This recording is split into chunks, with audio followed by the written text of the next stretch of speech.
Ha ha. I could have sat there for like 4 hours. Just muted the entire time. Muted the entire time. So I was saying it you that this really does show you like a bunch of solutions. You could sit here and like watch the demo and you can see like a ton of stuff that you can do in the game. That's kind of cool, right?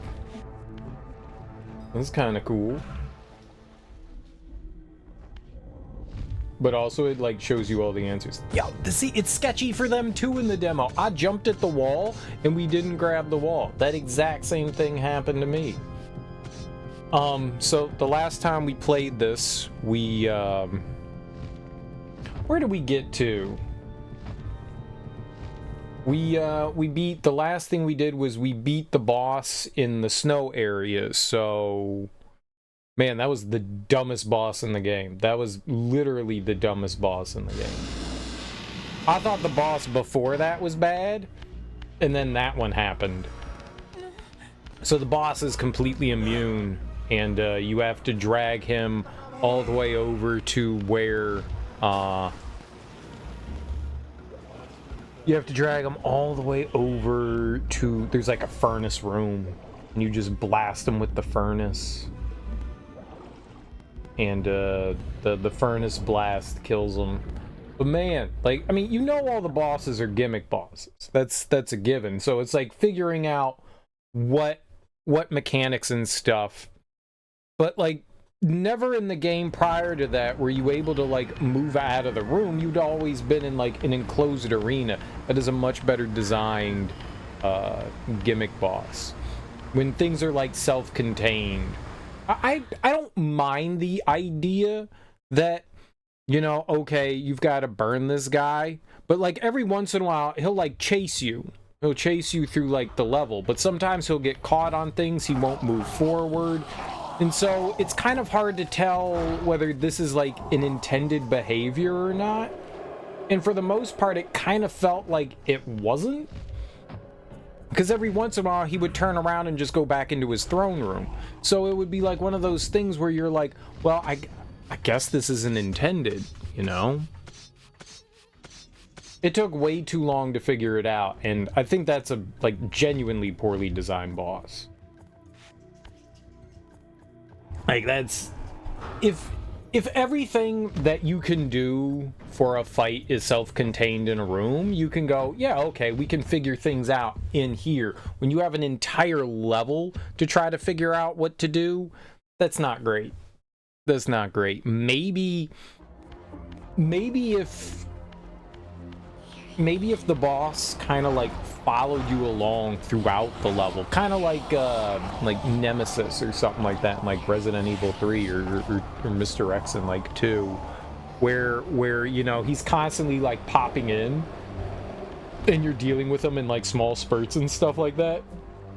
Then that might like lead you to think like, oh, okay, we can move around the level and deal with him. In this, it's like every other boss fight was like self-contained in an arena, so my assumption is this is an arena fight, so within here there's got to be something you can do. I feel like it's really poorly executed. That's probably my least favorite. I did not like the fish vampire one either. That was abysmal too, but for different reasons. At least that one was just annoying platforming. But that last one, I was not a fan. I was not a fan. The areas and stuff were fine, like exploring. Running around in a circle is a dumb power. That's a dumb power. You can rotate things by running in a circle. Cool, I guess. Why would I want to do that? I don't know. You can't just like walk over to it and rotate it? No. Oh, okay. Oh, okay. I have an idea, though. I actually just thought of it. I was trying to think of places where we could rotate things. And right at the beginning of the game. Literally, right at the beginning of the game. Okay, maybe not right at the beginning, but one of the first areas that you get to, There's a room with like a dial in it, and you pull a switch, and a drawbridge comes down. I think we could go in there and rotate that.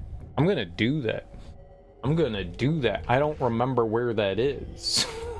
I think I'm gonna do that. So I think they said like go fight Kain, right? In the furthermost canyon of Nosgoth's frozen wastes, the hushed silences embrace an ancient enigma. In the bowels of this labyrinth, your master awaits. Right. There was a sundial out in the open. I'm assuming that's where we go and like rotate that thing. But here, yeah, I got an idea. I was trying to think of like there's always like some other place that you can like move things and turn things. Moving in, a turning. Let's go here. Yes to this? Say yes to the dress.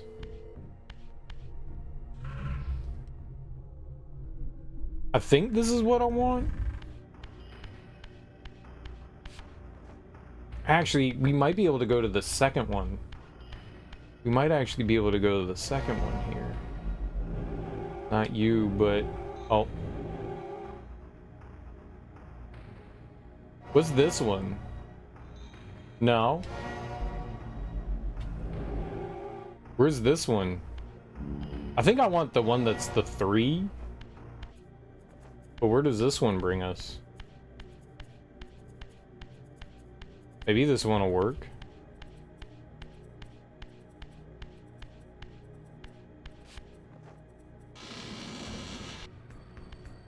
Is this the one with the campfire? Yeah. Okay, maybe this will work.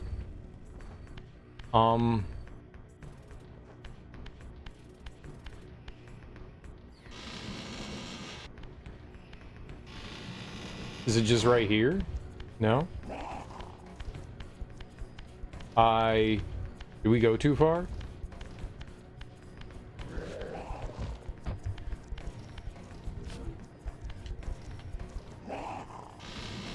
Did that hurt me?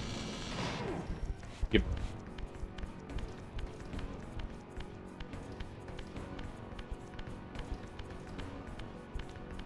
Okay, but this is it right here.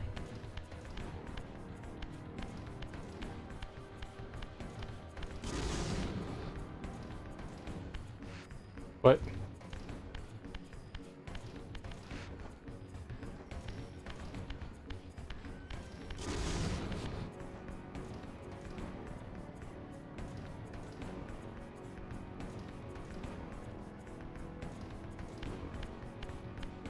Switch.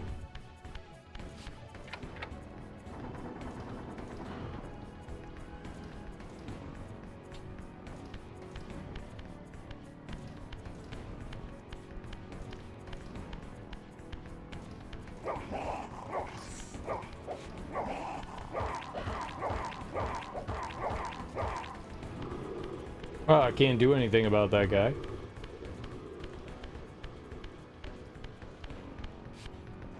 Ooh, okay. But I was right. There was something over here. This is cool. It just popped into my little brain tube.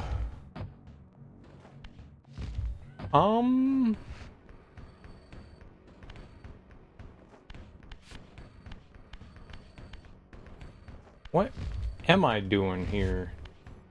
Am I stacking 3 up?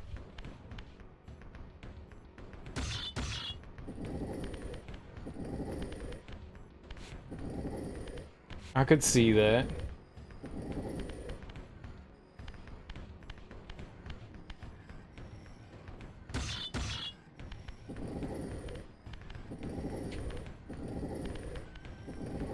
Get a lot of room to move stuff in here.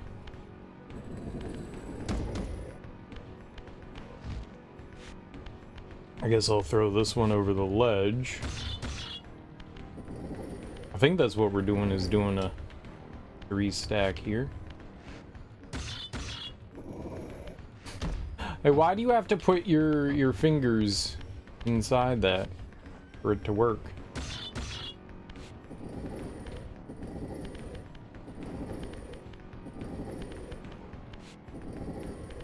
Okay, we can't. Right.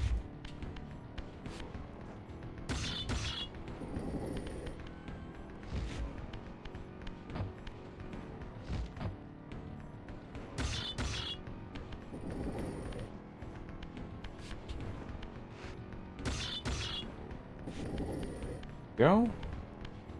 Then lift you up. I mean, I think this is what they want me to do here.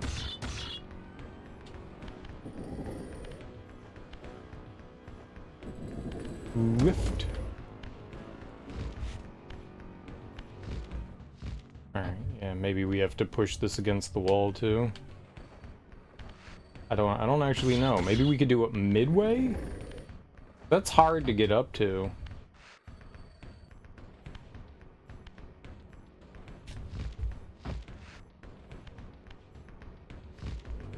Ah, not as hard as I thought it was going to be. So easy. So easy. Okay, nice.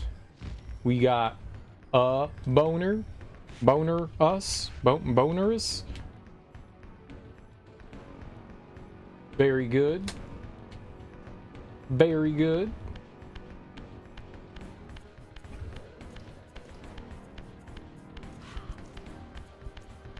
Okay, of the drawbridges, that's the main one. There was one here. I'm gonna turn it back.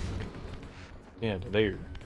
Now to give me that drawbridge, son. Yeah, I don't think we've been in here though.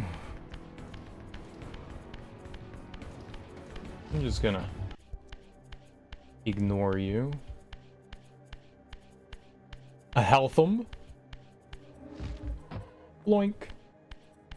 Okay. Cool.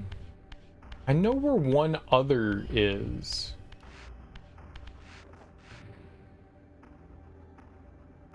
There's nothing else in here. Okay. I know where one other health pickup is. I don't know how to get it though. No idea how we get it.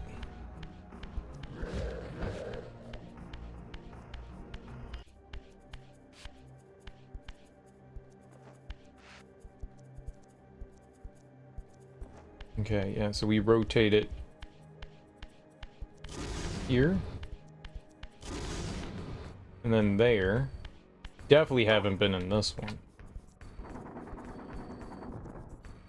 I was very curious since the beginning of the game about this. I remember seeing this going like, man, it sure looks like you can turn that.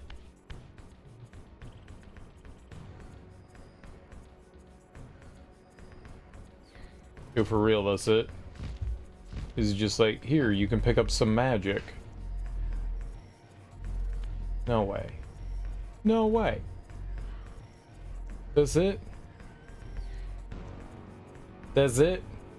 Just, you can have some magic.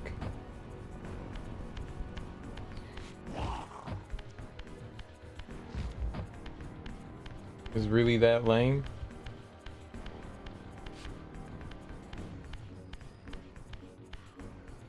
Well, we're missing a spell too, look at that. See, we're missing whatever this one is. I don't know where that would be.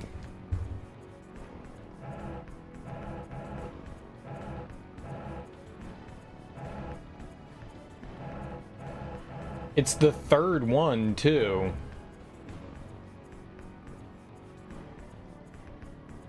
Like, it's an early one. Like, where the hell would that be? Oh my god.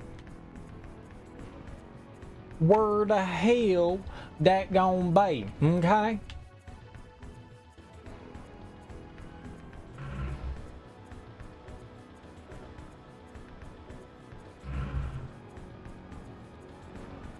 I can't believe how lame that is. Dang it. Okay.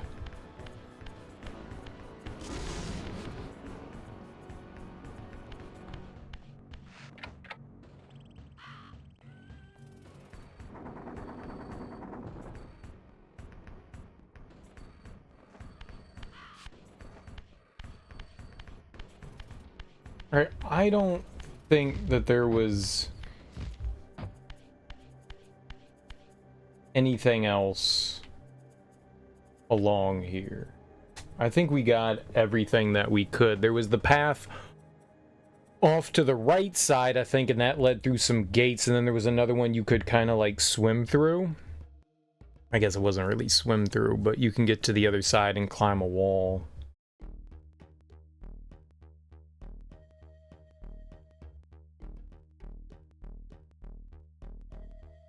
I mean, there's got to be a spot somewhere.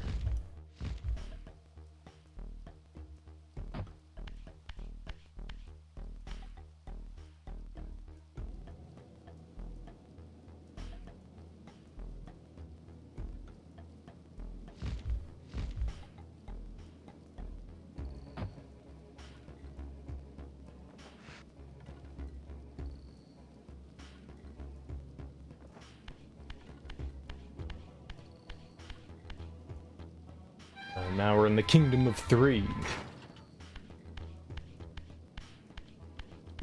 Hello. That guy doesn't attack me anymore? I don't know why they don't attack me anymore. Hey, I'm not complaining. I'm happy that they don't. I just don't know why they don't.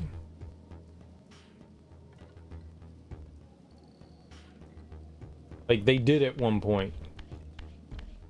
Like, they were all about ripping and tearing on me, and then all of a sudden they stopped being about the ripping and tearing. I'm cool. We cool.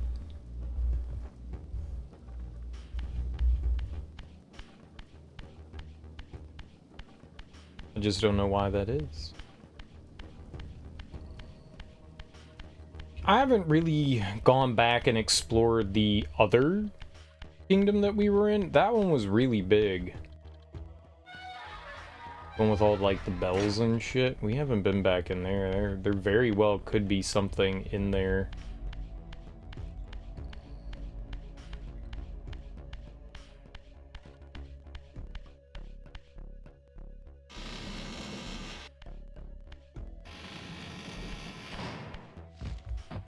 Yeah, there's not much left in here.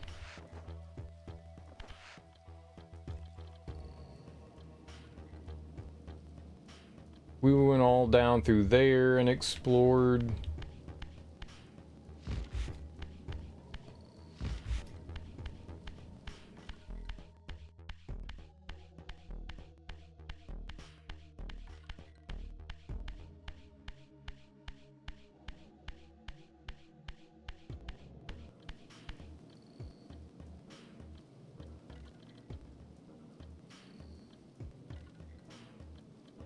If I go down in here, that's how you phase through the gate there. I think that gate led us to the first magic spell, right?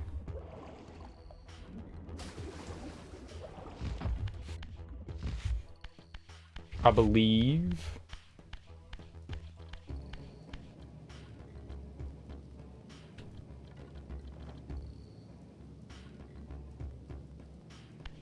So it would make sense that maybe one of those other magic spells is somewhere else.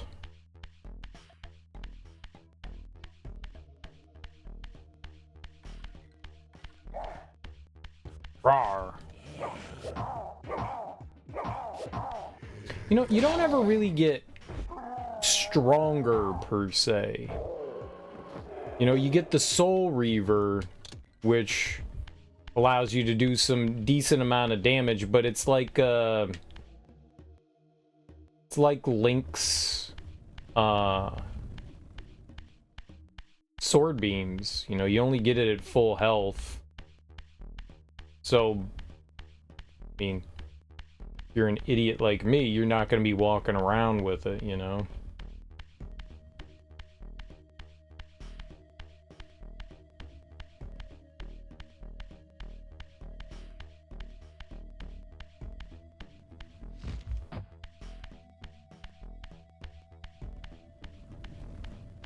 Trying to think if there was like anything in here that I wanted to.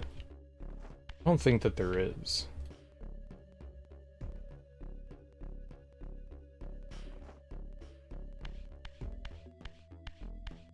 Like, I think that's like the beginning of a dungeon, and I don't think the dungeons themselves have like the collectible things in them. I think they're outside of them.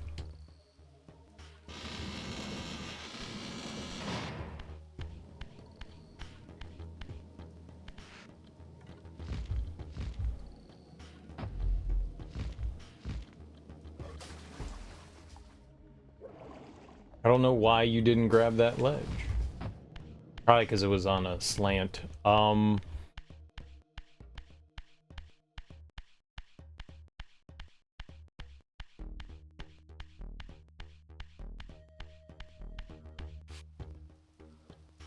want to go back to the warp room. I don't think that there's anything left over here.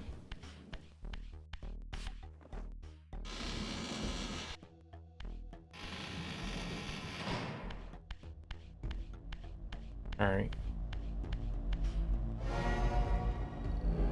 So not that.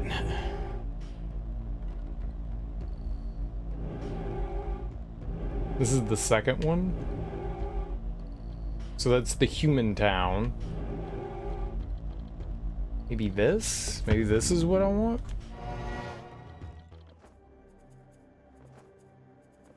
There's like 400 of these warp gates. It's impossible to remember them all.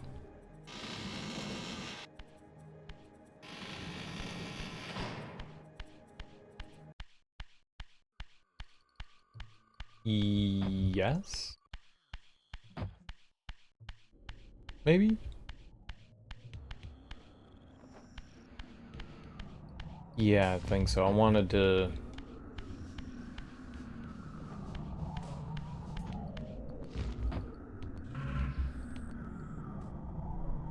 wander into here?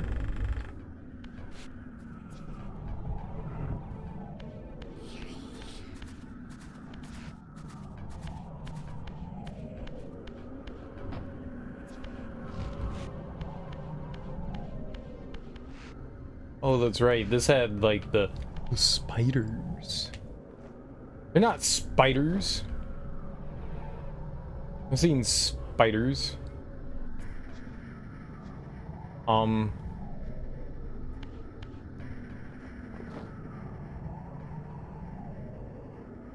health just went flying in the wrong direction.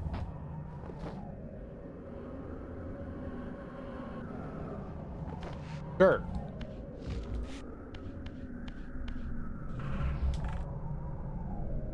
There might be something in here.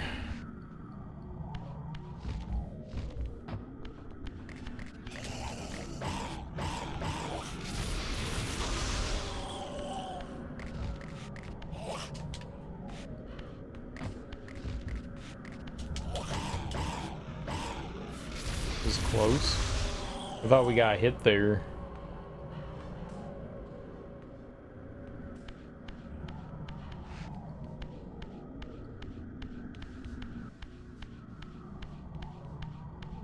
I'm not sure here what constitutes like the beginning of the dungeon or not.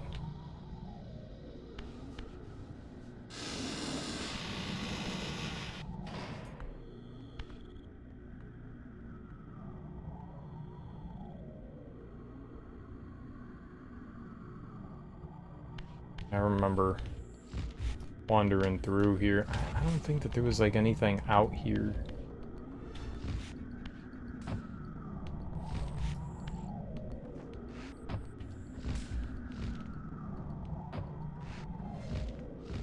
No, don't.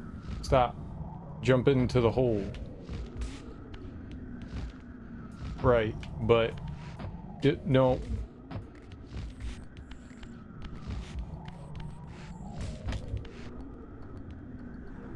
there's nothing there. Ooh.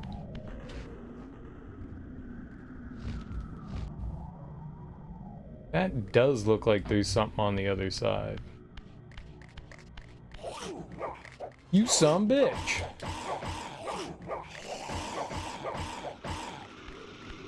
This is great.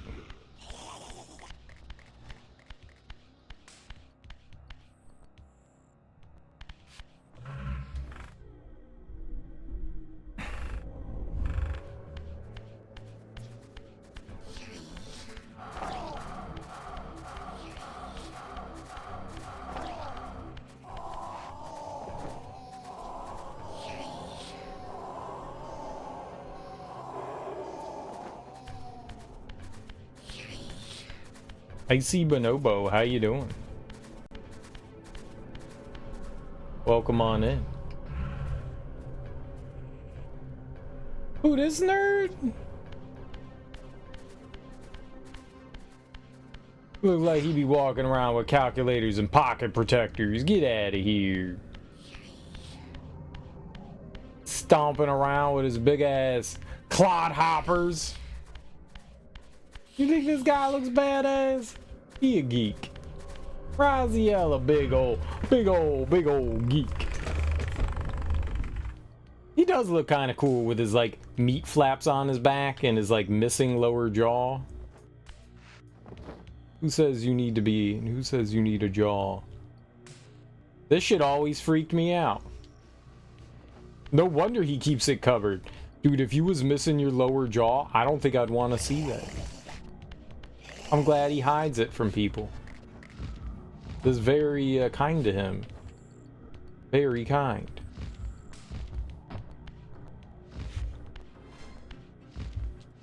Well, the only thing he's missing is like neon hair and rollerblades.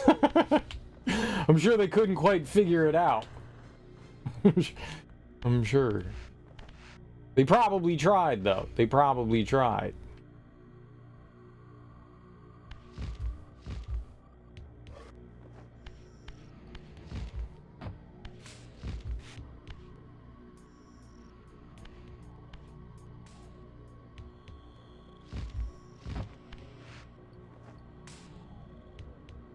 You're not 90s without neon hairs and rollerblades.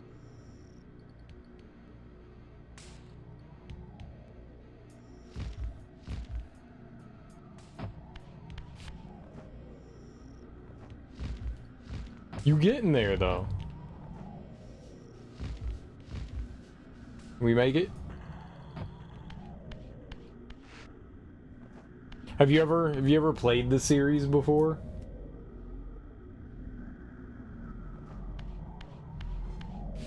This was just magic. Nope. Good, you shouldn't. It's terrible. No, they're really fun. If you like, you know, action adventure games and like, you know, sort of Zelda Metroid vibes, you know. Blade of Darkness came out and you got it for Switch? Blade of Darkness. I've never heard of Blade of Darkness. It sounds so edgy.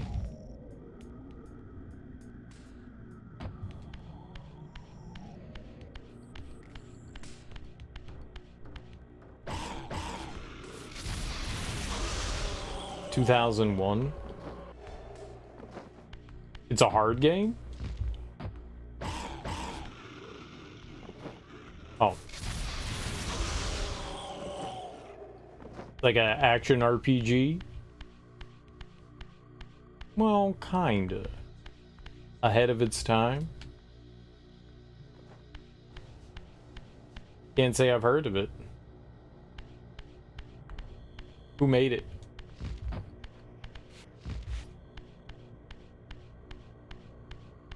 It sounds very edgy. So what are you gonna name your game? Blade of Darkness. Yo, nice. Codemasters. Oh. No, there's no way that that was good.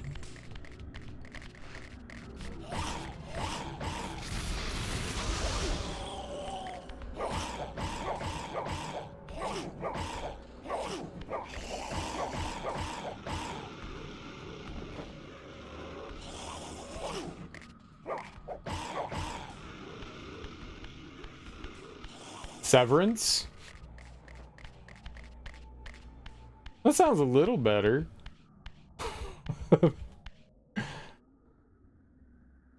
That was their backup title. That was their safety school. They had to go to their safety school. Well, I mean, if they named it, you know, what is it? Severance Blade of Darkness. See, that's too much. That's too much. You don't want too much, right?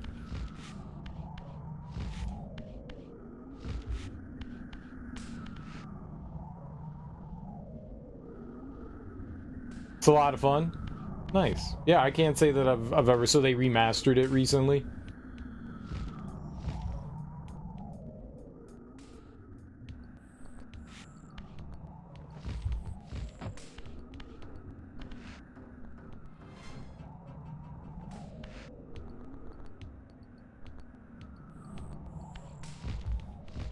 Cool that a bunch of games, older games, are getting remasters.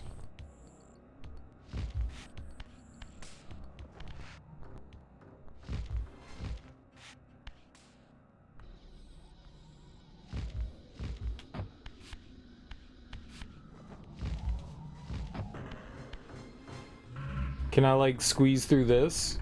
Oh!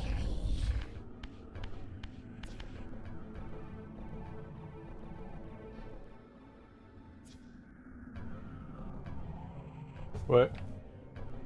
You could just see through it? That's the wall on the other side.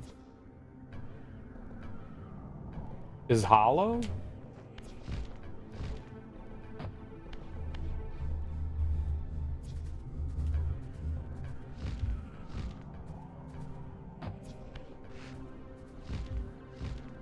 I don't know that I ever...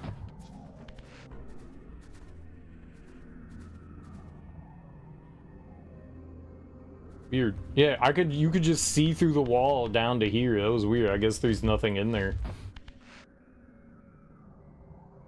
Right, a remaster. Right, so it's running on a modern platform. Modern controls and all that. That's a remaster. Remasters don't necessarily have to, like, drastically, like, improve graphics or anything like that.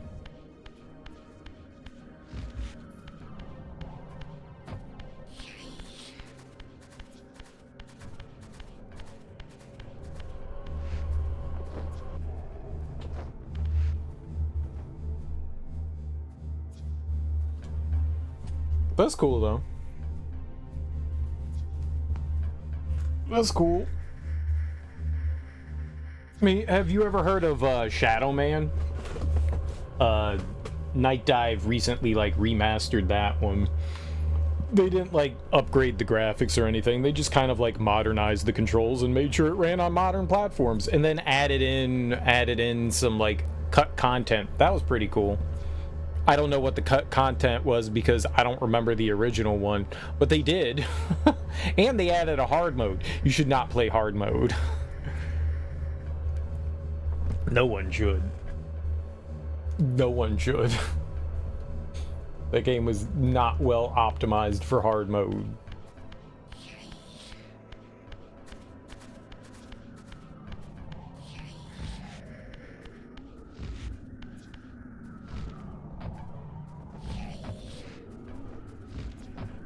Okay. I'm up here now. I'm over here now.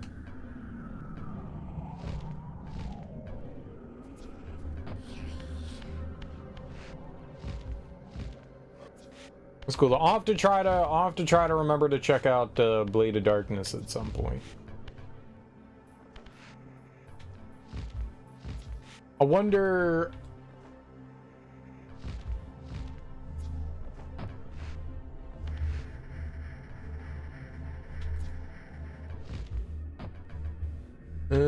I see.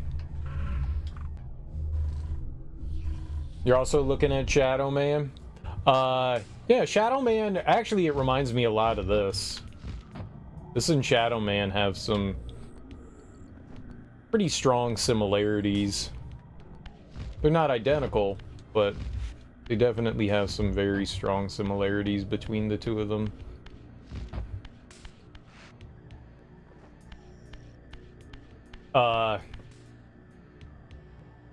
It's a bit like Metroidvania Zelda-like, but with more of like an emphasis on combat and stuff. It's got like a darker, you know, theme to it. Shadow Man apparently was based on a comic book. I didn't really know much about or anything about the comic book, but the game's really fun. It's got some solid voice acting. It tries to be creepy. Is neat. There's a ton of collectibles. An absurd amount of collectibles.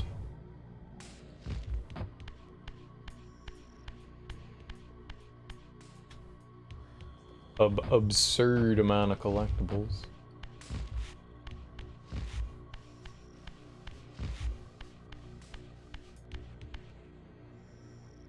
Like, it's interesting to have, like, it really mixed a bunch of genres, you know. It mixed the 3D platformer with, like, you know, Zelda. It's not the greatest thing in the world. It's not the greatest, but if you could get it relatively cheap, I'm sure it goes pretty cheap. It's probably worth checking out, you know. It's probably worth taking a peek at it.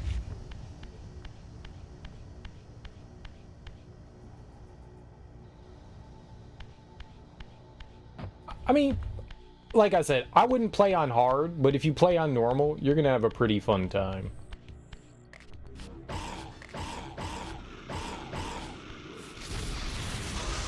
Ooh.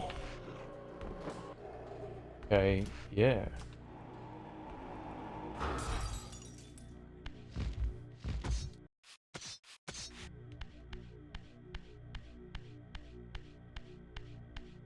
Alright, I don't think I did this.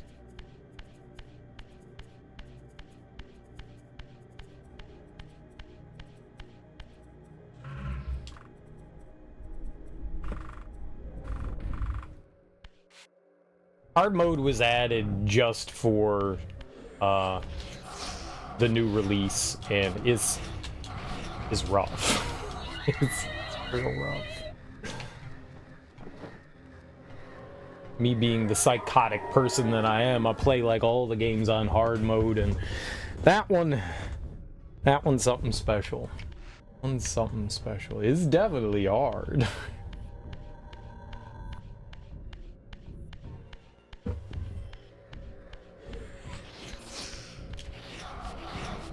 But just as a casual playthrough, it's pretty solid.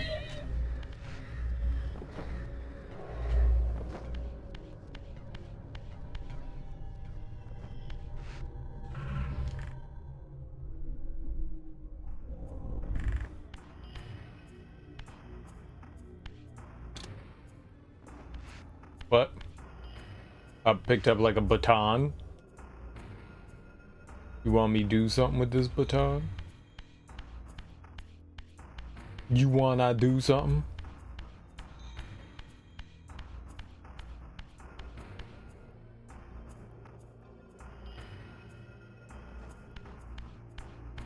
Can we climb? Blade of Darkness can get hard, but you don't think it's up there with the harder games? Gotcha. Yeah, I think we found something here.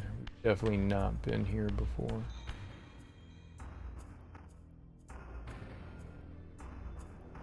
But now I'm confused as to what to do.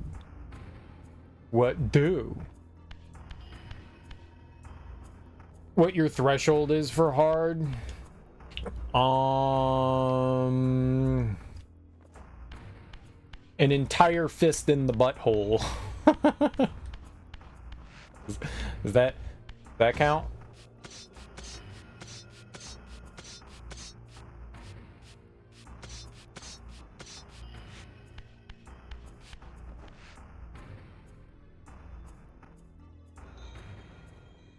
It has some Dark Souls like 1 segments, but the bosses don't seem to be that crazy. Okay.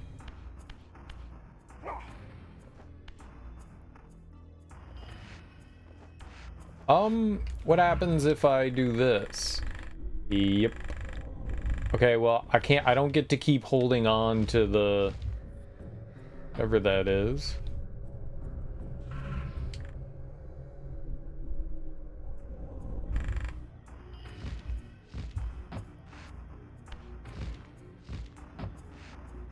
I'm guessing we break this, right? This looks great for 99. Okay, so what we have going on here is this is the Dreamcast version of it, which came out in 2000. I don't know how much they changed between the PlayStation version and this. This one came out after the PlayStation version. But to add to that, we are playing a sort of remaster. Some cool person in the Legacy of Kain community decided to add HD textures, so they went back through and redid all the textures in the game. So it's like everything is like looks nicer, has like better textures in there. So that's why it looks extra nice. That's why it looks extra nice. And also we're playing in, you know, 1080p, so that makes a difference too. I wanted to play the PC version of it, but there's a litany of issues with the PC version, so I decided we'll just play the Dreamcast version. It seems like that's the go-to one right now. It would be nice if they actually remastered it, though. That'd be real cool. Like an official remaster. The downside is that, you know, you don't get to use your right analog stick to, like, look around and stuff. It's the D-pad. The D-pad turns the camera. Because the Dreamcast only had one analog stick. Damn you, Dreamcast.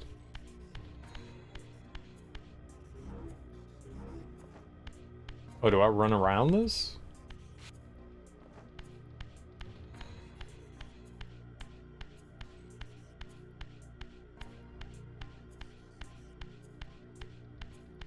I don't think so. I'm gonna shoot it.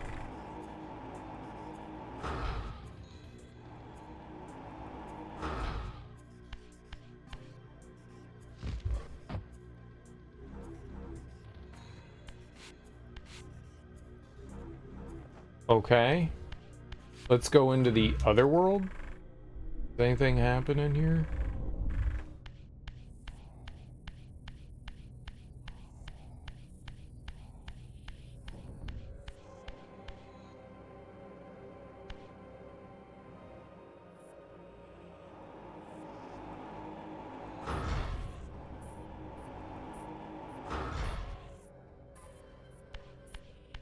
Can I go inside? Dreamcast is aged finally. I guess it depends on the game. I'm sure there are some Dreamcast games that are like still absolutely delightful, and I'm sure that there are some that are just still kind of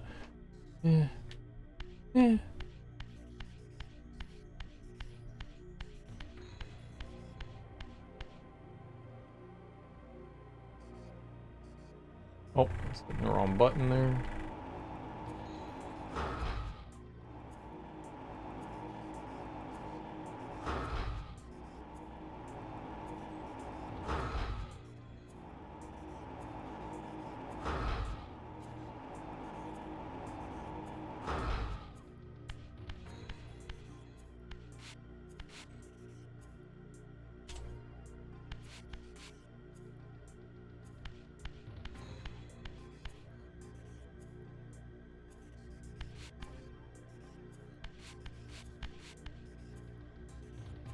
I was hoping that we could flip it. Doesn't seem like he's able to. Ah, I'm king of the world now. This is Ma Bell.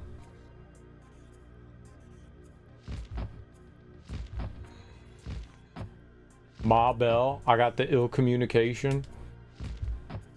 Ma Bell, I got the ill communication. Ma Bell, I got the ill communication.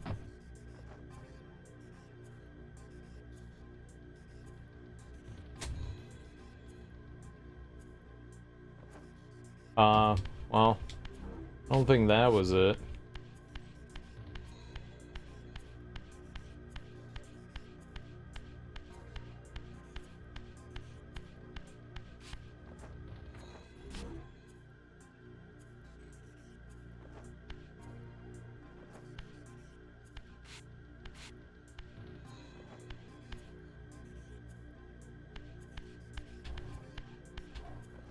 Huh?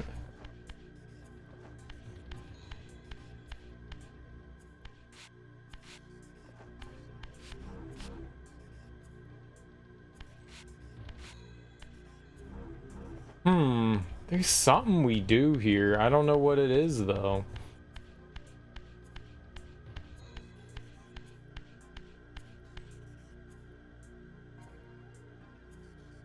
Didn't see anything else out here that would lead me to believe that...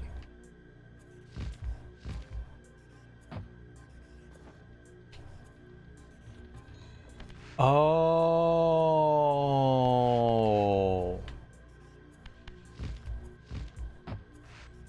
Right. The little gong thing.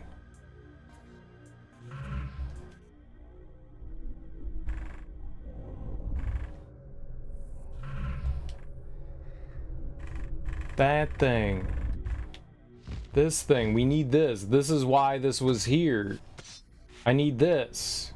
So that we can smack it. But how?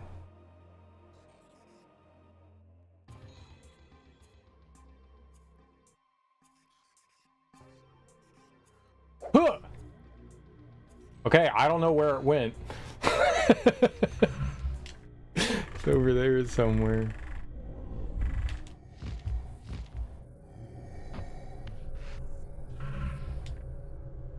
And keep an eye out for it.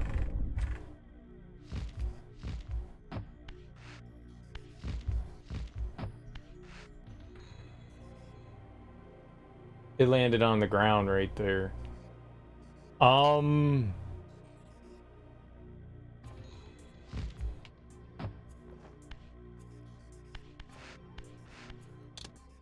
Yeah, this is what we need to like hit the thing with. All right, how do I... So when I go in, so you have two dimensions in this. You've got like the real Pinocchio world here, and then the other one's like the spirit realm. And you can't carry objects with you. You can't interact with stuff when you're in the spirit realm. So I can't hold on to objects. So we need to bring this object with me over to the other side, but that's like really difficult. Do we play catch? Do I just...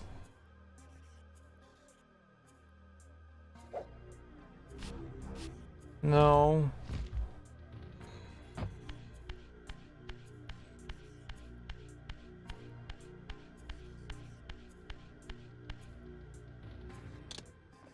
I mean, I guess I could just aim it better.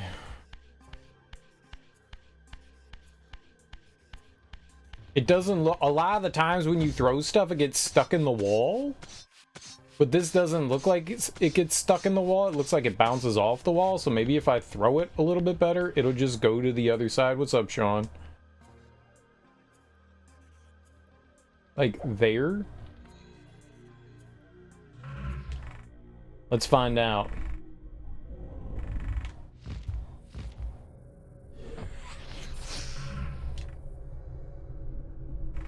I might have thrown it too high, but we'll find out when we get...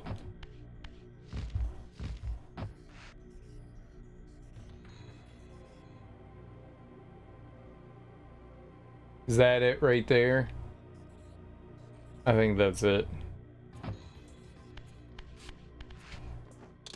Yep. Okay, but what if... Okay, I don't know where it went now. Right here? Aw.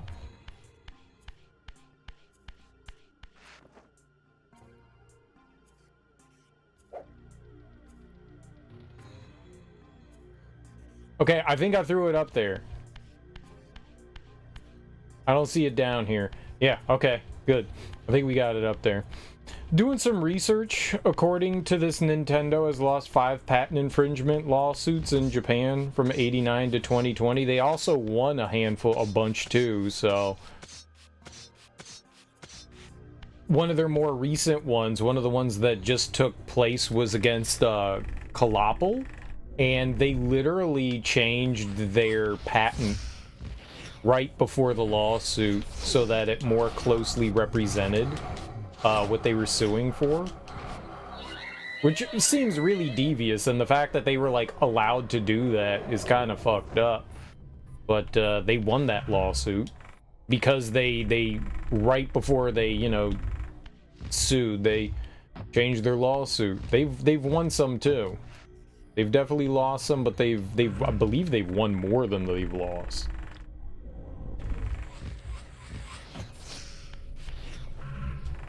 Usually corporations like that, it's one of two things.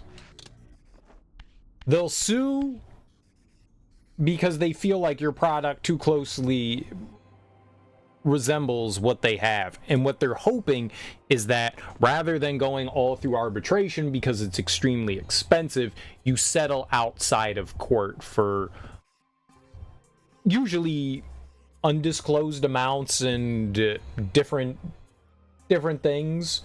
There could be different stipulations and stuff like that. That's what Kalapal, I believe, did.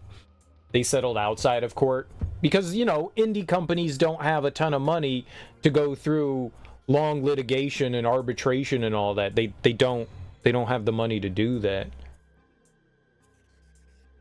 It's expensive to, you know, go to trial. So Kalapal settled outside of court. I don't know if you consider that winning or not, but that's a lot of the lawsuits are they settle outside of court. So you don't necessarily call that a win, but it's a win for the big corporation, you know.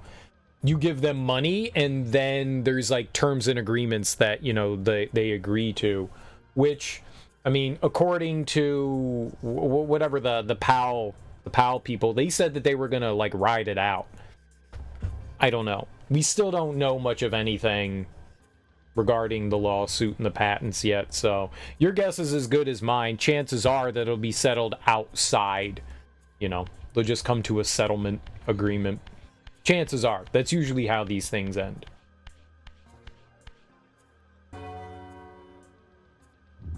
There you go. That's the puzzle. We gotta ring the bell.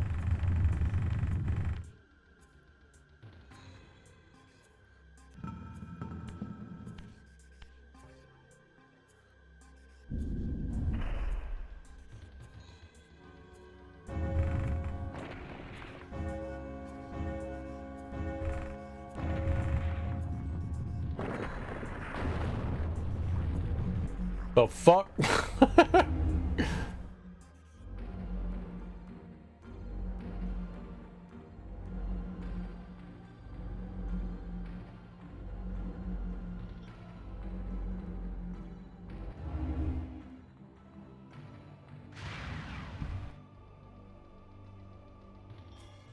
Is that that's the final spell? Okay, that was the last spell. So we found that. Cool. Oh man.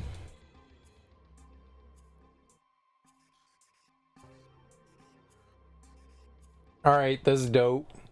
We still missing two pie pieces, 2 health pieces. We know where one is. And I can guess where the last one is, maybe.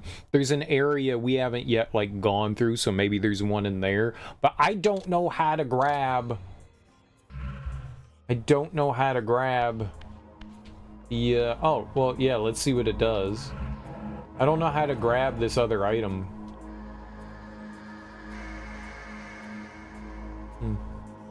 Looking at Kalapal Inc. right now, according to this, in 2017, Nintendo lost their patent infringement lawsuit against them regarding augmented reality gaming technology. They settled out of court. I don't think Nintendo won that one. Maybe there were multiple, but what I read was that they settled out of court. Let's be sure. Nintendo Coloppal.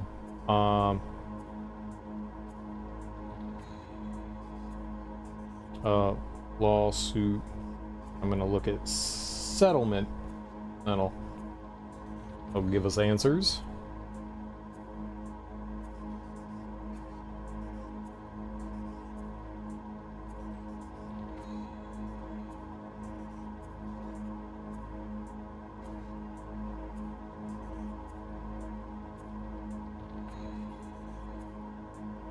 Nintendo sued Japanese mobile gaming powerhouse Coloppal in 2017 over similar patent infringement and eventually won.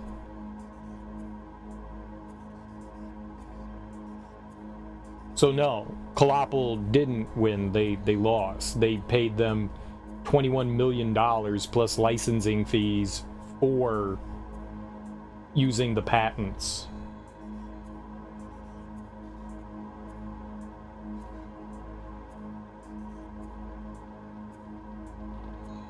Yeah, no. they did not lose anything. Coloppal settled.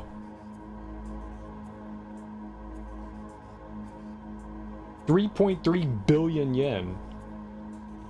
Well, I don't know what you're reading.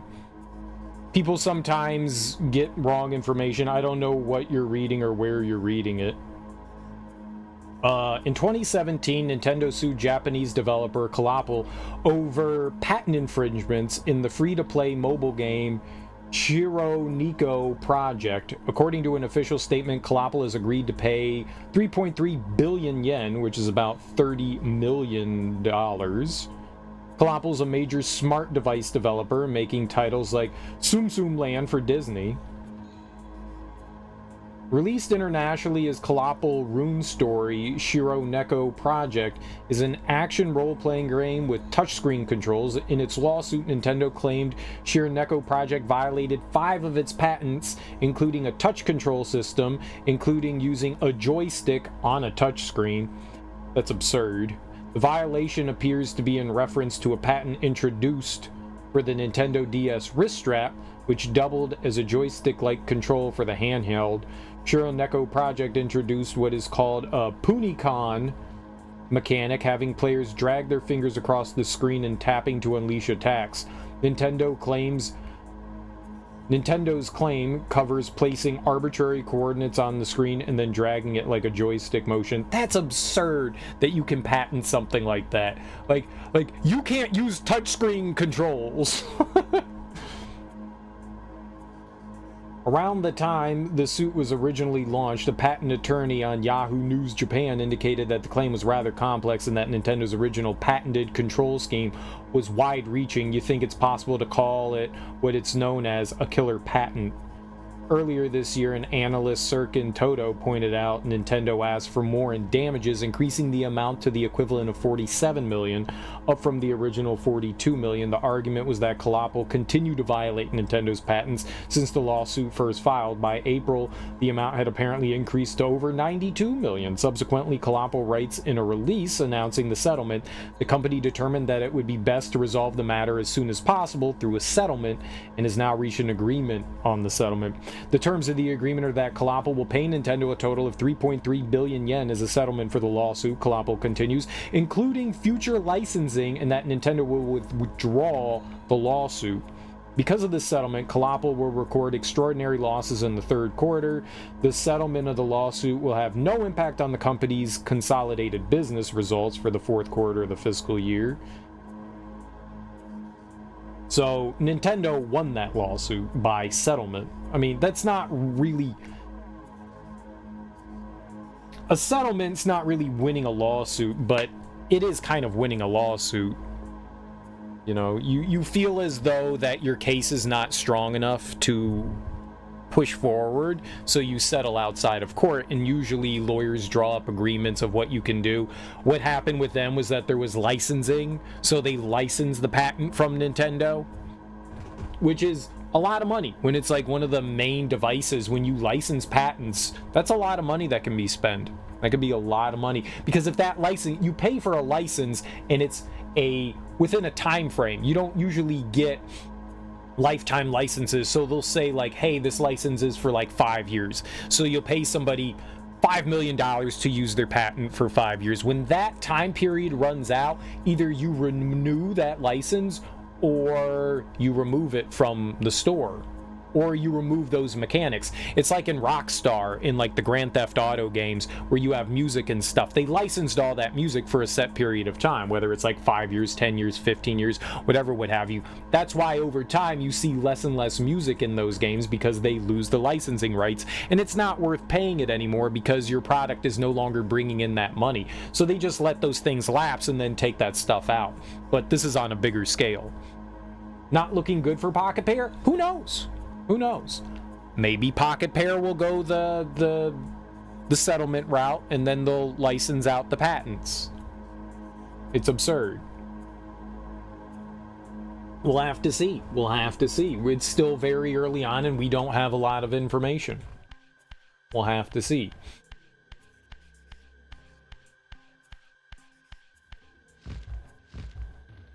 You know, people love to be like, yay, Nintendo, yay, Nintendo. This is the kind of shit that makes me go, no, it's a fucking corporation, you know? Like, yeah, they make some great games, but there's still, you know, scummy individuals that are going to sue individuals for, you know, a multi-billion-dollar company suing them because here's a competitor making a game, and they don't like the fact that this competitor made a game in a similar vein to one of theirs, and they want to hurt them. The big bully wants to hurt them. No mega corporation should ever be like, yay, yay for them. I want to. When people defend these companies, it drives me nuts. You should not be defending any large corporation ever. Even if you like what they put out, you should not be defending them. They don't care about you. They don't care about me. They care about the bottom line. That's money.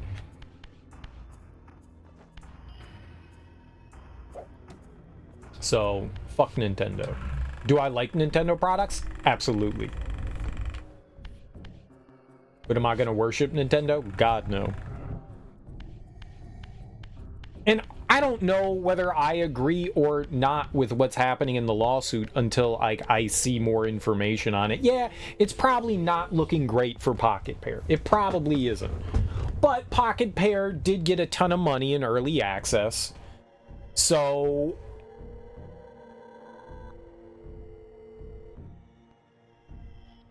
I mean, honestly, they just need to alter, like, depending on what those patent infringements are, they may just have to alter a couple of mechanics. I haven't seen enough of it. Do you throw, like, a Pokeball-like object to collect creatures in the game? Do you do that? Is that one of the main mechanics?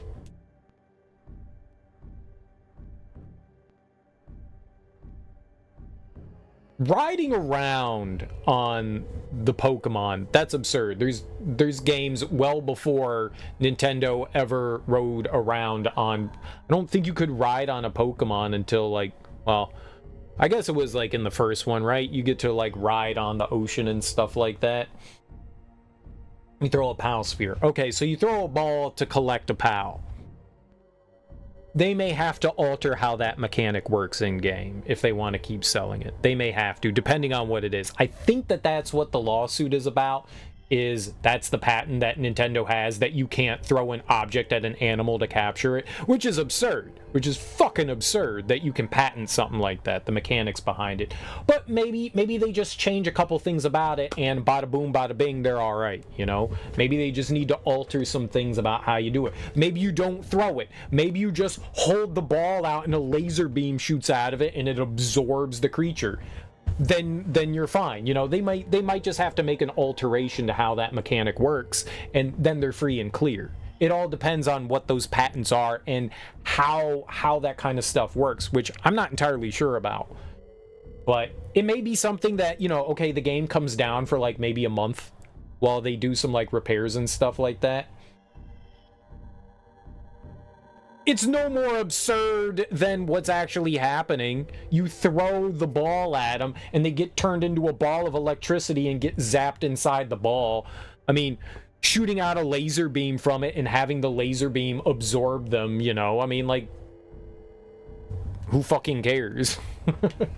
you know? 6 in one hand, half a dozen in the other. It's all about, like, catching the creature, right? It's not really the, like, the how you do it. Apparently, Nintendo doesn't like you throwing balls. I'm telling the Major League Baseballs about it. I'm telling the Major League Baseballs.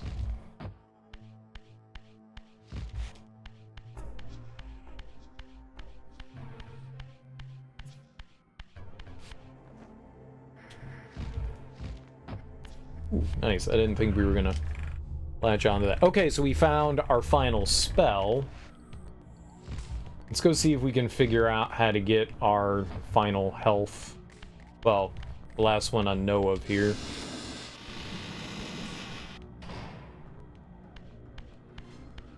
But there's a handful of things that you can do to, like, alter that to, like, I guess, appease the lords. But it really all depends on what it is, how badly maybe Pocket Pair, like, fucked up. I mean, I'm not gonna say they fucked up. I mean, who would think that kind of thing?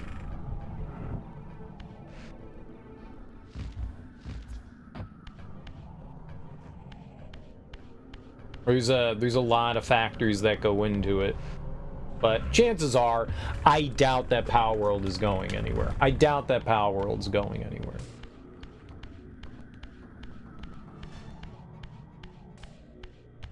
Is this the first one? This is... Oh, of Soul Reaver? Yes, this is the first Soul Reaver game. If you mean of the Legacy of Kain series, no, that would be Blood Omen. But yeah, this is the first Legacy of Kain one. If you're like, well, why does it look so nice? We're emulating it, and we are using a HD remaster. Someone added in HD textures into it. So that's what we're doing. If you're interested in that, let's see if we can find that link again. I can link it up in here. Yeah, here. I'll link that up. Let's see here. What was it? What did we look up the other day? Soul Reaver HD Dreamcast. Here we are. Yeah. This is the mod that we're using right here. That's the one right there.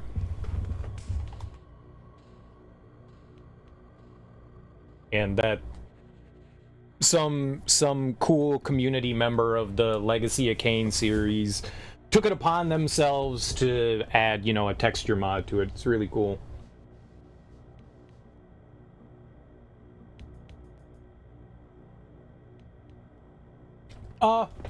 Depending. Some mods are insanely difficult to set up and other ones are super simple. This one's super duper simple. Super duper simple. You know, you need the emulator, a copy of the game, and the texture pack. They make it really simple. They provide everything kind of all in one. So you just need to, like, do a handful of things, but they have a frequently asked questions section, and that should be able to, like, tell you, like, I'm an idiot when it comes to things. As long as you make sure you read all the steps, you'll be fine. And especially if you've messed around with emulators before, you'll be okay. But it was a fairly simple process to set it up, and it runs fine. It runs great. I don't know how, like, powerful of a computer that you need, but I have a pretty old computer, and we're running at, like, easily 60 frames per second without, like, any issue. And I'm streaming, so we're good to go. If you're not going to stream and you're just going to play the game, then you need less overhead and should be fine with it. Should run okay.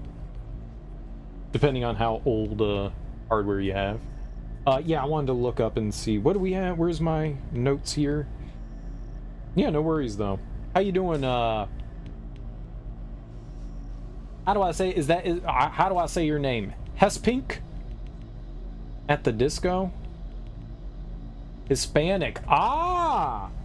Gotcha. Word.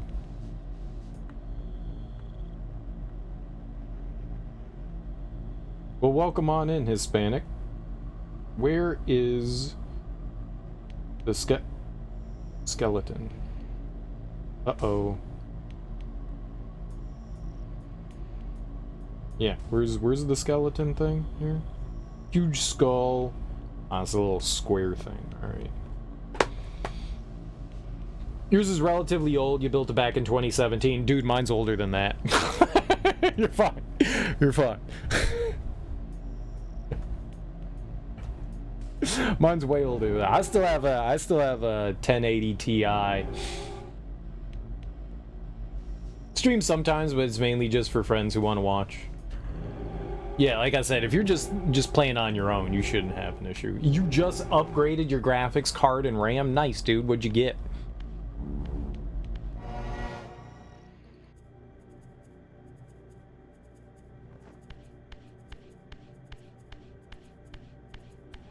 Nice, nice.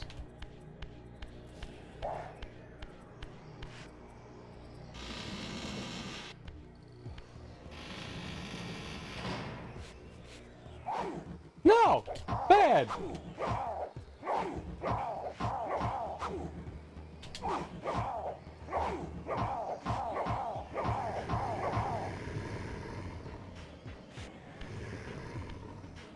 Go away. Bully.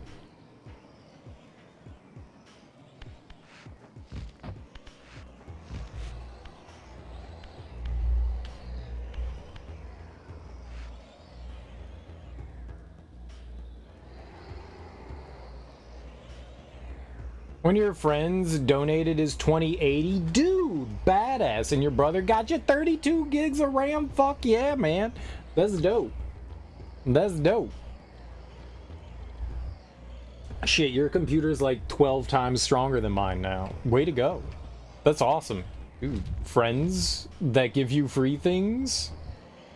That's great. Hell yeah. Dude, a 2080 solid. A 2080 solid. Even in today's world, that's still solid.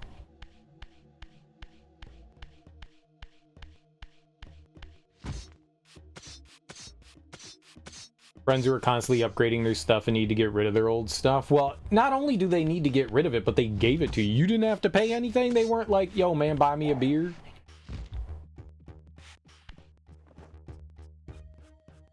Just charge you shipping costs? Dude, now see, that's a PAL. Talk about PAL world. Talk about PAL world. That's living in PAL world. Dude, I want a friend that's gonna donate me, you know, hundreds worth of dollars. What's up, Rudy? How you doing? I would totally go for it. I was looking into getting upgrading the RAM in my computer a few years ago, and they stopped making it. Like, I was like, dude, I would like to. I think I've got 16, and when ah,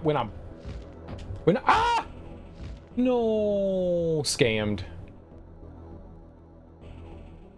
When I was looking at, I mean, it was years ago now. When I was looking to upgrade it, they were already like phasing out the kind of RAM that my computer uses. I think it's DDR3, and so I was just like, well, I guess I don't get 32 gigs of RAM. I was gonna do it. I was gonna live that dream.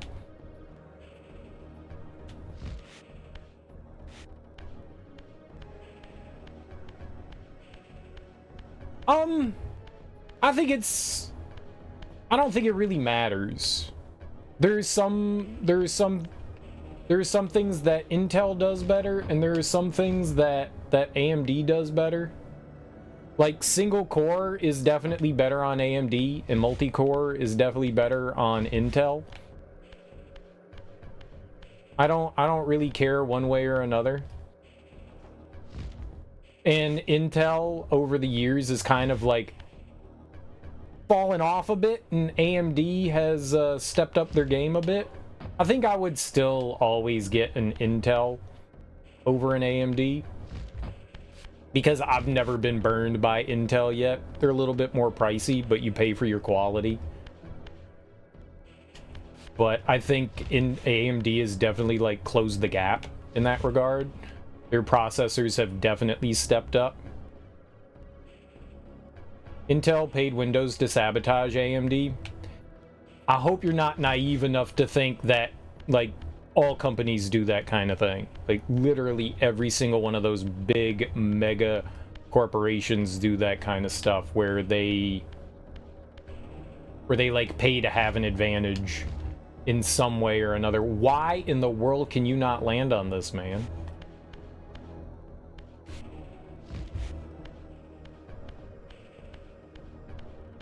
Chips run slower on Windows.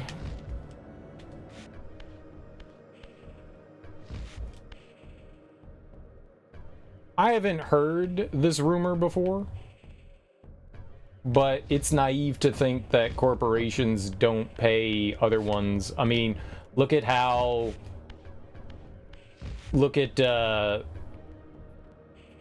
gaming consoles. Look at gaming consoles.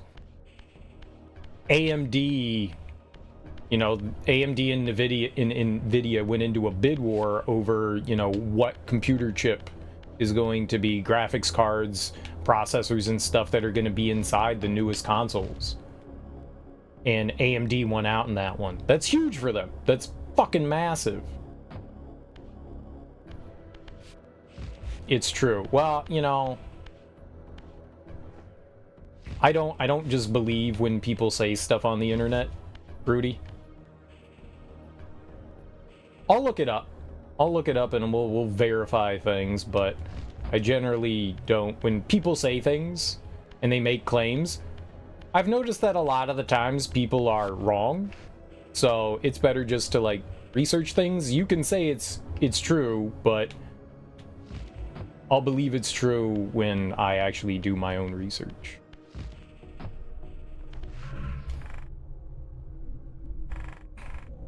Your brother originally bought you some DDR5, but your motherboard doesn't support that. Yeah.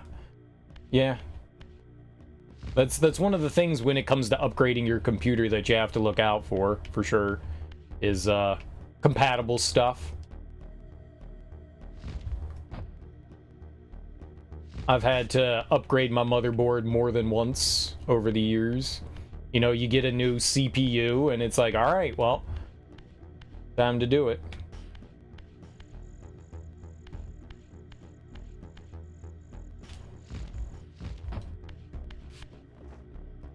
All right, I'm curious. Let's see here. Did Intel pay off Windows to sabotage AMD? Did Microsoft, I guess is better.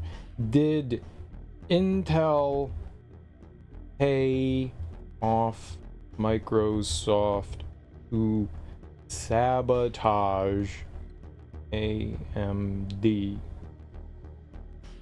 I wrote pad off. Pad off is not a thing. Pay off.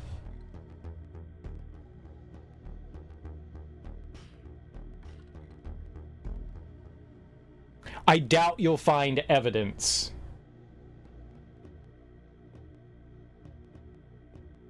Okay, and maybe AMD hasn't put in the effort to optimize their chips, or maybe Microsoft hasn't put in the effort to optimize chips, AMD chips for Windows.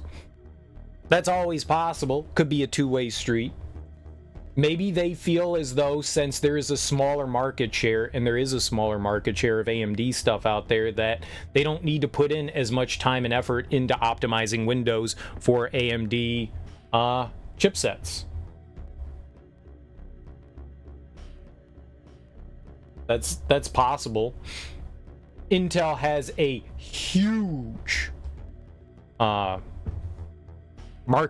huge market share over AMD.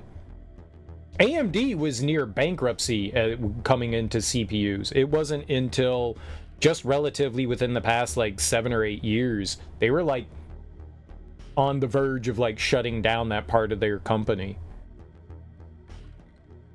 I think them getting the rights to the PS5 and the Xbox are really what helped them.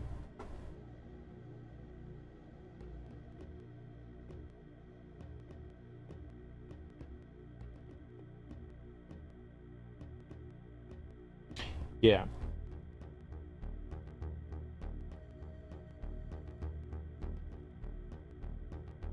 I'm gonna go with that is untrue. I'm gonna go with that is untrue. No, it's true. It's true. It's true. Nah. No.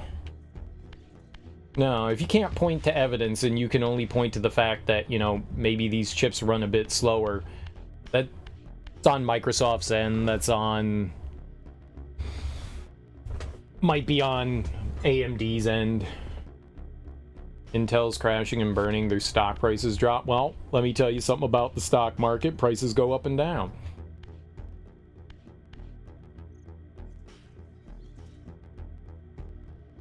It's true, you have to put 2 and 2 together. Well, you're telling me 2 and 2 equals 5 right now.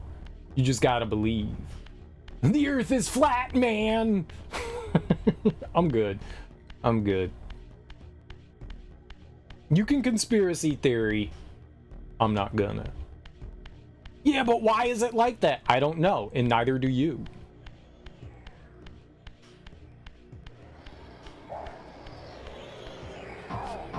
The Earth's not flat? Well, that's what you just told me, though. But you just told me the Earth is flat. You were like, yo, bro, the Earth is flat. And I was like, all right, Rudy.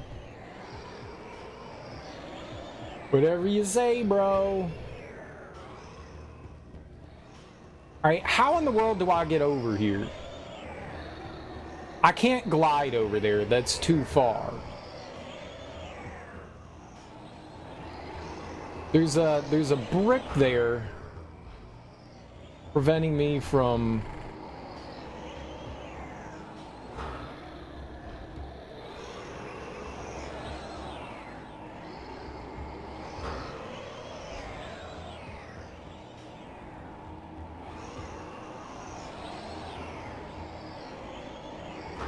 Look, I'm not saying that stuff like that doesn't happen, Rudy. It does. People collude all the time for things. And a lot of that stuff is hard to prove. But until that there's like concrete evidence of something like that happening, it just is what it is, man. It just is what it is. A lot of... Microsoft definitely puts an emphasis on Intel chips. For sure. There's a reason for that. They carry the largest brunt of market share value and market share in general, as far as like there are way more Intel chips. So it makes sense that they focus more heavily on optimizing for Intel chips. It doesn't need to be something insidious as like, well, Intel paid them off. Maybe they did. Maybe they gave them extra money. Maybe for like development of Windows, maybe they didn't pay them directly to have Microsoft optimize for their chips more. Maybe they just donated a huge chunk of money for like development costs and stuff like that. I don't know. Maybe. Sometimes there's indirect things like that that happen. I don't know. I'm not saying that that happened. I'm saying that that kind of stuff does happen from time to time. But then trying to correlate the two together and saying, well, Microsoft intentionally sabotaged them. Maybe not. They have priorities, like I said. Intel is a much larger chip producer, at least for computers, than AMD is. They have a much smaller share, so it makes sense that Microsoft would focus on developing more for Intel than AMD. That's not a conspiracy. A conspiracy is Intel paid off Microsoft to make AMD worse.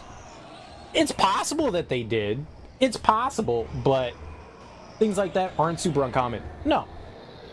Sony or Microsoft paying extra money to developers so that they can have exclusivity? Right. Right. Right. Or, I mean, look, I mean, like I said, AMD and Intel and NVIDIA are all competing to have their chips inside the latest and greatest console because they know that they're going to get a lot of money for it. AMD outbids everyone. They get their shit out there. They make a fuck ton more money. That's paying a company off, right? You're paying to have your stuff in there. You think the best chips are Doritos? If I were to eat chips, I would eat Sun chips. Sun chips are my favorite, but I don't eat chips very often.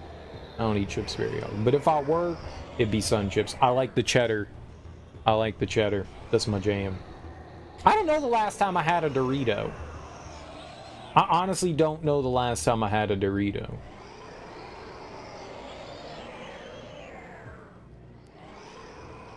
I got a Cool Ranch Dorito in place of my CPU right now. Hell yeah, Nate. That's what I'm talking about. I do not. I've got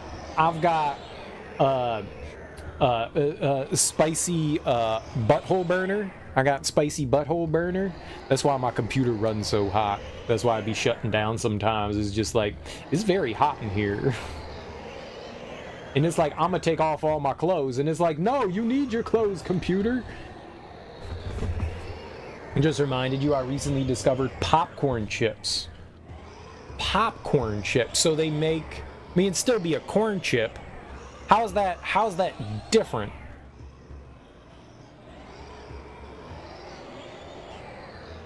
I'm intrigued now. What the hell's a popcorn chip? Okay, so corn chips, Doritos, Sun Chips, bunch of other kinds of chips. Those are all made of corn. But I guess they haven't popped the corn yet? What the hell's a popcorn chip? I know what popcorn is, but I've never heard of this popcorn chip.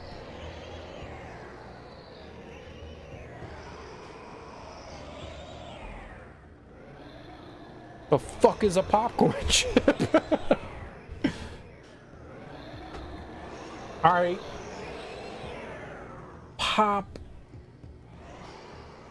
Popcorn chip.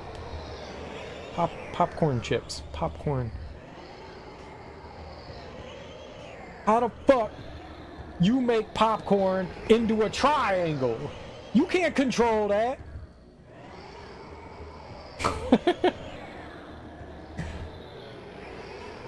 No, I need to know what kind of fucking... See, I want the science behind it. What the hell is a popcorn chip? Like, how do they make it? Discovery Channel, I need a how it's made on popcorn chips. Like, I want science. I'm looking up popcorn chips. How it's made. Science. I'm looking up science and I'm putting an exclamation mark behind it. Bam. How are popcorners made? No, I want... Okay, what's a popcorner? Is that it? Pop chips are made... Potatoes into hydrated kernels?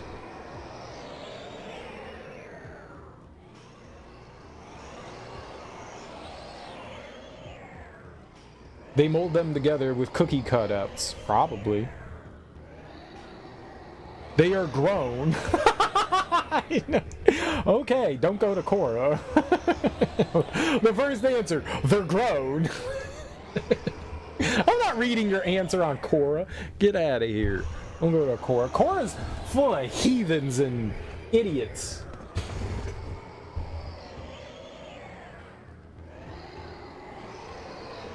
I wonder what they do. I wonder what they do.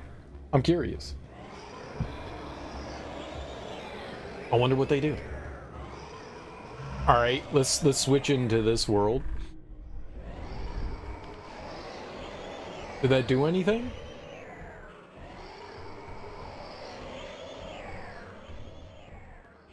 Slide plate presses. A slide plate presses the material into a heated mold and keeps it under pressure for a short time. The water in the material heats up and turns it into steam. Then when the slide plate retracts, the material pops and takes the shape of chips.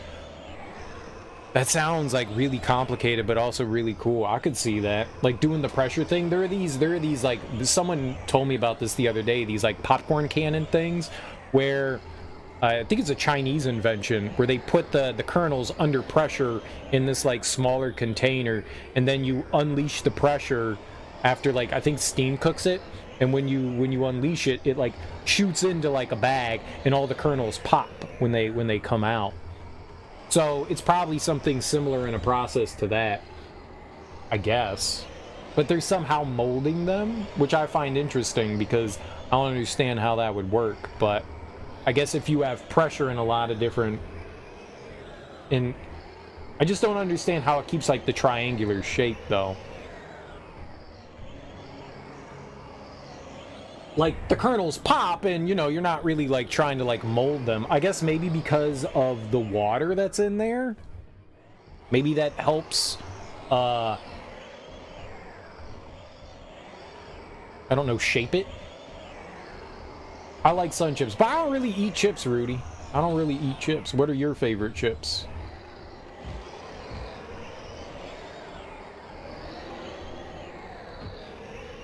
Pop the popcorn. How do I get over there? Like, this is the only other goober that we need.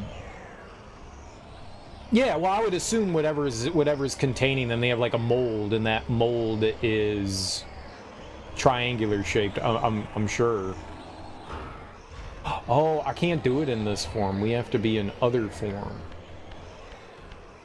So it's like pointless doing this. You can't move anything in this form. Lay's chips, barbecue flavor or original. Barbecue's good. Barbecue's real good. That's a winner. Barbecue's always a winner. That's good stuff. Cheddar cheese. Yeah, cheddar cheese sun chips is the jam. That's the only one I've ever... I've tried the salsa one, which I think are the red ones. The plain are okay. They're not exactly my jam. They're okay. Plain's okay. I've never had the green bag, whatever, like, I think that's French onion. I don't think I've ever had that one. I don't believe that I've ever had the pleasure of trying some French onion.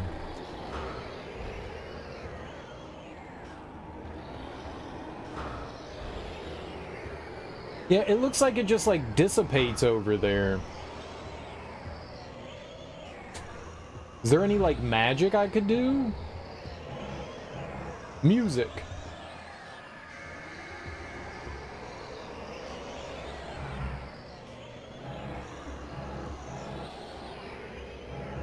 This one.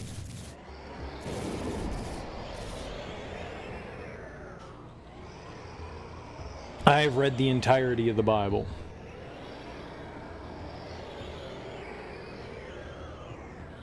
Switching it to the Wumbo, the Wumbo Dumbo. I've tried the Wumbo.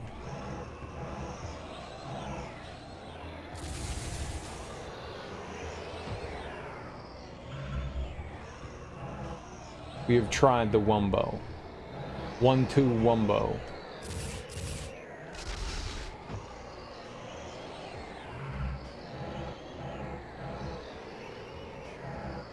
Let's water it up, baby. Moisture. Yeah, none of that worked. The 1-2 skimmery dinky doo. Maybe we could get closer down here. What's up, Smoke? You heard them commanders are at the top? Dude, they won. Yeah, that was really dope. I was very happy to see that they won today. Well, I watched it. I was very happy to watch them win. They did the winning, which was dope. I mean, they beat up Cincinnati, which probably isn't saying much. I mean, it's Cincinnati.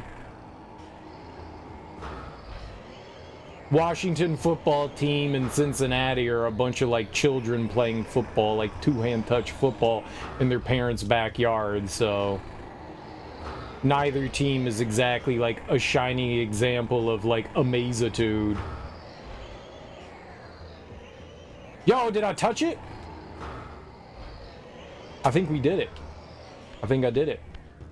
I think I did it. I think I did it. Did I do it? I'll do it. I'll do it. Yeah, I did. Gaming.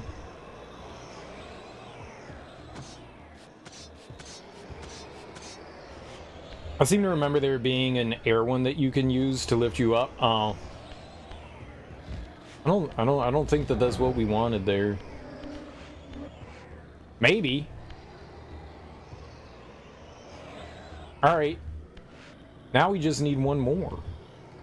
I haven't discovered any sort of, like, airlift one. So if there is one,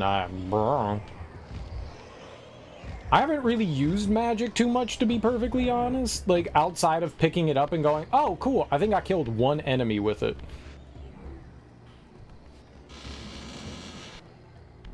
You're happy that the Panthers finally won? They got Andy Dalton. Apparently that dude kicked some ass, man. Dalton tore it up. Your new quarterback is slumming it, man. That's unfortunate.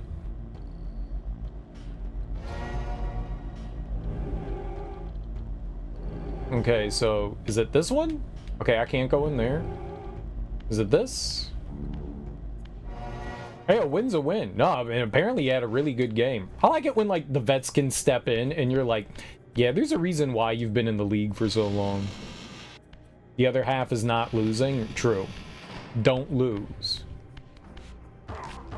That's an important one. That's a very important... Well, it's like a short-term answer. You know, it goes to show you, though, it's really interesting. There's a lot of blame that you can, like, put around and go, well, maybe the offensive line, the receivers aren't having it. You know? Sometimes the answer is a multitude of issues. Other times, you're just like, yeah, the quarterback just wasn't doing well. If you put in another quarterback and that person excels in the same system, you go, oh, maybe, dude, maybe your starter, your rookie dude, he's not a rookie, he's like a year or two in, right? He just needs more time to develop. Maybe that's all that it is. Sometimes people don't come out the gate, you know, shooting guns. Sometimes it takes them a while. You know, you got to develop a bit.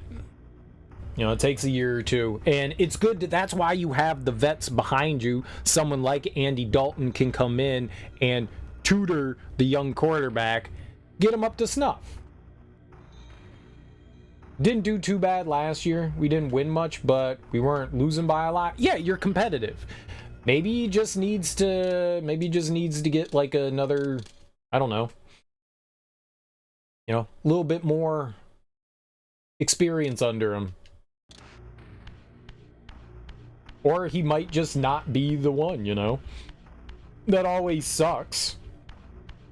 I mean, as a Washington fan, I think out of anyone that's a fan of football, Washington has not had a good team since 1992 Mark Rippon, and Mark Rippon was not a very good quarterback. Like, things just happened really well for them that year. Mark Rippon was not an amazing quarterback. He had one good season. That's all you really need from a quarterback is one good season. He had a really good season. Good for him. Since then, we've had, like, 400 quarterbacks. It's absurd how many quarterbacks Washington has gone through. Absurd. Watching other teams like draft good quarterbacks and like build their franchises, and Washington's just like, we're gonna flush that draft pick down the toilet, and that draft pick down the toilet, and that draft pick down the toilet, and that draft pick down the toilet, and that draft pick, like for like 30 years now, they've just been flushing the toilet. Flushing the toilet.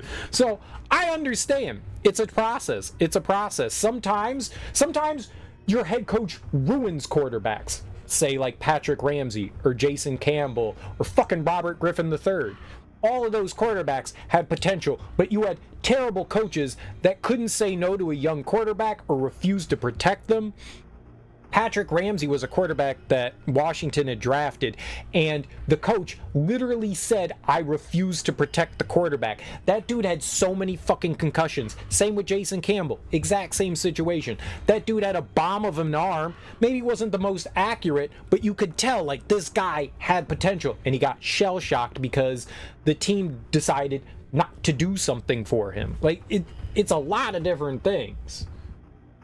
But you do. You need the combination of right coaching staff, someone that can like coddle but also mold the quarterback. You need a good offensive line. The quarterback themselves need to have potential and talent, but also be affable. You know, you need your quarterback not to be a prima donna person going like, I'm the reason we're winning, and when you lose, not throwing your players under the bus, you know? It's not my fault, it's their fault. The right combination for the times. Cam was amazing, but he ain't anymore. He's old. He's not young anymore. I saw him punch a bunch of children. He got into like some fist fights with a bunch of kids in the off season. That was kind of funny. I was like, Cam, how the mighty have fallen. Why are you fighting children? Why are you fighting children? Carolina's doing the same thing for a long time. Hey man, you know what? We got something in common. We both had the Del Rio disease. Fuck Del Rio. Riverboat Ron. Ron Rivera. Ron, that's who I was thinking. Del Rio. Ron Rivera. The Rivera disease. Fuck that dude. Maybe at one point he was a decent coach, but that dude was abysmal. You guys may have liked Riverboat Ron.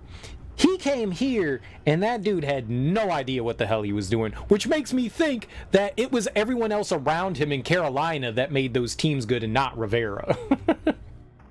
Like, Rivera put some good pieces, or the front office put some good pieces in places for him, and then he was just like, hey, no need to work. I could just stand on the sideline and cross my arms and just look like a concerned parent.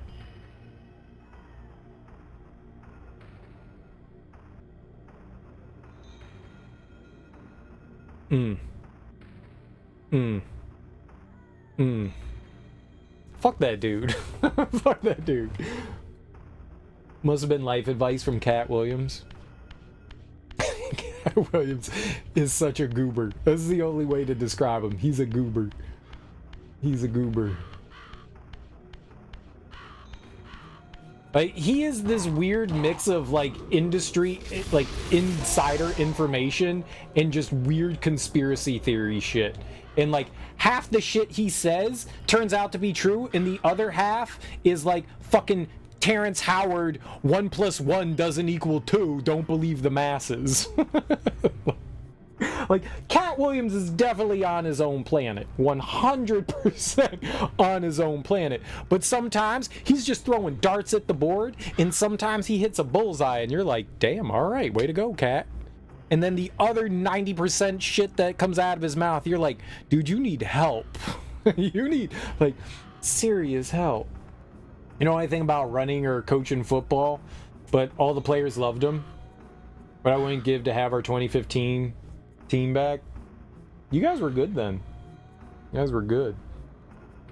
Throw Steve Smith in there too. Steve Smith was, for being such a tiny little smurf. Like, that guy was good. That guy was good. That guy was genuinely good. I did not like the way he ran his mouth, but he was good. He was damn good. There's no denying the talent that Steve Smith had.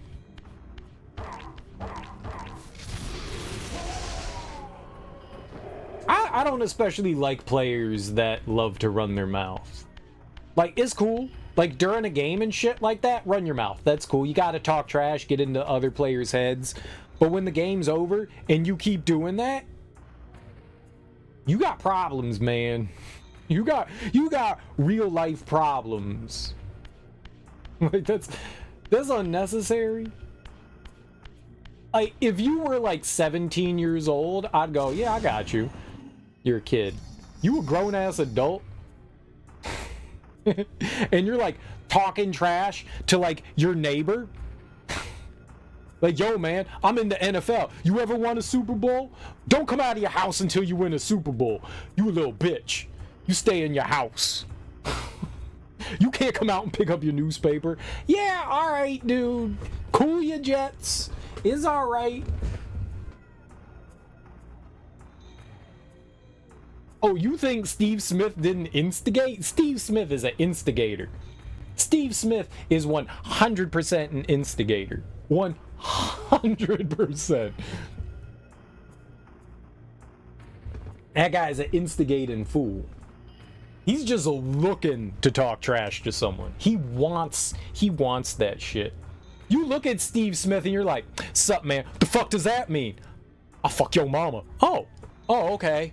I was just saying, hey, cool. Well, I'm gonna go over there now and eat some carrots. See you later, Steve. I'm fucking your mama tonight. Okay, good luck with that. She's dead. Some of them take their trash talking a little too far. Definitely. Definitely. Leave it on the field. Leave it on the field. That's all that I care about. You bring that shit off the field, that's the stuff that rubs me the wrong way. There's no denying Steve Smith. Super talented individual. I just didn't like his, like, off the field personality, you know? No denying the talent. No denying it. There's lots of people like that. I would take Steve Smith on my team. I would take Steve Smith on my team. Plucky little guy. You know, for being as small as he was, and he was like, he was a damn good receiver. He's a damn good receiver. And you would think, like, all right, this guy's going to be like a solid slot receiver, not like a #1 deep threat receiver. No, man. He had it all. He had it all. Solid receiver.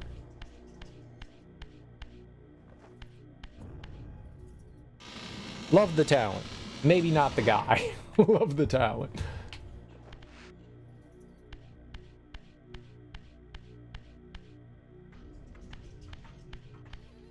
Let's go up here first. Yeah. I figured. And then it looks like there's gonna be one more fast travel after this.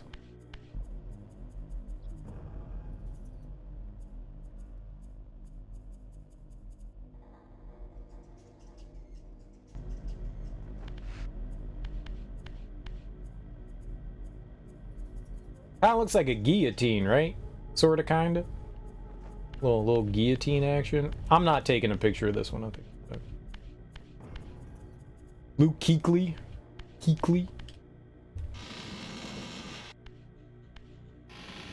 Not Jeff Green.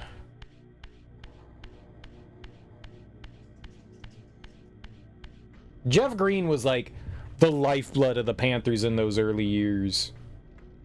Like, he was like the Panther. You may have not known anyone, but you knew Green. you knew Green.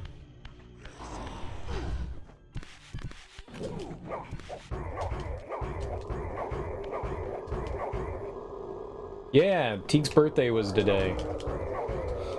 I guess still is today. It's all about Luke. You gotta have your favorites. We should give Teek a shout out. Teek's a dope guy. Oh yeah, right. He's not in here right now, so I can't do that. I gotta type out his full name. Gross. He's doing a birthday stream playing some RE2, one of his favorites. I think he was doing Leon. Oh yeah, go say hey to him. Absolutely. Wish him a happy birthday for sure. Just come back here. He kept trying to set an NFL record for most concussions. Dude, that's Tuavalio, or right? That's his name. I can't say his name, man. I'm gonna try.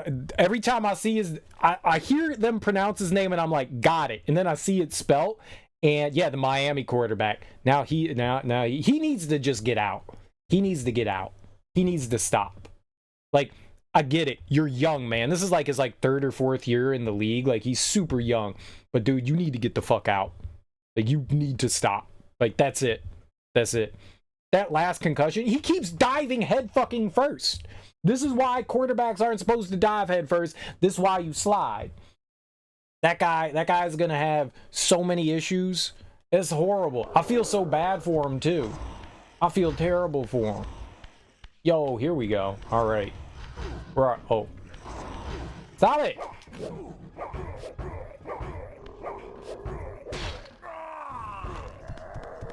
Yeah.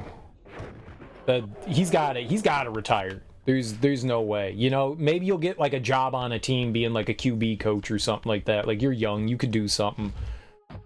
Like, dude, you're gonna, like, if you try to continue, I don't. That's one of those times where I would just be like, dude, I'm not playing you. I mean, he's got guaranteed money in a contract. That's cool. Try to do something on the team, like stick around with football, you know? You could be a QB coach or something like that. Work your way into coaching, you know? But you gotta stop, man.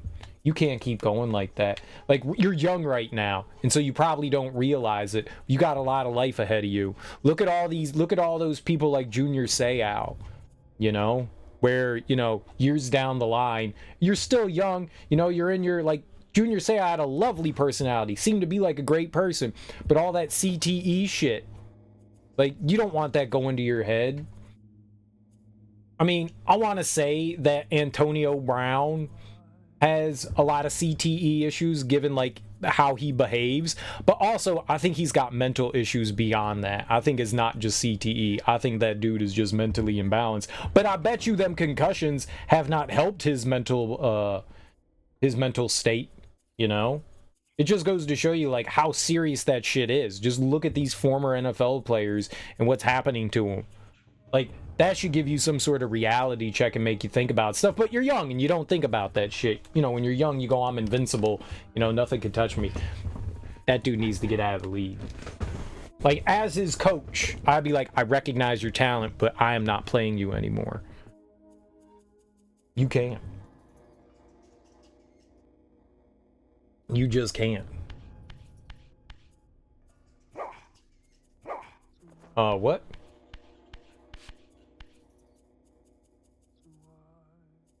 I don't know. 69 door, dude.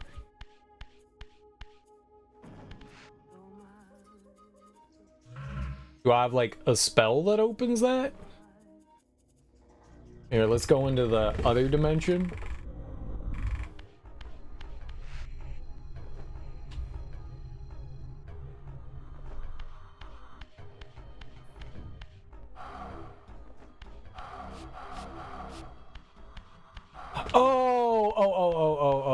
Oh, I'm an idiot, aren't I? I bet you it's the block shooty thing. I bet you it's the block shooty thing. I bet you it's the block shooty thing. It's definitely the block shooty thing, right? The other vampire thing didn't come back, did it? Alright. I bet you it's this thing. Aw. Aw, it's not the block shooty thing?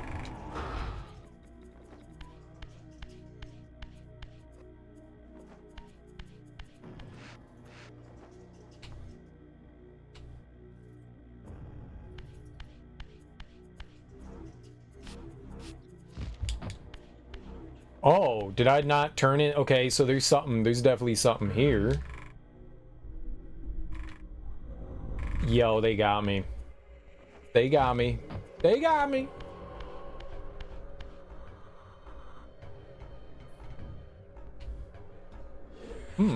Ah.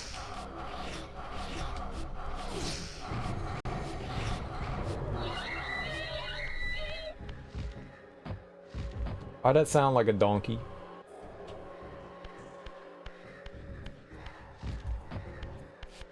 Alright. Alright, so we could go through there. Guess a block gets pushed into there?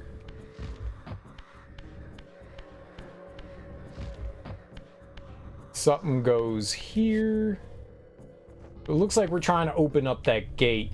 Z for Zabong. Zabong.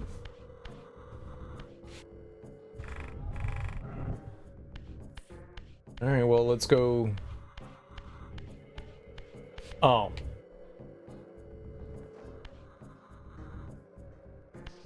That did nothing. Good.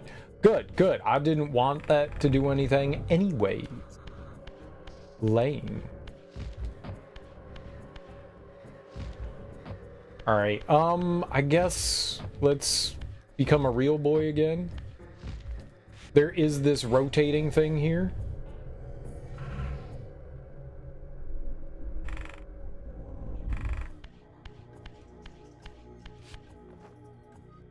Alright, let's try turning this.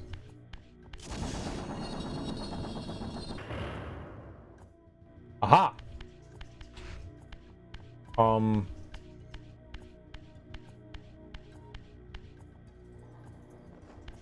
Oh, I was just facing in the wrong direction.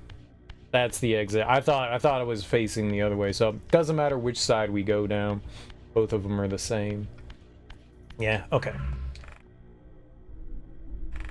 Now, why I did that, I'm not quite sure. Oh, you came back to life? Where you at? Ah!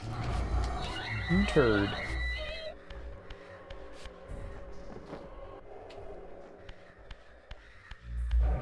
I was gonna say, I'm pretty sure I need the magic. Okay. Now, what?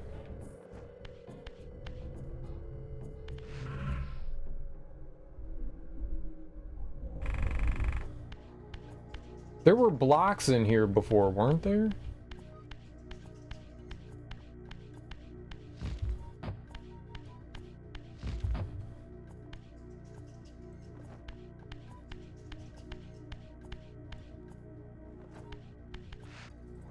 I'm guessing we can touch these, right? Okay.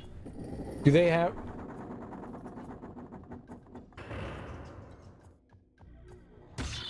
What?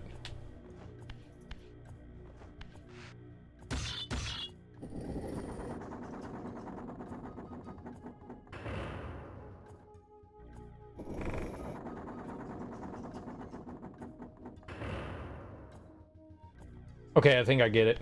All right, so push this one out into here.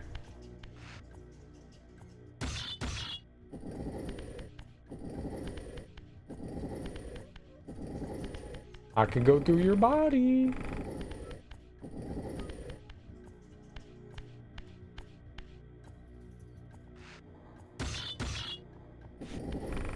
At least I think that's what we're doing. I think that this door shows us the solution. It's the...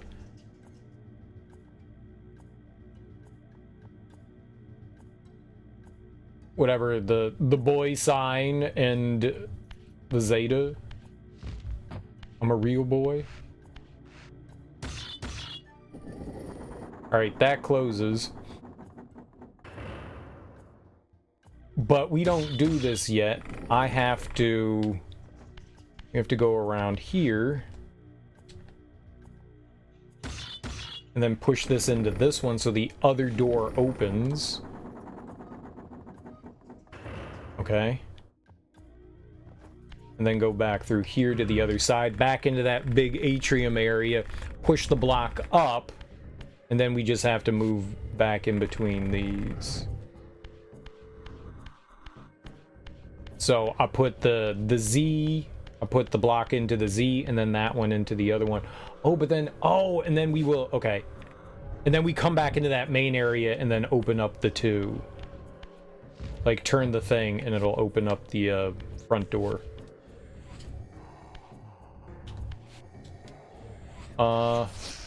What? Oh, right, I need to be a boy. I need to be a real boy. We're not a real boy. What's up? What's up, duck? Gotta be a real boy. Kain uses his legs in this legacy and doesn't need a cane. It's the riddle of the Sphinx. Is that what you're trying to tell me? Is the riddle of the Sphinx? You can't get me to solve riddles on stream. You can't get me. I'll see your game. Duck always trying to make you solve riddles. What has what is green and red and goes like this? A frog in a blender. I see your riddles. I see your riddles. You can't get me with your riddles.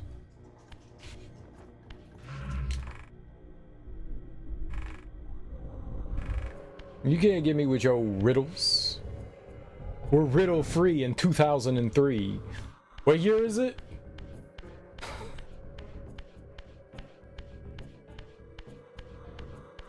It's 1995. NBA Live.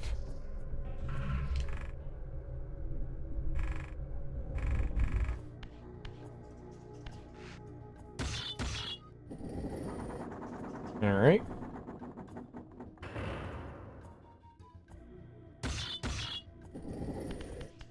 Don't pull it again. That'd be bad.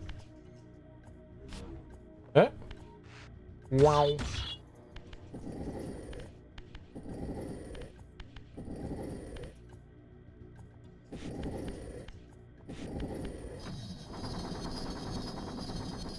Okay, cool beans. And then we have to become a ghost. We got this. This easy. But how you doing, Duck? You having a good, lovely Monday? Wonderful Monday? Alright, that opens the doors, and now we can, I think, go this way? Yeah, there we go. I do want the weapon. Alright, we'll fight him.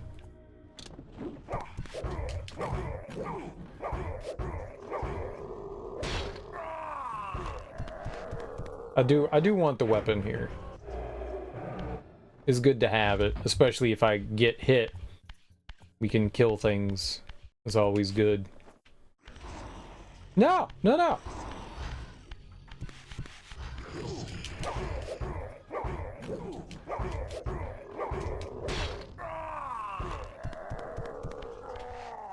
Man, these boogers.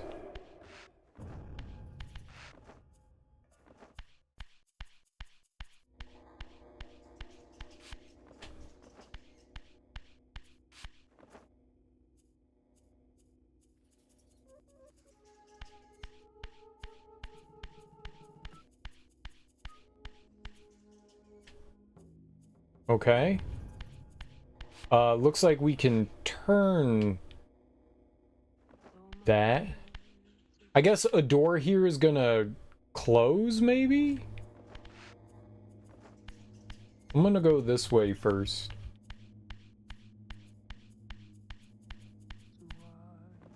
Okay, we have to go into the spirit world for that. All right, let's turn the door.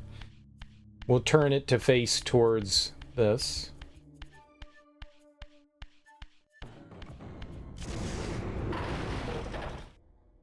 It's just magic. Do you believe in magic? Alright, we got all our magic back.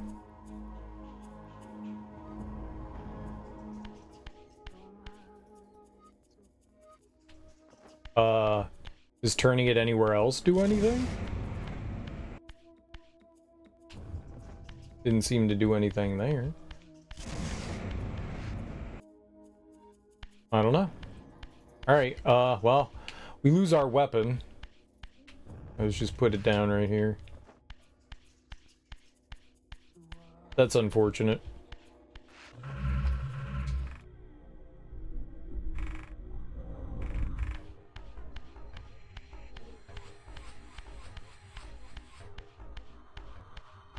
It's usually worth coming back down and checking again just in case there's something else before we go through there.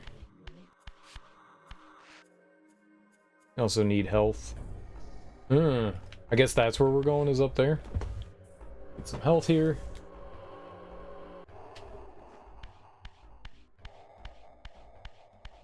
Alright. Through the gate. Gatekeep, Grim Reap.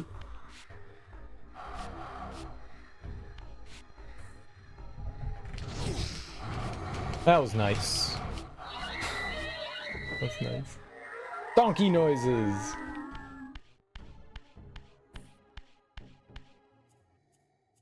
Yeah, we can make that, right? It's not like I could do anything anyways. We had to try. Hey, man! I'm just gonna leave you alone.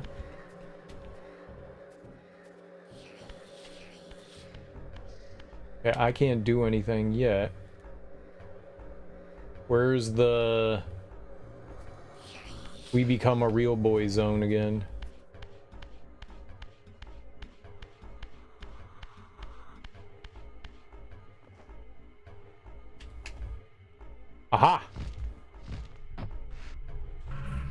There we go.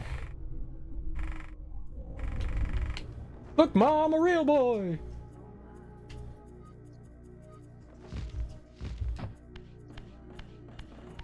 Okay, so we could get a weapon again. I'm gonna leave that guy alone for now.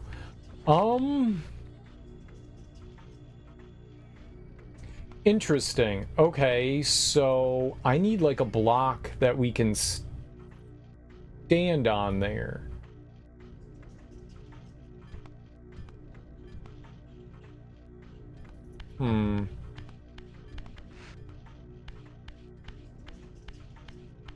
How else are we gonna get all those in there? That looks different. Why are you different?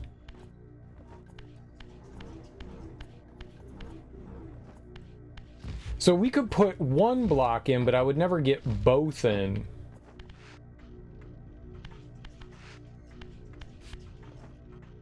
Because while I can dump a block down here to push one of these in, I'd never be able to get both of them in. We need another cube from somewhere. Check out my cubes.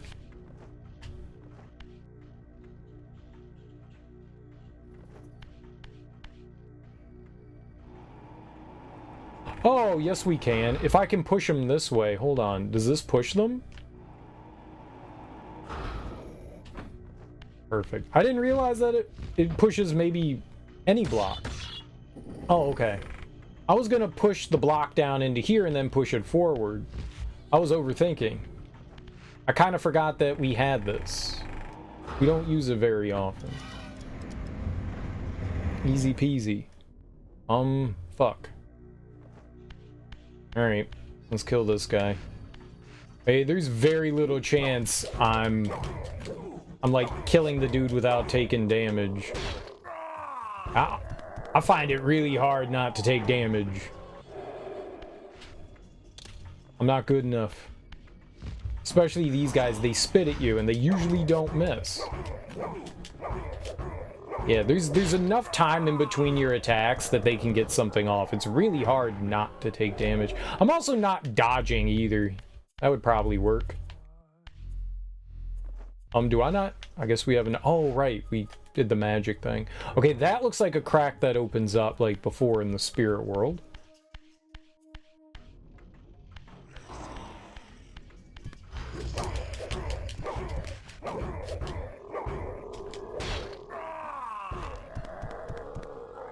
These things can sometimes respawn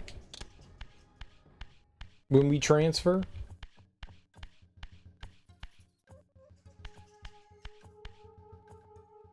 Okay, I think maybe all of these need to like face towards us. Like that.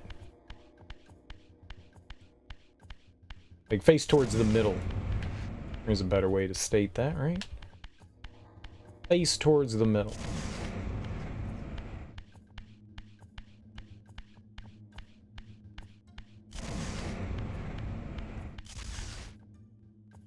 Didn't turn it?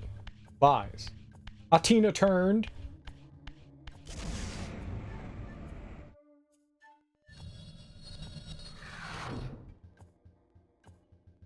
Oh, that was the front entrance. Oh. I did not expect that. I thought like the floor was gonna go down or something.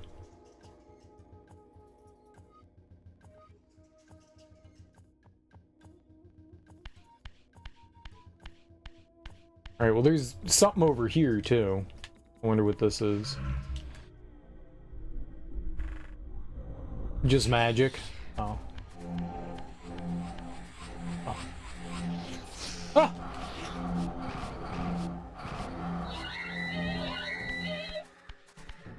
That was it though.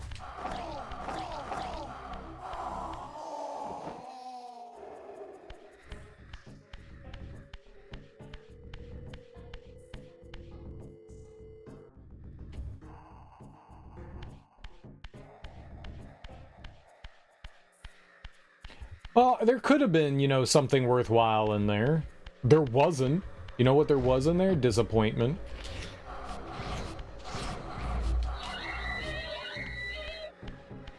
We're used to finding disappointment.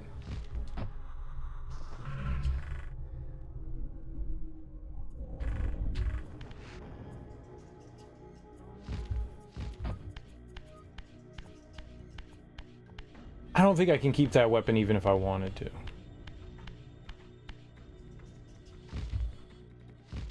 I do want to, but like I'm 99% sure I cannot keep it.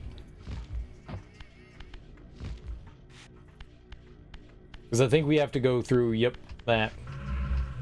So it doesn't matter, we drop it anyways.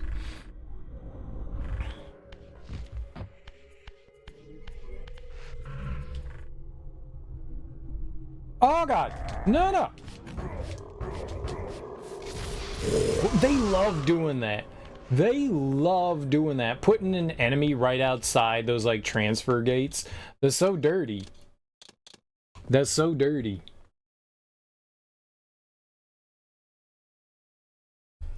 That is so mega dirty. Mega dookie dirty. Alright. The Oracle's Cave, where Kain's first fateful meeting with Mobius occurred. Mobius played the role of a doddering soothsayer, stirring his pot of visions while dispensing enigmatic predictions to gullible visitors. Underneath the facade was Mobius the Time Streamer, sorcerer of the Circle of Nine, a ruthless manipulator with the power to bend time. Since his murder at Kain's hands centuries ago, these caves have stood vacant, though, like Mobius himself, they are rumored to be only a facade for a much larger, more elaborate complex. Much I larger. sensed that Kain was here, and at that moment, I would have plumbed the depths of hell to find him. Bink! Bink! Do I run around this?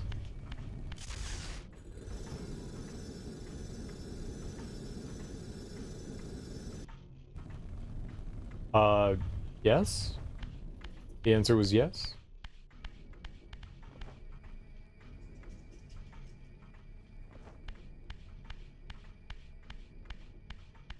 Easy. We did it. We gamed.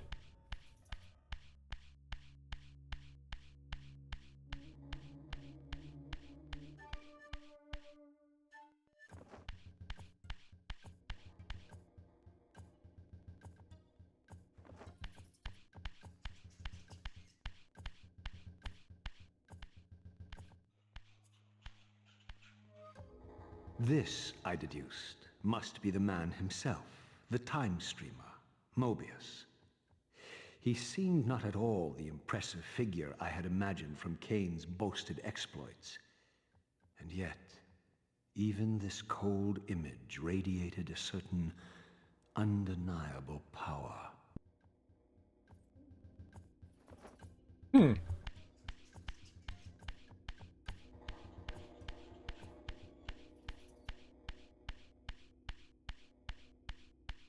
If you're like cereal, there were switches and levers there. I know. Just want to see what we got elsewhere here before we go pulling anything. Usually a good idea to get a lay of the land. All right.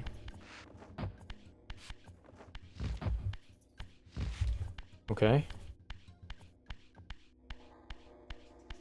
What that is right now, no idea. No idea.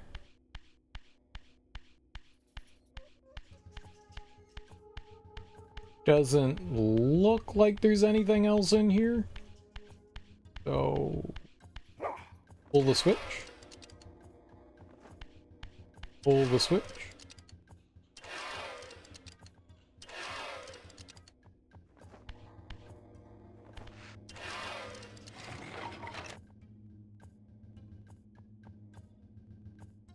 How'd y'all know the solution? I don't know. I was just pulling switches. I was just pulling switches.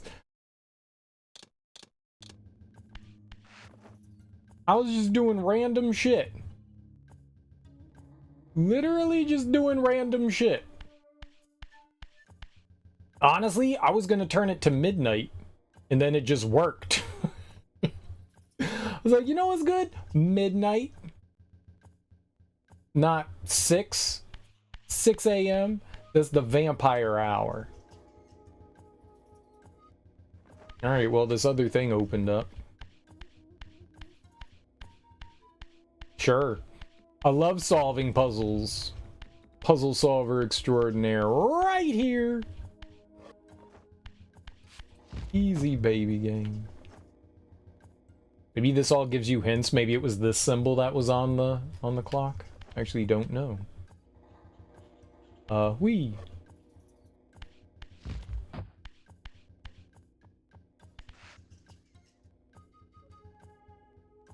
Kind of like a tuning fork or something. A sling. Okay, so we're gonna have to get other lights. Maybe this one's supposed to be blue.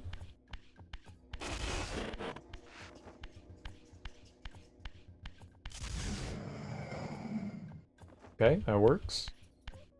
This one is purple?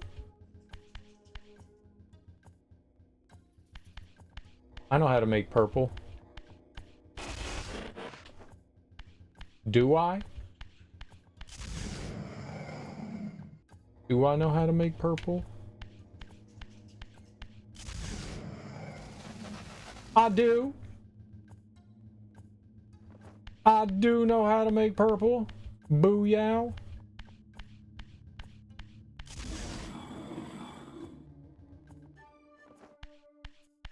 Okay, this one is just red. Alright, this is a very lazy puzzle.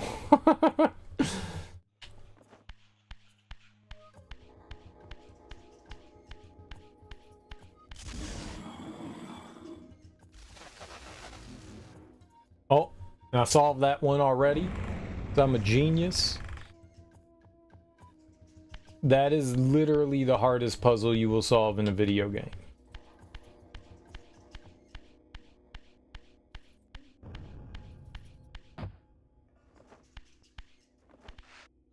Literally the hardest puzzle you'll solve. Well, even those guys dead. No real reason to rouse the dead, right?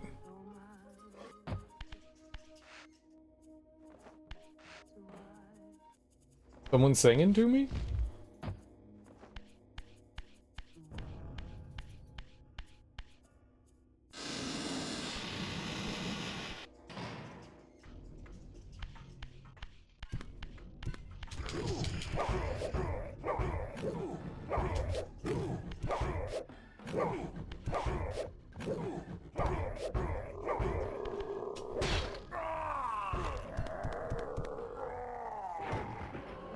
Stompy, stompy.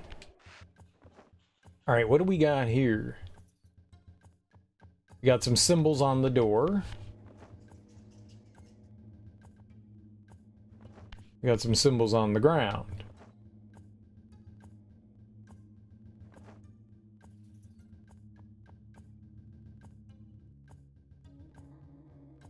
Okay.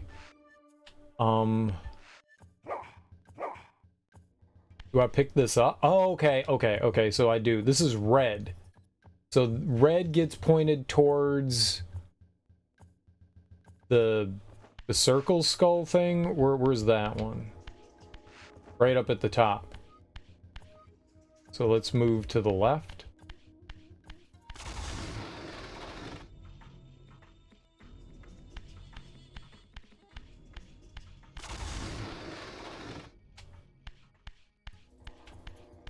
No, stop.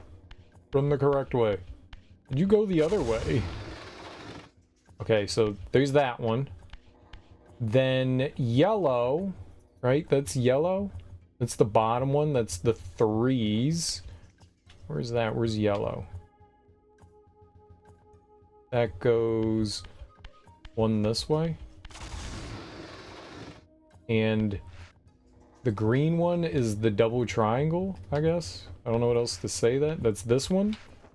So green is right here. Do we go this way?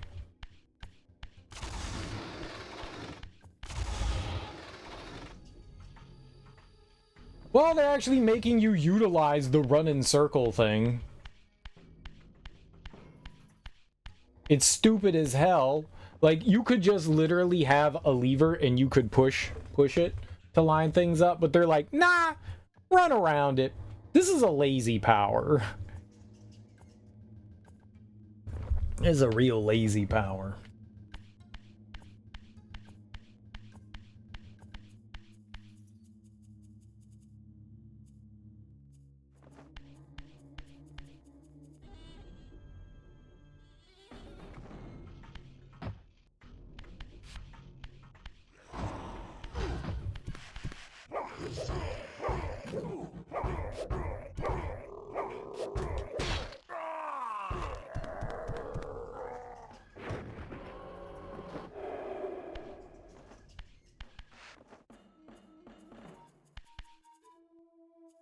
Run in circles to turn things.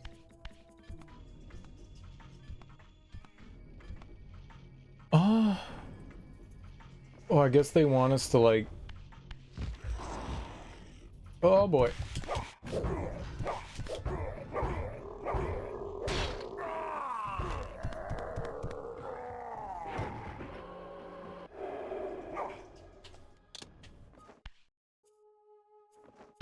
Probably. Progress. I don't think there's anything down here. I think this is like, if you fall, you have to like do the walk of shame. So I intentionally did the walk of shame because I like walking in shame. I have no shame. I'm proud of all the things that I've done. I am not. Oops.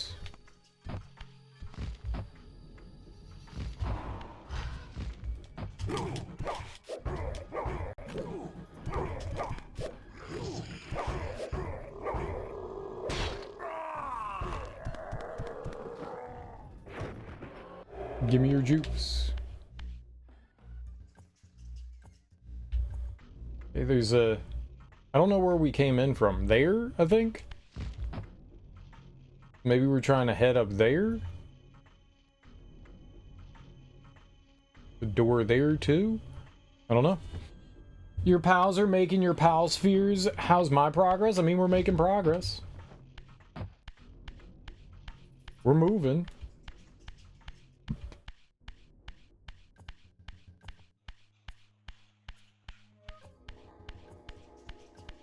Easy baby game?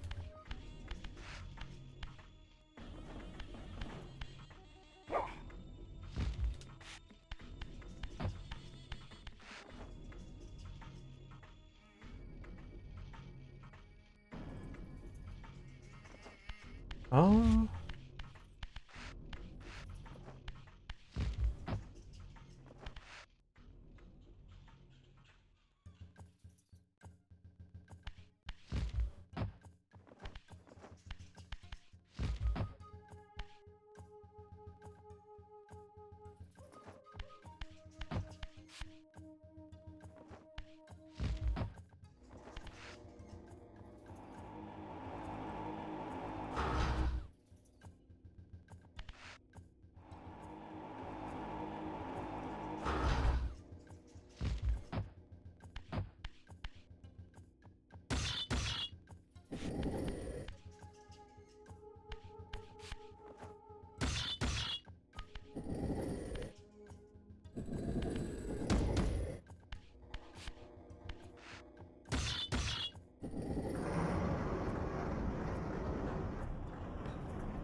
Cool.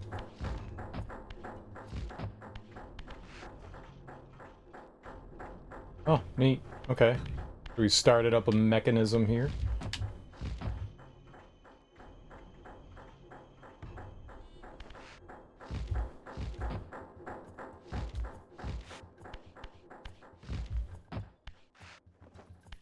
Like I can climb that, right? It is definitely a climbable wall. Is not? But we've seen that wall texture before, and you can climb it.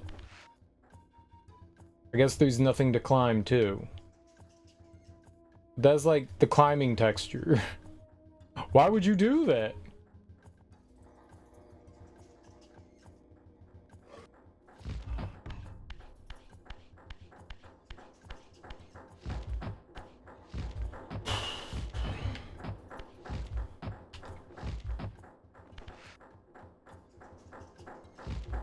I disagree, game. I hit the jump button and you did not jump. I 100% hit the jump button. Dude, why are you not jumping?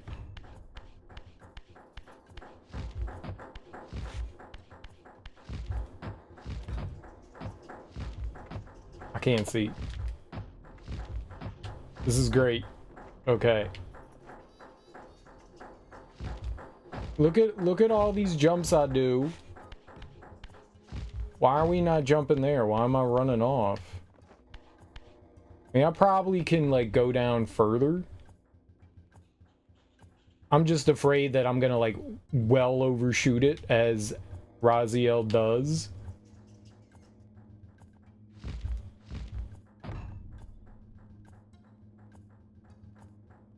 Okay, so I can go over there, or we can go over here.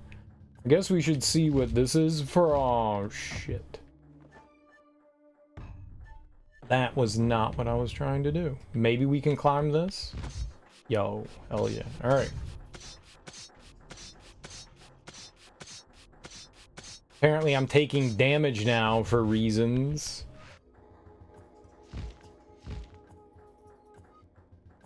That's good.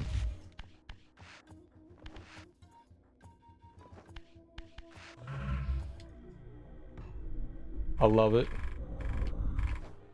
Right, well, I can't really do anything unless we have health. So I'm gonna get the big suck on.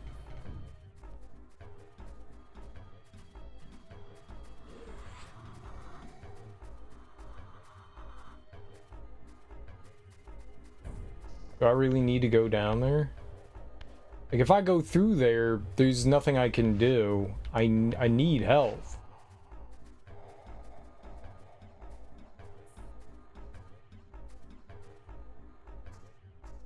Great. Oh.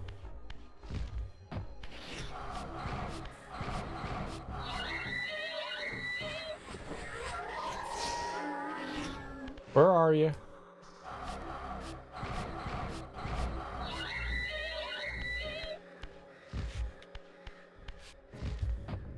Right, maybe the idea here is to platform when everything is turned off.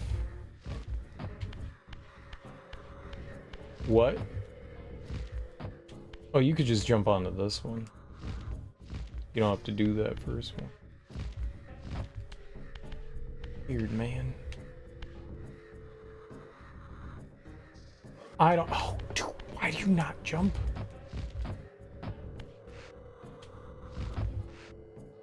That spot does not like me. Alright, I gotta stop jumping onto that. We don't have the distance to make it onto that one.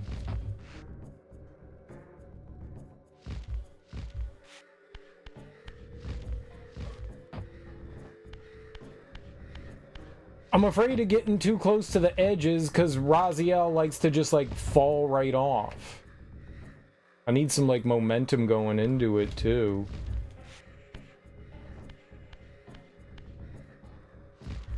Nope. Yup. Okay, I didn't know you could grab that.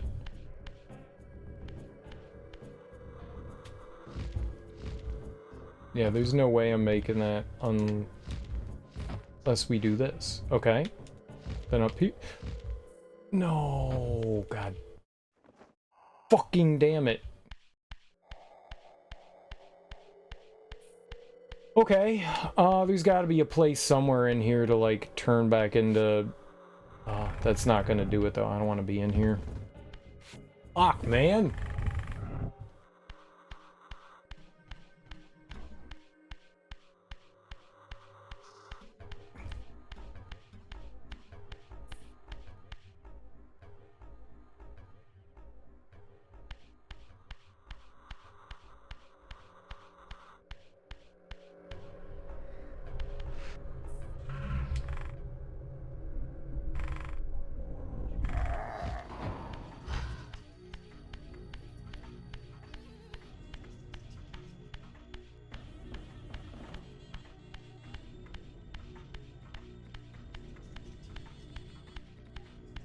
Trying to make small little jumps with Raziel is a just massive pain in the ass.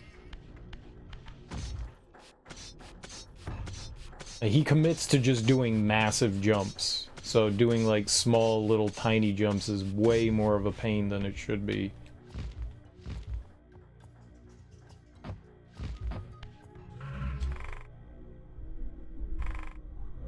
All right.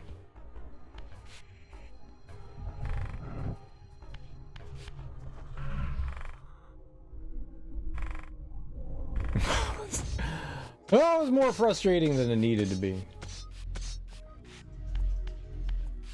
Shut up.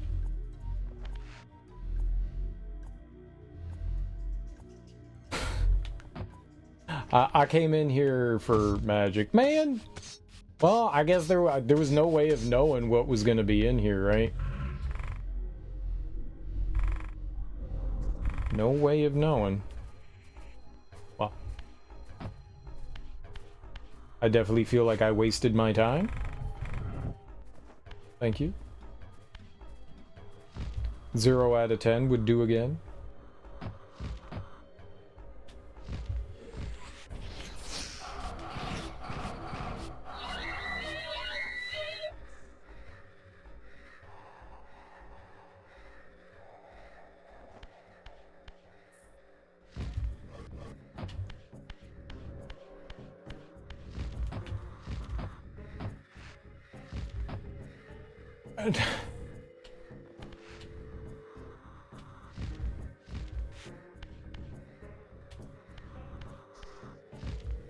Here, just go over there. Don't worry about the... No, I actually think we need to be in this form, don't we?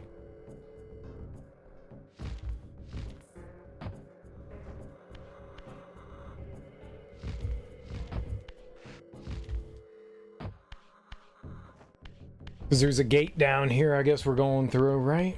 Right here.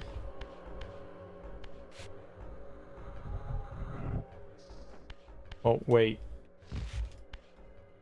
No, we're not going through it. I think we're shooting through it, yeah?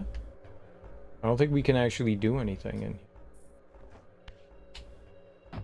Right, because he can't interact with objects in the spirit world. Yeah, I think... Alright, well, fine.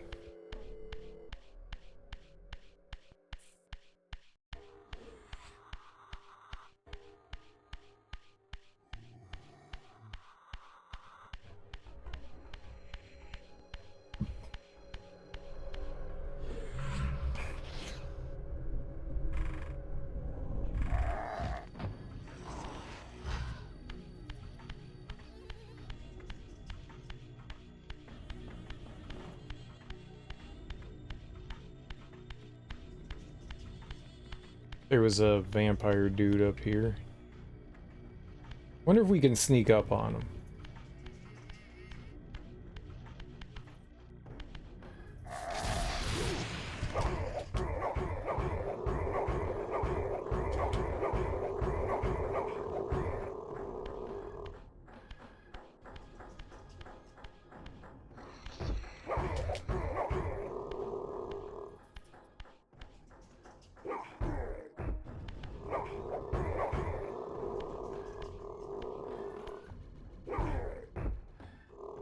Good, that's not something I can impale him on. Fucking game, man.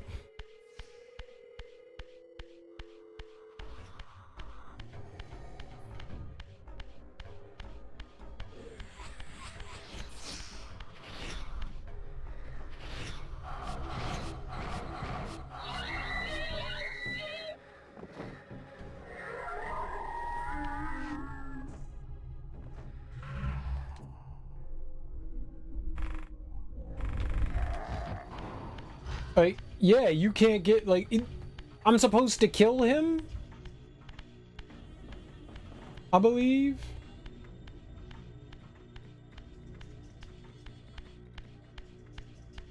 Are y'all just gonna cheat me out of my kill, huh? It feels great.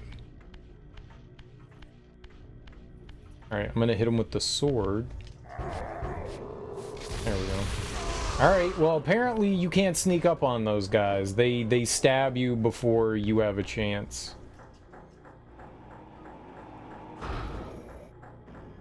Okay. One.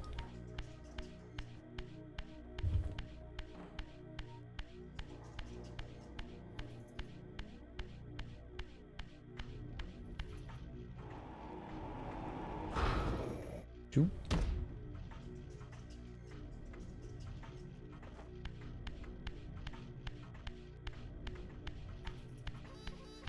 It's kind of dirty.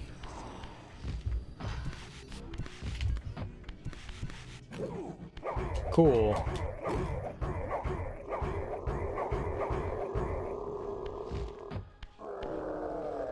Is there anything in here? I like instantly recovered. No, there are no object. We have to use the Soul Reaver to kill this thing. Okay. Great.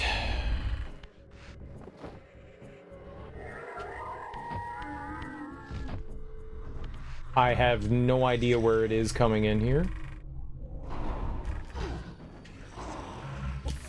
Fucking hate this game, man. What the hell? Dude. Cause I can move out of the way of something when I'm like stuck standing still. Okay, where the hell is he?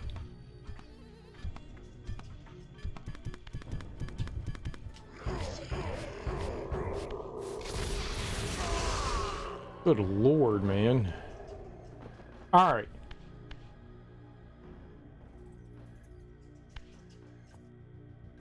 So these are all going to go in very specific spots.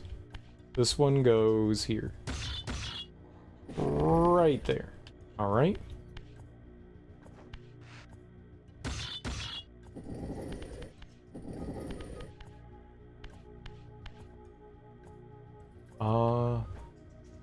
That one looks like it goes right here, so...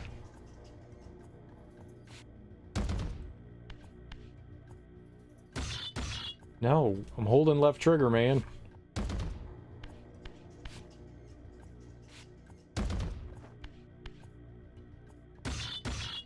Here we go. I think this goes right there, and then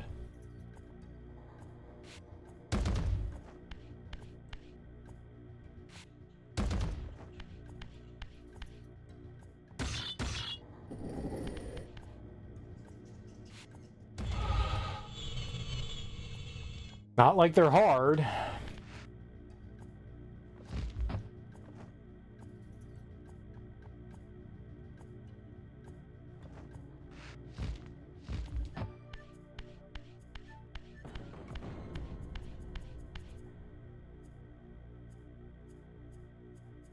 All right, down the tube.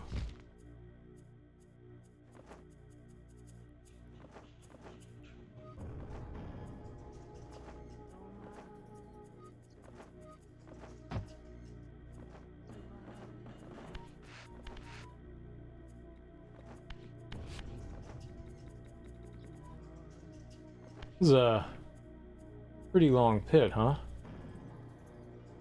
I wonder if these symbols are going to play into anything.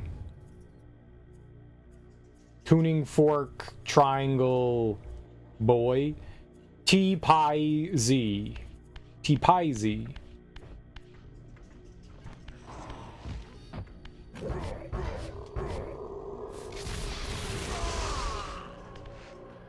Good, there's stuff we can use to kill it. If that swings closed, maybe we're good. What's up, Flame? How you doing, homie?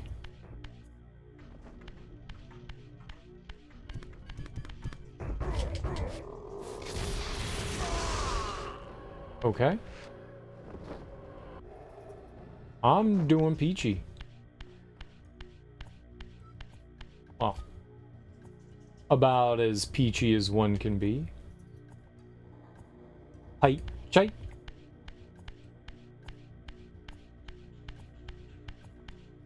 There a nerd in here? All right. T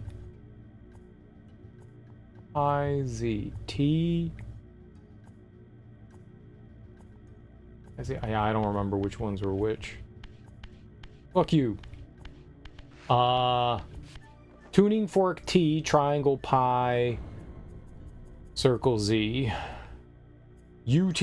Oh, UT for UTI. I got it. Makes sense.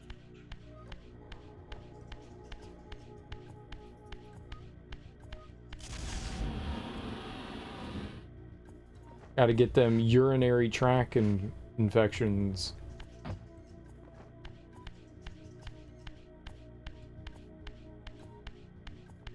Urinary.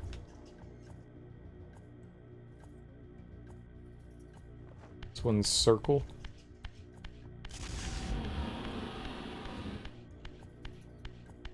So that makes this one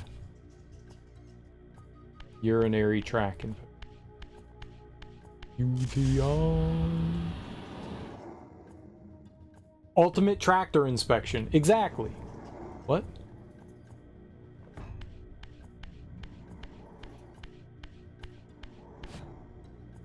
Alright, well.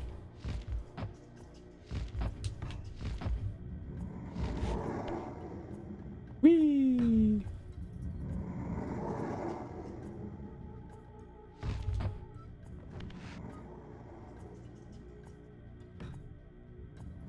Alright.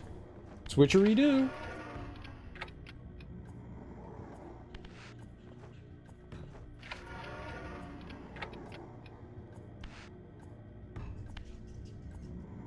I don't know.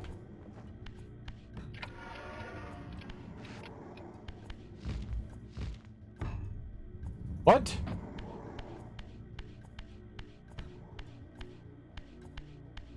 Okay, let's do them in order. Let's do the U and then triangle and then circle. Is this the U? No. This was. Good jumping. Good jumping. I could totally see. I can see where it is.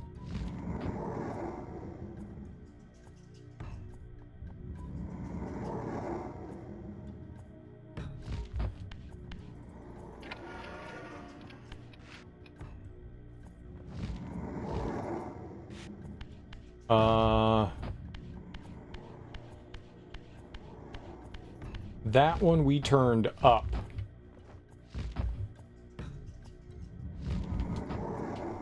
Which makes me think... Yeah. Yeah, I figured it. It doesn't matter the order. I thought they were in a different position from the get-go. They weren't, so didn't actually matter. Didn't actually matter. I love it when it matters. Doesn't matter. Nothing even matters. You know, to me.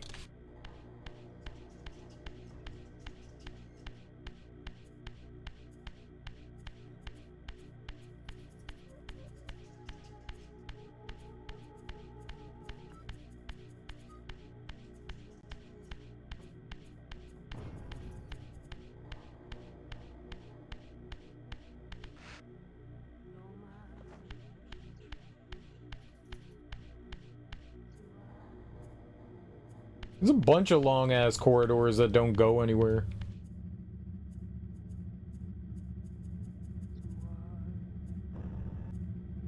Oh, don't stare into the abyss.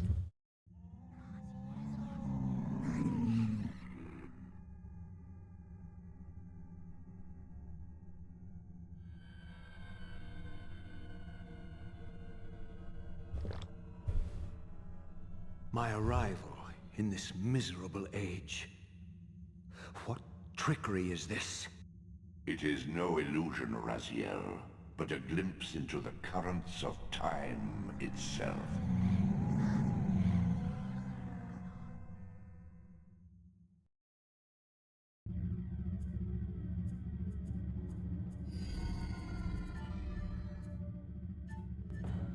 He called me a Raziel instead of Raziel. I did not know there was a in our name.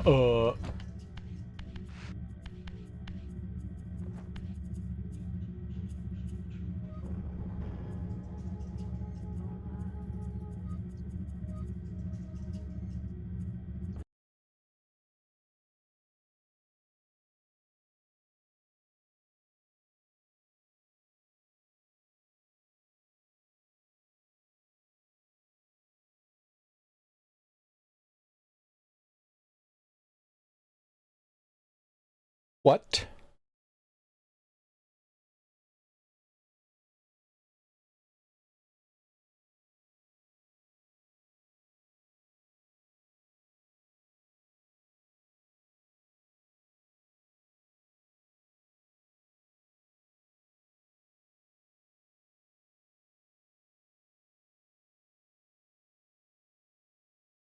I think it froze. I think something broke. But I don't want to do all that again. I did all at once. Well, we did just save, but... What's up, Teak? How's the rest of Resident Evil? Yeah, but it doesn't matter. You get sent back to a... It's like a... You get sent back to a starting point, which is like the beginning of the game. Like you always, when you load, you start there, so whatever progress you make, I don't know. I've never had that happen before. Yeah. But yeah, that's it, right? Got through the shotgun-only run with plenty to spare. Nice. Way to go, man. Way to go. Eject disc. I ejected the dick. I will insert disc. We'll insert Soul Reaver.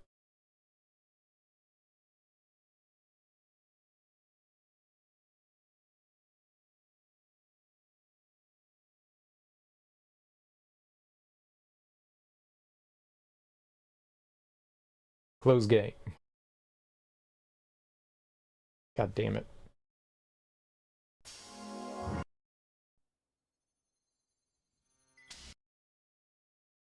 I don't think that's supposed to happen. I don't... I don't think the Sega logo is supposed to pop up in the middle of gameplay.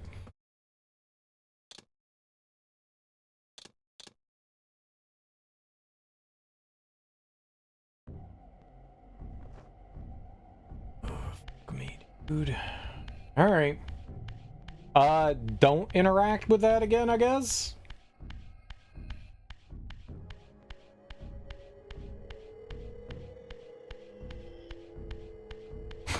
I wonder what happens. I bet you we were right near the next that last portal. I bet you we were right near it too. Cause that was pretty deep into there. I think we got well deep into it. I don't know how, I mean, we're gonna have to do the whole, I mean, if we have to do the, open the door.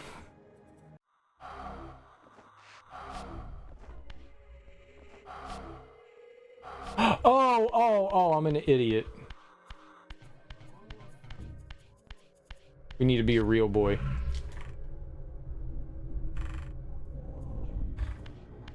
So, would you say the beginning of the game with shotgun only is more difficult because you have less, like, ammo? Less access to ammo? You're running from a lot more shit than, like, combating?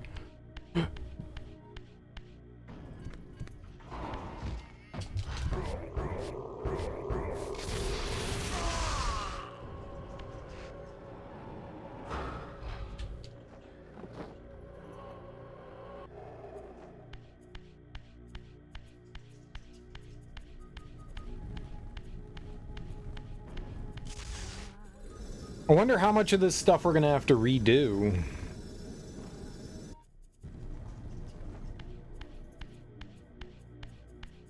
2 hard berries to overcome G1 and G3. So the bosses.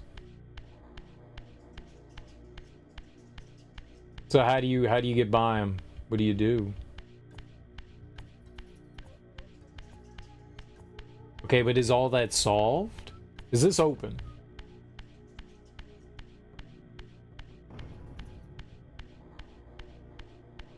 Like, if everything is solved, then we're, you know, good to go. So far, so good. Oh, but what about this door that's just gonna be locked?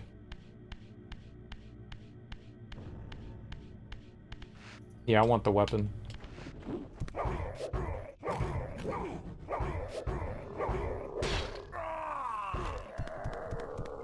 G1 had to use everything, all the shotgun ammo available you had. You had to bait them into grabbing you to use grenades. So you don't consider sub-weapons using a weapon. See, I would totally consider sub-weapons using a weapon. But then again, it would be impossible to do it otherwise. Like, there's no way you could get by it elsewise.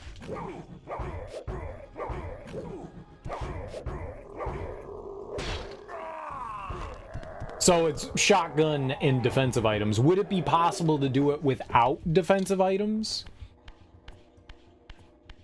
I guess that's what I'm trying to get at. Would it be possible to do it without defensive items?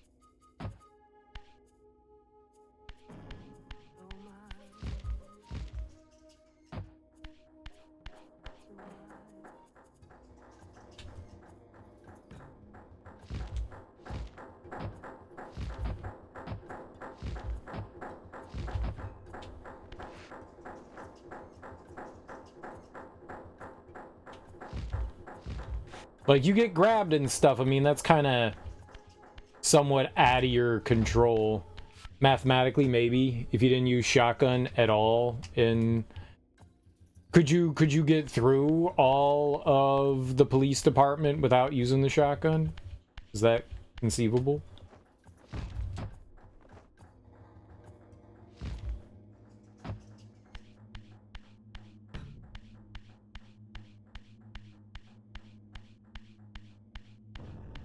You take a lot of damage. What would be the hard obstacles to get through that?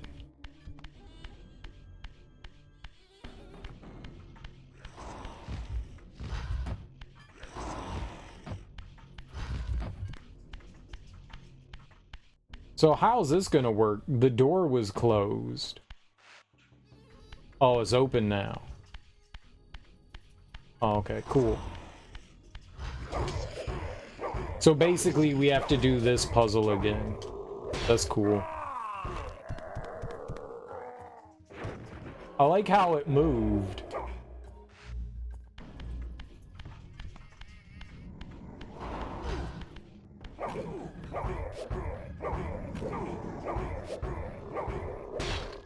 Here we go.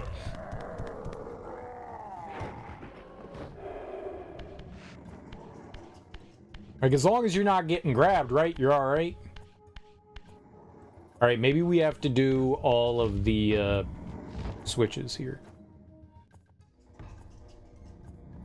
So you just have to perfect not getting grabbed. Alright, so they found a way to, like, not soft lock you in case exactly what happened to me. Well, maybe not exactly, but for whatever reason you have to stop playing. This puzzle gets reset. That's pretty good. Oops.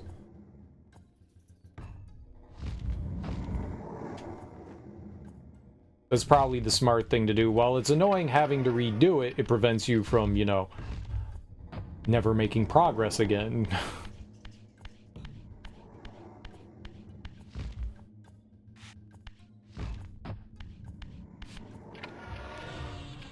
Alright.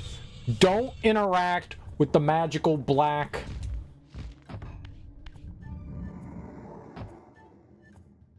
What? What was that? What was I standing on?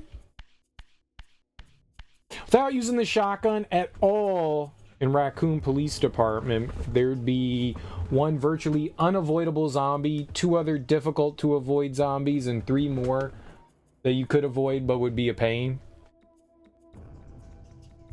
So it would theoretically be possible. Alright, so you're getting somewhere. I want to see this. And you think maybe with the amount of ammo that you would save in those situations and not using the defensive items, you might have enough ammo to take down? Would that be enough to even take care of everything, though? That's a lot. I mean, I get why you have to use defensive items. I totally get it. You know, just doing shotgun is not a lot. I'm gonna make a save state here. I'm gonna make a save state. Just in case, so we don't have to run back through this whole thing again, right? I mean, it took, what, 5 minutes? It's not that bad.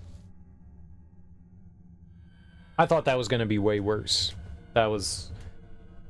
It felt soul-sucking. I felt that I got my soul reaved. Trickery is this? I was reaved. It is no illusion, Raziel, but a glimpse into the currents of time itself.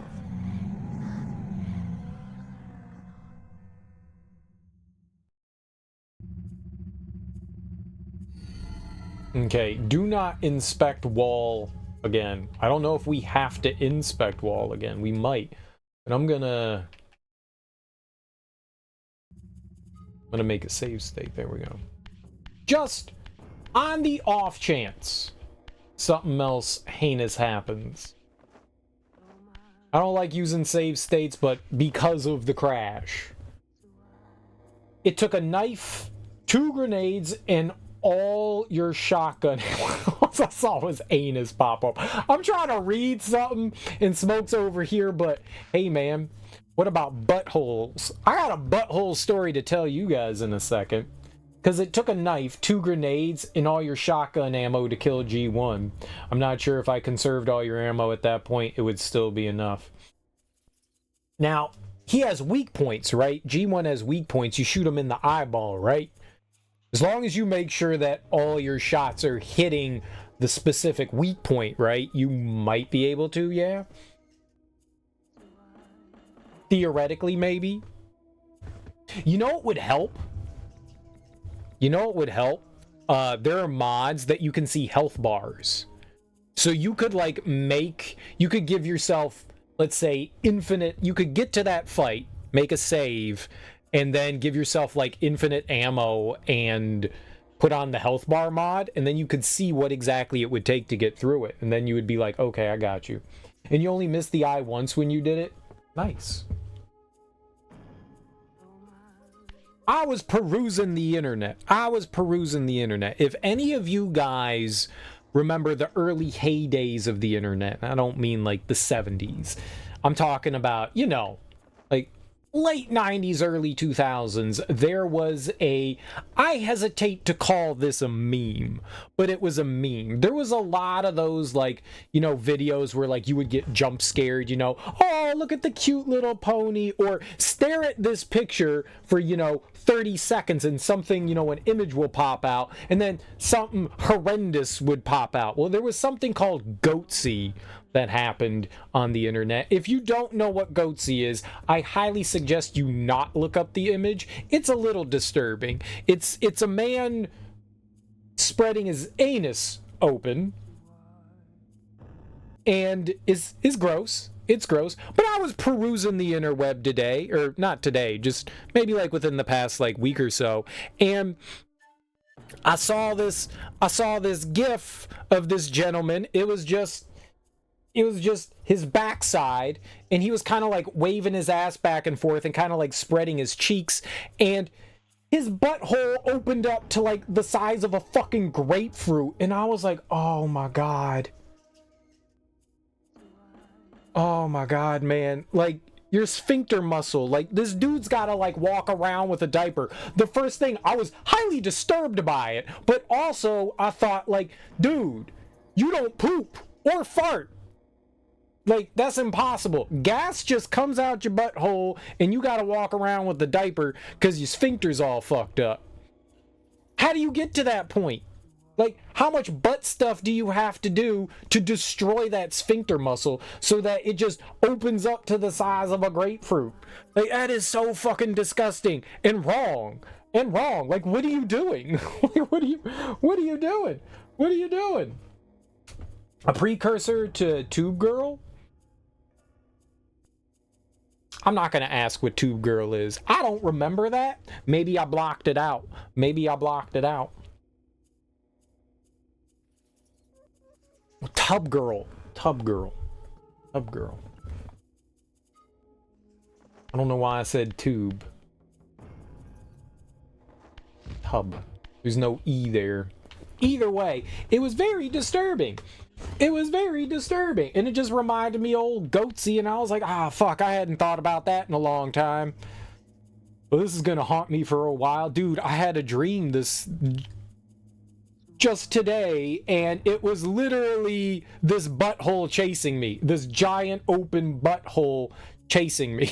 That was my dream. I was like, get away from me, open anus, get away from me. And it was just chasing me. Like, there was nothing else attached to it. There was no human attached to it. It was a derriere with testicles and a giant, like, staring into the abyss. What is this? Why?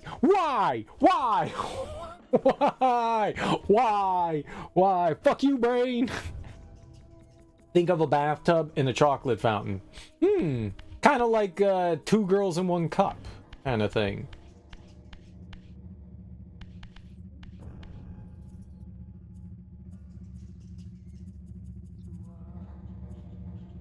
This is another portal.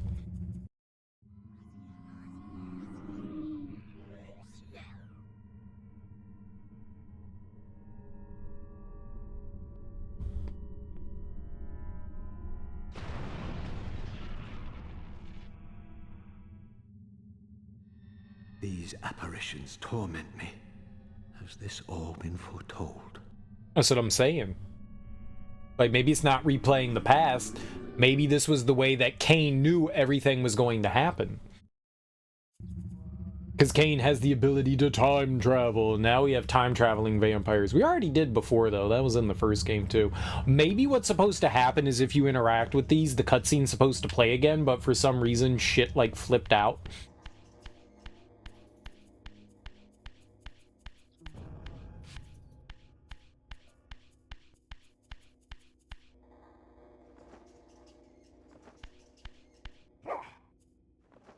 Once you get past G1, the rest of the run's pretty manageable, more so than you thought it would be. Nice! Whoa. Them textures is having fun.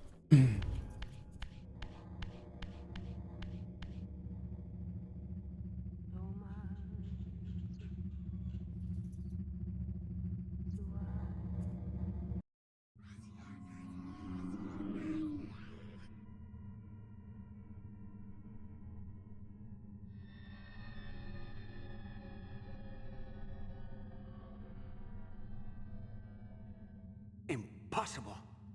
This must be one of Kain's deceptions.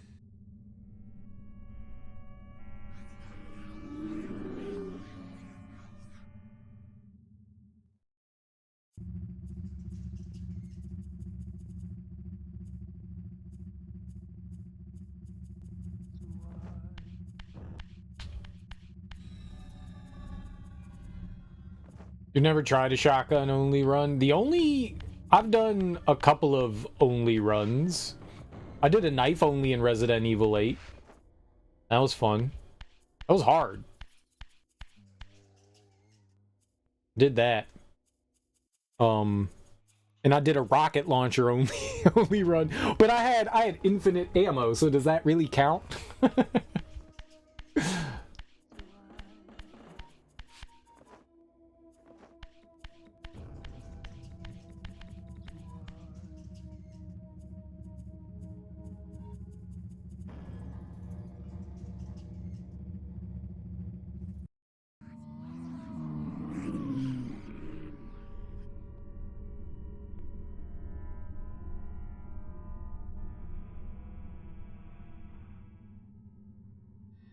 My mind reels with conflict. Does Kain await me moments from now? Or in some century yet to come? Okay, that's the only one that we haven't seen, so that one, they're all like, these were all foretelling the future at one point or another. You've done handgun only in RE2 Remake, Leon's game, at least. You don't think it's doable for Claire? You could do, I mean, lots of people do. Have you ever done a knife only run in any of them?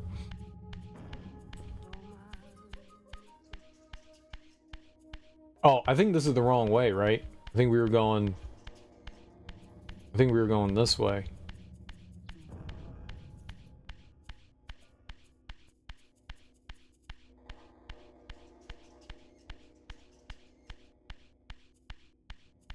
I think I got turned around. Yeah. I think I was going the right way. Dang it. Never done knife only in a RE game. I've seen a lot of people do 3. I've seen a lot of people do 3. I think I've only seen a couple of 2.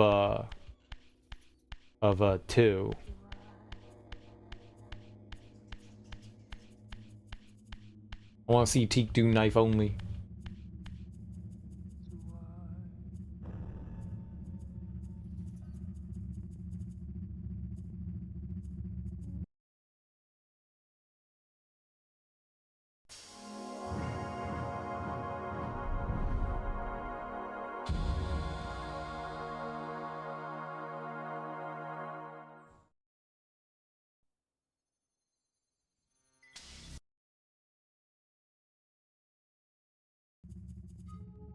This is why I made a save state. Apparently, I ran back towards the same one that we had gone past. You can't replay these without, I guess, the emulator having issues, I guess. It only play once. Something goes wrong. I like the knife only run in RE8. That was a lot of fun. It's a challenge, you know, it's another challenge.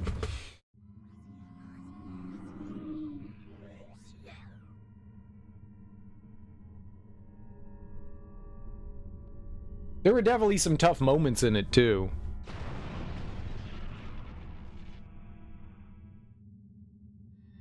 These apparitions torment me. Has this all been foretold? Okay, don't get turned around. That was the problem. We got turned around. Don't get turned around. What games have you done, Flame? Which knife onlys have you done?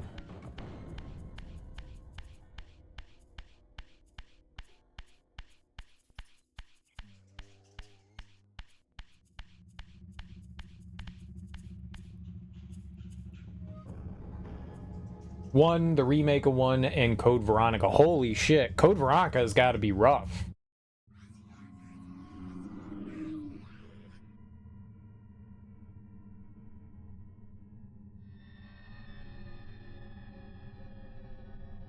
So we're going to the right here.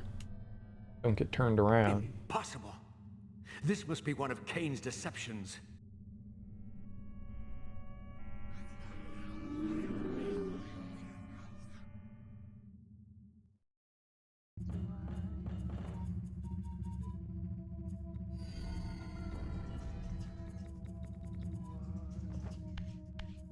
Don't try to replay the cutscene.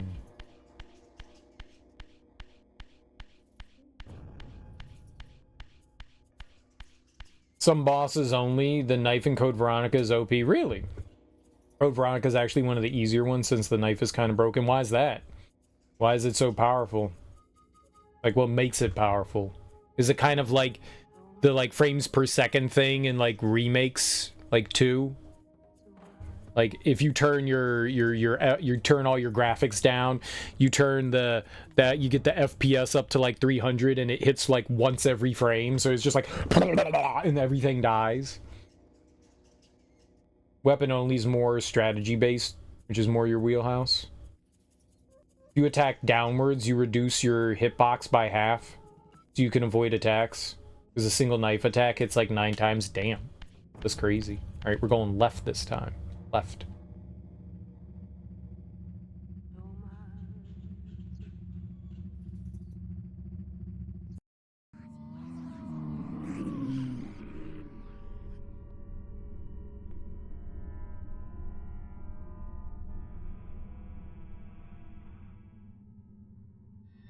my mind reels with conflict. Does Kain await me moments from now? Hit a zombie right before it some enters century its yet to attack come. animation. You instantly get him down to the floor. That's cool. I don't know that I've ever seen a knife-only run of Code Veronica. Is there a difference with the knife between Code Veronica and X?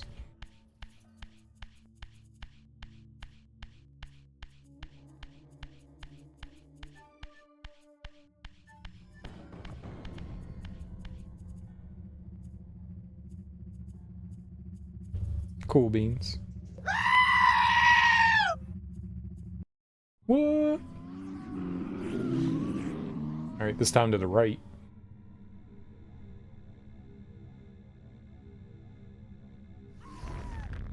This cannot be. What madness does this scene portend? Kain must think me credulous to suffer these lies. Those Mabuki bears. Power up.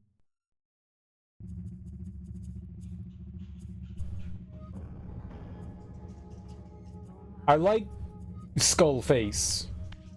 He's pretty cool.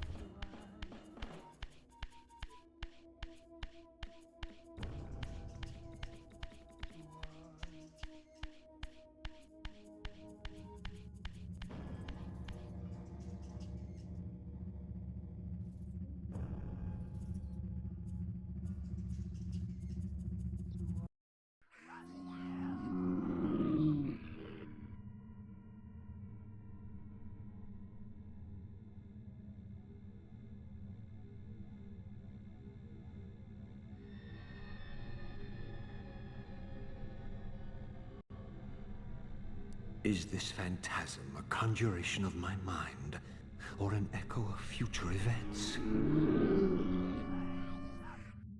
Well, I have the fire sword. Is that like the only way? They're like, oh, you can't beat Kain without the fire sword. I got fire.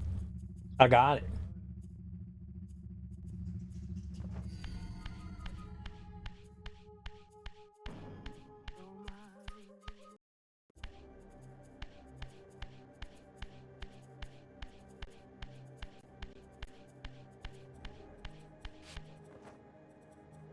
Or maybe that was the last one.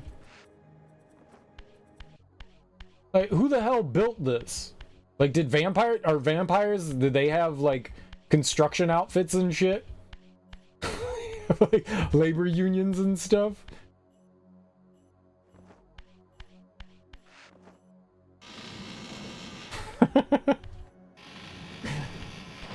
Hey man, vampires need work too. Gotta make a living.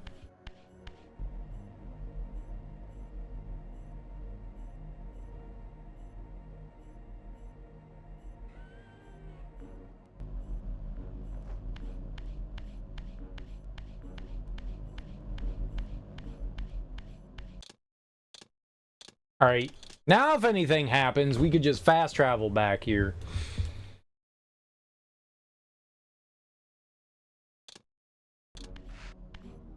Two different kinds of living, Teak. Two different kinds. You know? There's the one that keeps a house over your head, and then there's the one, you know, where you're in a state of being alive. This is the one where you keep the house over your head. That one.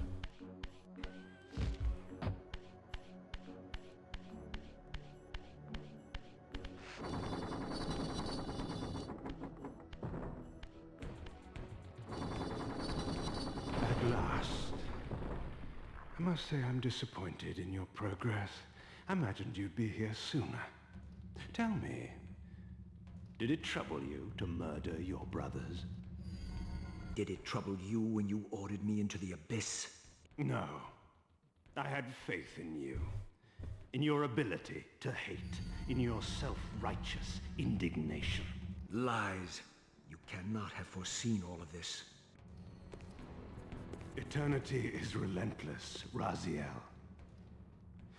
When I first stole into this chamber centuries ago, I did not fathom the true power of knowledge. To know the future, Raziel, to see its paths and streams tracing out into the infinite. As a man, I could never have contained such forbidden truths. But each of us is so much more than we once were. Gazing out across the plains of possibility, do you not feel with all your soul how we have become like gods? And as such, are we not indivisible? As long as a single one of us stands, we are legion. And that is why, when I must sacrifice my children to the void, I can do so with a clear heart. Very poetic, Kain. But in the end, you offer no more than a convenient rationalization for your crimes. These chambers offer insight for those patient enough to look. In your haste to find me, perhaps you have not gazed deeply enough. Our futures are predestined. Mobius foretold mine a millennium ago. We each play out the parts fate has written for us. We are compelled ineluctably down preordained paths. Free will is an illusion. I have been to the tomb of Seraphan, Kain. Your dirty secret is exposed. How could you transform a Seraphan priest into a vampire?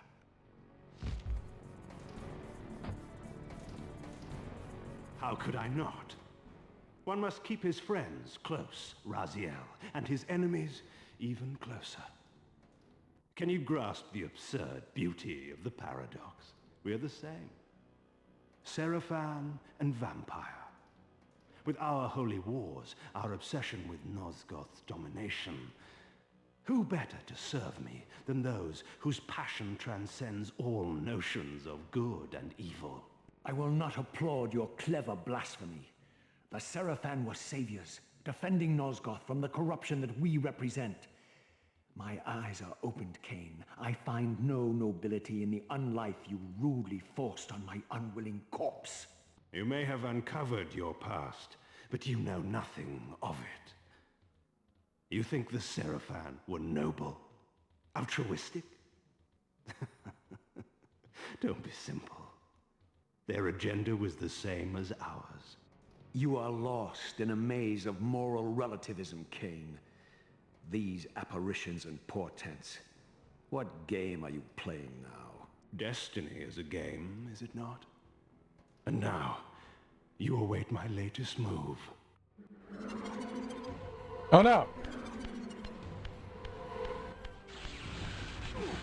Ow!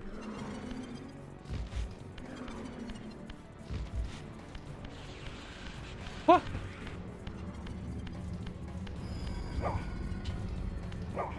Go into the abyss!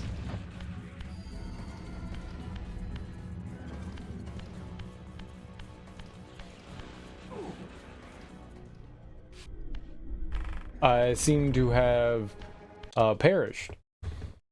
The Mr. X to Slimer mod has resulted in your VOD being blocked in Russia. That those darn anti Ghostbuster Russians.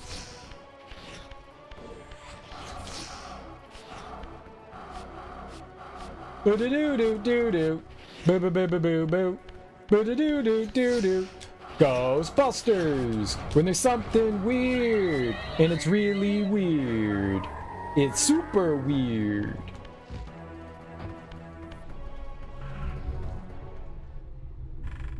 Ghostbuster Busters. Buster ass busters.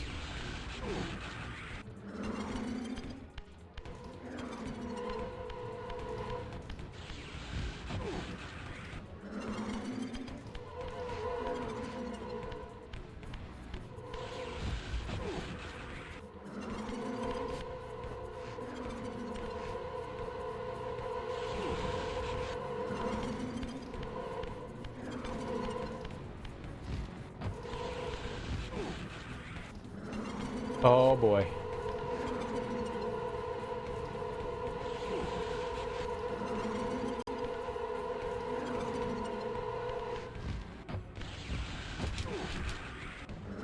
Okay, I gotta hit him with the Soul Reaver, I guess. Mother of mothers!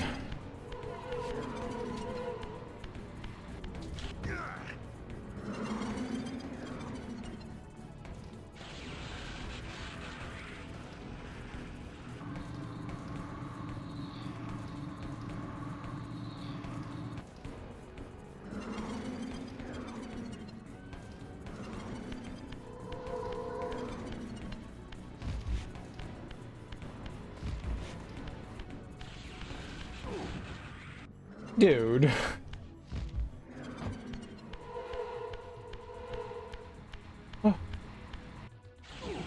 He can shoot you through the wall?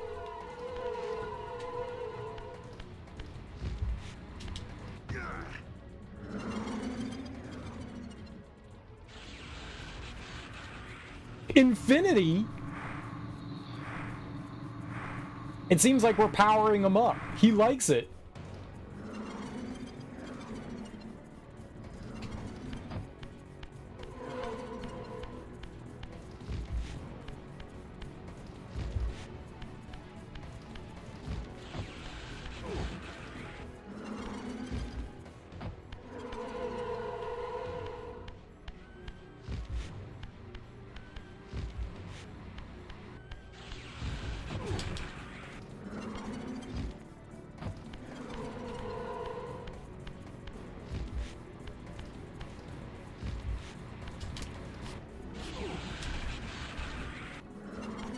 Somehow I guessed right.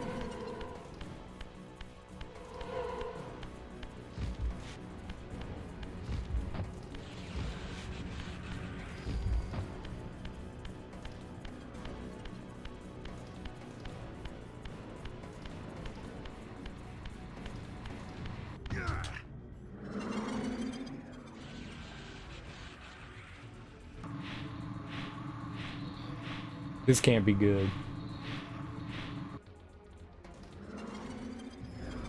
You nearly had me, Raziel. But this is not where or how it ends. Fate promises more twists before this drama unfolds completely.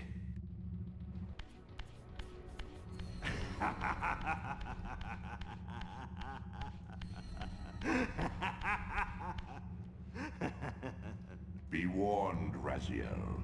Once you cross this threshold, you are beyond my influence.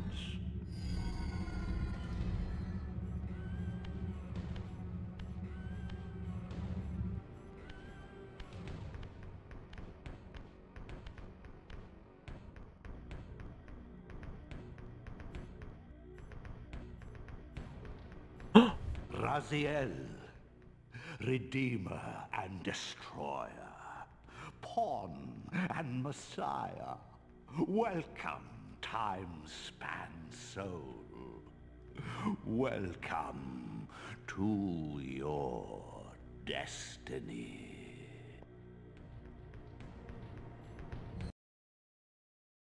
Where time is but a loop, a loose stitch in the universal cloth. A streamer might seize upon a chance, a fatal slip, and plunge the fate of planets into chaos. Uh-oh. I plunged everyone into chaos. My bad. my bad. My bad. My bad. I'll work on that in the future. I have played the first one. We played it last year, but I also played it like many years ago too.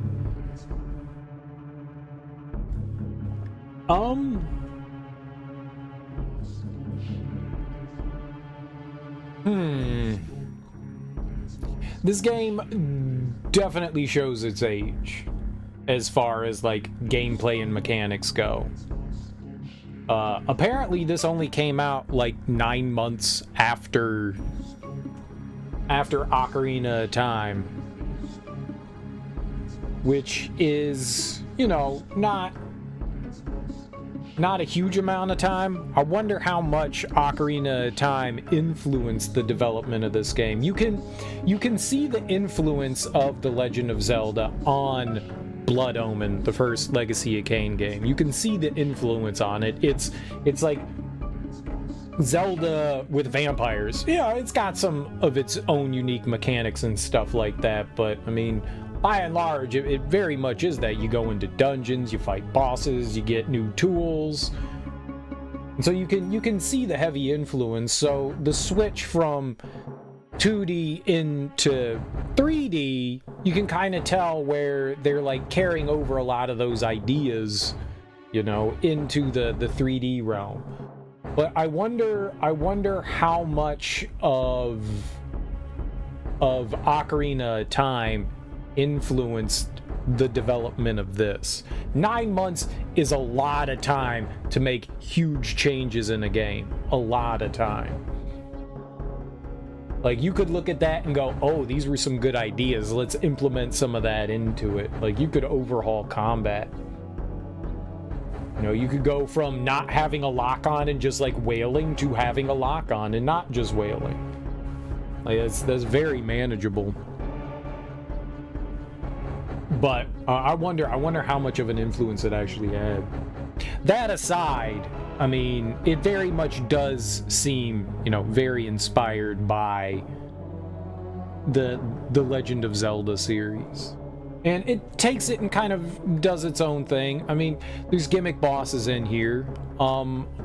Some of the bosses are okay, some of them are absolutely atrocious. I think the last two bosses were abysmal. The merman vampire boss was just fucking stupid. That was just a tedious fight. And then the boss right before this one, the one at the end of the Snowland, that one was just dumb. Like, there's something to be said about gimmick boss fights, and all the other gimmick boss fights, you're in a self-contained arena. In that last boss fight, you're not in a self-contained arena, and they don't do a good job of leading the player, and that's really problematic. Like, we figured it out just through, I'm gonna say, determination and luck. You lead, you have the boss chase you through like the entire level, and you lead him into a chamber where you can kill him. But nothing suggests that that's what you should do. Nothing. Nothing. They could have done a much better job of leading the player in that. That's abysmal. That was like genuinely abysmal. The controls are interesting. For the most part, they're alright. I don't like how wild Raziel is when he jumps. So you can do something really nice in this game, and depending on how long you hold the A button down determines your height of your jump. So you can tap the A button, you can do a little jump, and you can hold the A button down and do a much bigger jump. But when you move forward and jump, it's like Castlevania, like the original Castlevania. You commit to the big jump. There's no like small little hop forward jump. It's big fucking jump. You can kind of jump forward a little bit. If you hit A and then hit like forward or a direction, you'll do a little bit of a jump, but there's not really like anything in between. You're not really controlling your jump in this. And when he jumps, you can hold down the right trigger and you can walk. You don't have to run. The nice thing about walking is you can walk right up to a ledge and you won't fall off. So no matter how much you hold forward, as long as something goofy doesn't happen, you won't fall off the ledge. That's helpful. That's helpful. But I feel at times, sometimes the controls are a bit sluggish and sometimes a little unresponsive, and I don't know if that's just playing on the emulator or what, but there are times where I would like hit buttons and just straight up nothing happens. And I know I got issues with my controller, but like I would like be swinging and I would stop swinging and I would hit the B button to like pull in, like you pull down your mask and you like suck things in, and I would push and hit the B button and I'm like, nothing's happening. Like nothing's happening. Sometimes I would go to jump and we just wouldn't jump. Like there were very sluggish controls in this. But sometimes when you jump, if you land too close to a ledge, Raziel just gets sucked right off the ledge. And that's what made that one boss fight, the Mer vampire fight, such a pain in the ass, because you have these tiny platforms and you got to climb up like 6 or 7 of them, and if you don't land kind of directly in the middle of that, you're getting pulled right off the platform, and then you have to get back up again. The controls for platforming aren't great. For precision platforming, they're not great. When you're doing other things in the world, they're generally all right. But once you need to like start like precision, like we were climbing up like a bunch of like these rafter beams, and when Raziel jumps, like I said, he goes out of control. It's like going from like 0 to 60, and it's really hard to control him in those instances, and it's just really wonky, and it doesn't feel good. So when you're just regularly jumping into like big areas and stuff and trying to like grab a ledge off in the distance, it's not that bad of an issue. But once you start doing precision platforms, it doesn't feel very good. This is one of the sections that it feels like really wonky in. So if you jump and then hit the A button again, you go into a glide. If you hold right trigger, then you stop moving forward and you'll just start to plummet with your glide. But it's clunky. It's clunky, and it doesn't always work well. Like I said, there would be times when I would jump forward and hold right trigger, and we would just keep like flying forward, and even if I wasn't holding a direction, if you jump and you hold a direction forward, you're just going to keep going forward if you're holding the A button down. You have to hold down the right trigger, then you can kind of like guide Raziel. But sometimes it just doesn't work. Is very clunky, and I'm not a huge fan of that. But like I said, normally if you're not doing precision platforming, it's all right. As long as you're not doing precision platforming, it's all right. Once you start trying to like platform on like small objects, then it's a nightmare. It's a nightmare. He does not control well enough for that. And the camera, considering also you don't have control of the camera. To control the camera, you have to use the D-pad. It's left and right on the D-pad. You have no up and down on the D-pad. If you hit up and down on the D-pad, you open up your spell wheel. So there's no looking up or down. But at the beginning of the game, you go through like a small tutorial section, and they show you some of the basics of the controls, like how you can attack, how you can lock on and stuff. But one of the most important things that you have in the game is... This is what I was complaining about at the beginning of the game. I was like, is there no, like, I hit, like, all the buttons, and I was like, is there no look around button? I feel like that's pretty important.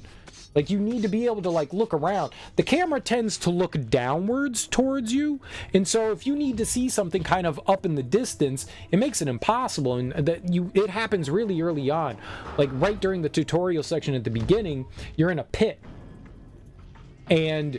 the game is just like, okay, hold down left trigger and hit the A button to do a bigger jump to get out of the pit, but you can't tell what wall you need to jump at to do it. Like, and nothing, you know, the Dreamcast doesn't have a right analog stick, you know, so that kind of like throws that out the window. Well, apparently, and I learned this like hours into the game, if you hold down left and right trigger, the two right triggers, that's what allows you to actually get the look around thing.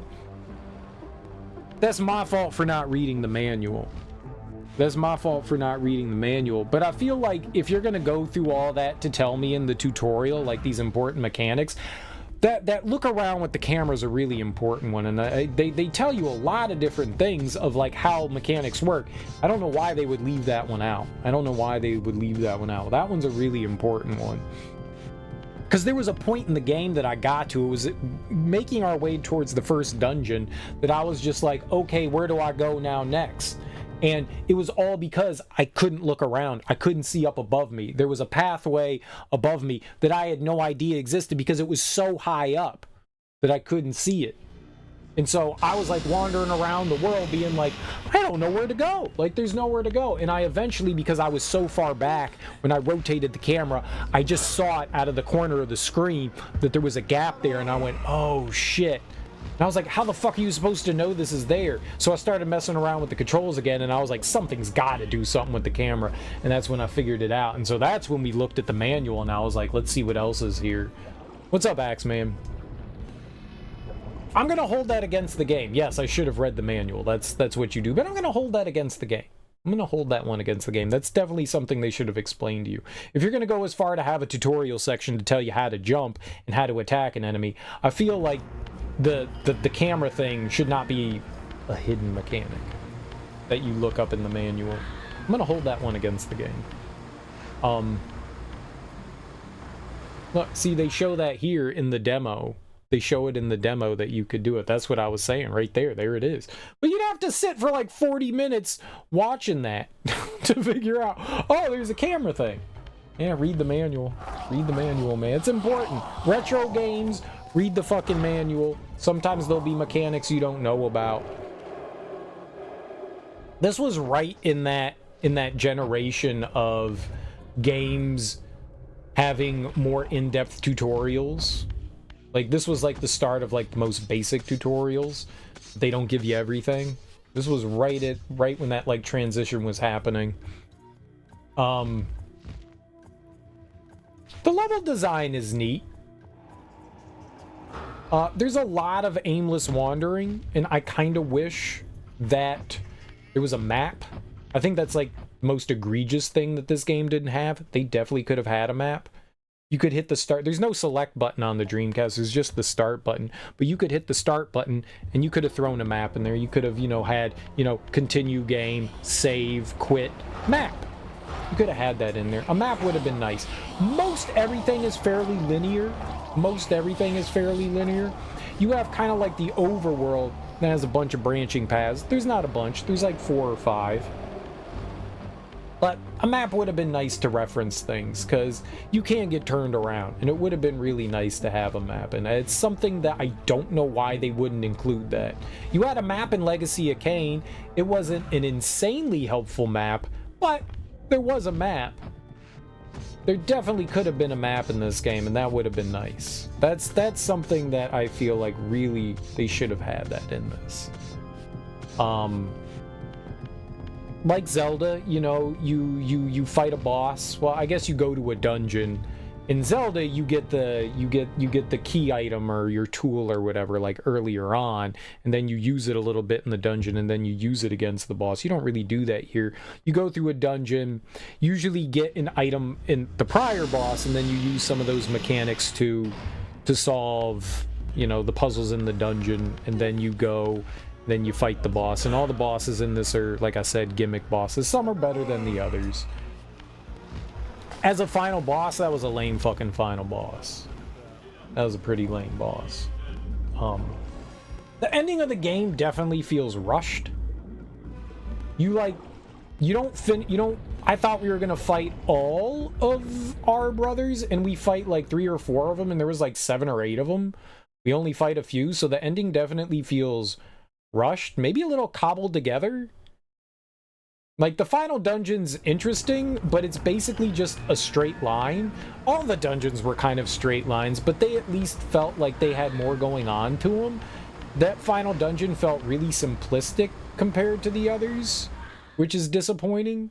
And that final boss felt not good. Okay, cool, cliffhanger. I'm down for cliffhangers.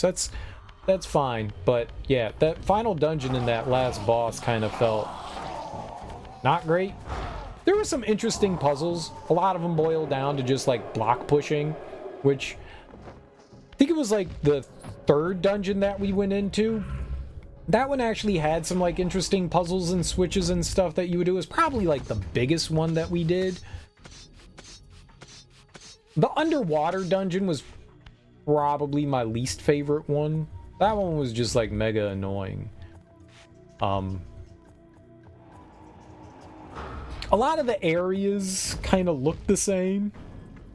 It's just brick and muddy texture. There's not much of a difference in a lot of the dungeons. They all kind of are the same. There's not a lot of variety. The ice dungeon's cool, but they all kind of end up having like a similar look to them. That's not necessarily a bad thing as long as like it's fun going through the dungeons. Combat's interesting. It's not great. It's not terrible. You swing your weapon. You can sidestep. It's pretty much it. It's very basic. you have like a 2-hit combo with most weapons, and then you have this kind of like cooldown, which is enough time for enemies to hit you. So you'll hit enemies twice, and unless you have them pushed against something, you're not really going to stun lock them. So you're probably going to take hits. So it's kind of hard to keep the Soul Reaver out. So you'll find yourself, one of the nice things though is you don't really game over in this. Well, we never game overed once in this game. We never game overed once. I imagine if you die in the spirit world, you might get sent back to the Elder God place, or you might just get a game over. I don't know what happens. That never happened. Like, we never got to that. We were close a couple of times, but we never got to that point. So I don't know what happens there. I'm assuming there's like a game over thing. There is an interesting mechanic with the people. Apparently, if you run across an archer, well, you run across an archer early on, if you attack him and kill him, all the people are hostile towards you. But if you don't, then like all the people are friendly. But apparently, I mean, he attacked me first, so I attacked him and I murdered him. But eventually, the people just stopped attacking me altogether. Like, we was all buddy-buddy. So, I don't know what that was about. Like, just magically the people stopped attacking me, and then we were friends, and then they started worshiping me. So that was interesting. I don't know what caused that, but we eventually became a god to them or something like that for reasons unknown. Maybe we did something helpful for them or something like that. I'm not sure. The voice acting's really good. The voice acting's really good in the game. I do appreciate that. The voice acting in Blood Omen was really good too. I like that. Amy Hennig, she tells a good story. She tells a good story. I think she moved on to Naughty Dog after this, and she's part of the Last of Us crew. And you can tell she does a good job at like storytelling. She does a good job at storytelling.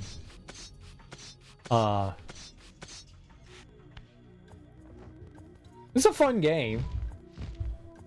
It's a fun game.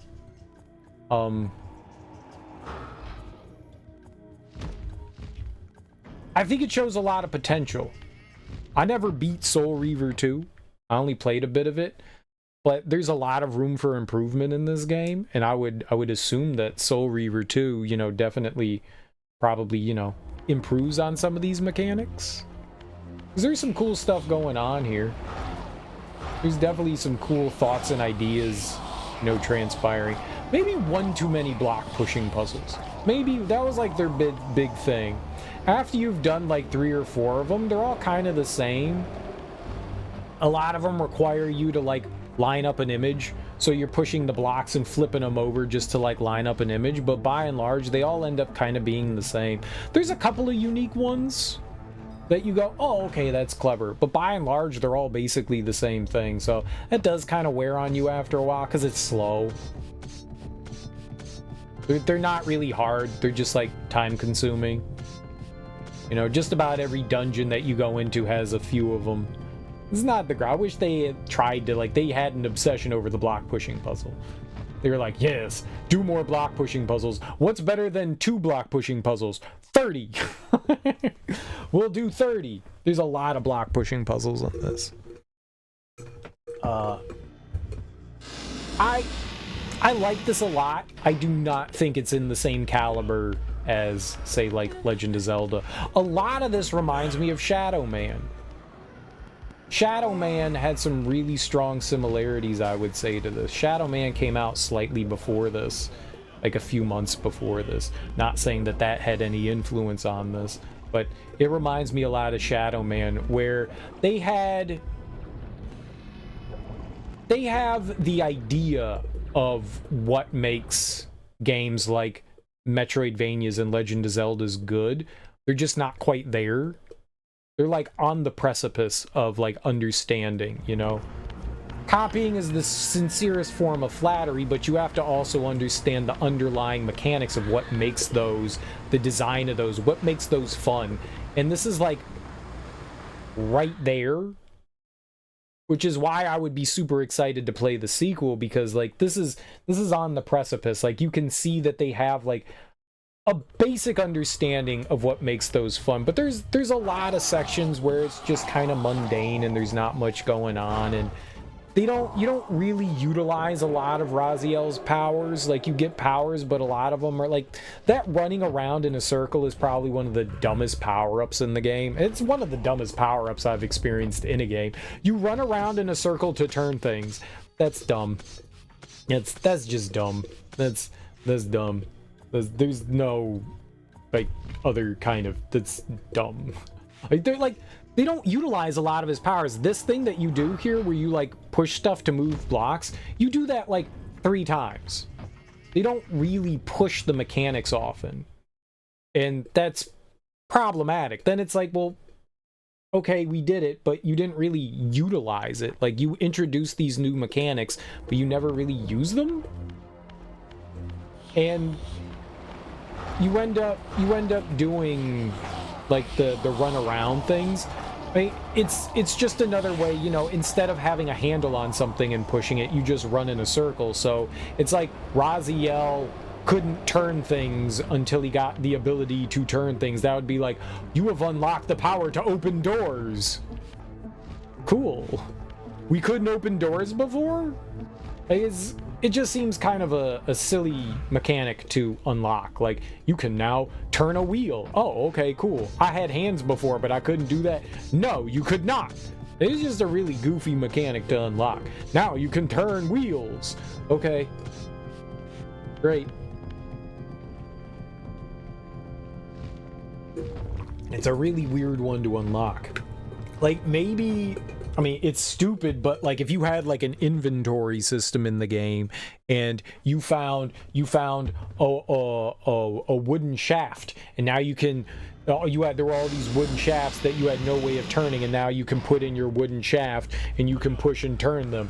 You know, it's like, oh, okay, now I got an item that'll help me do that, because before I couldn't do it. I don't know,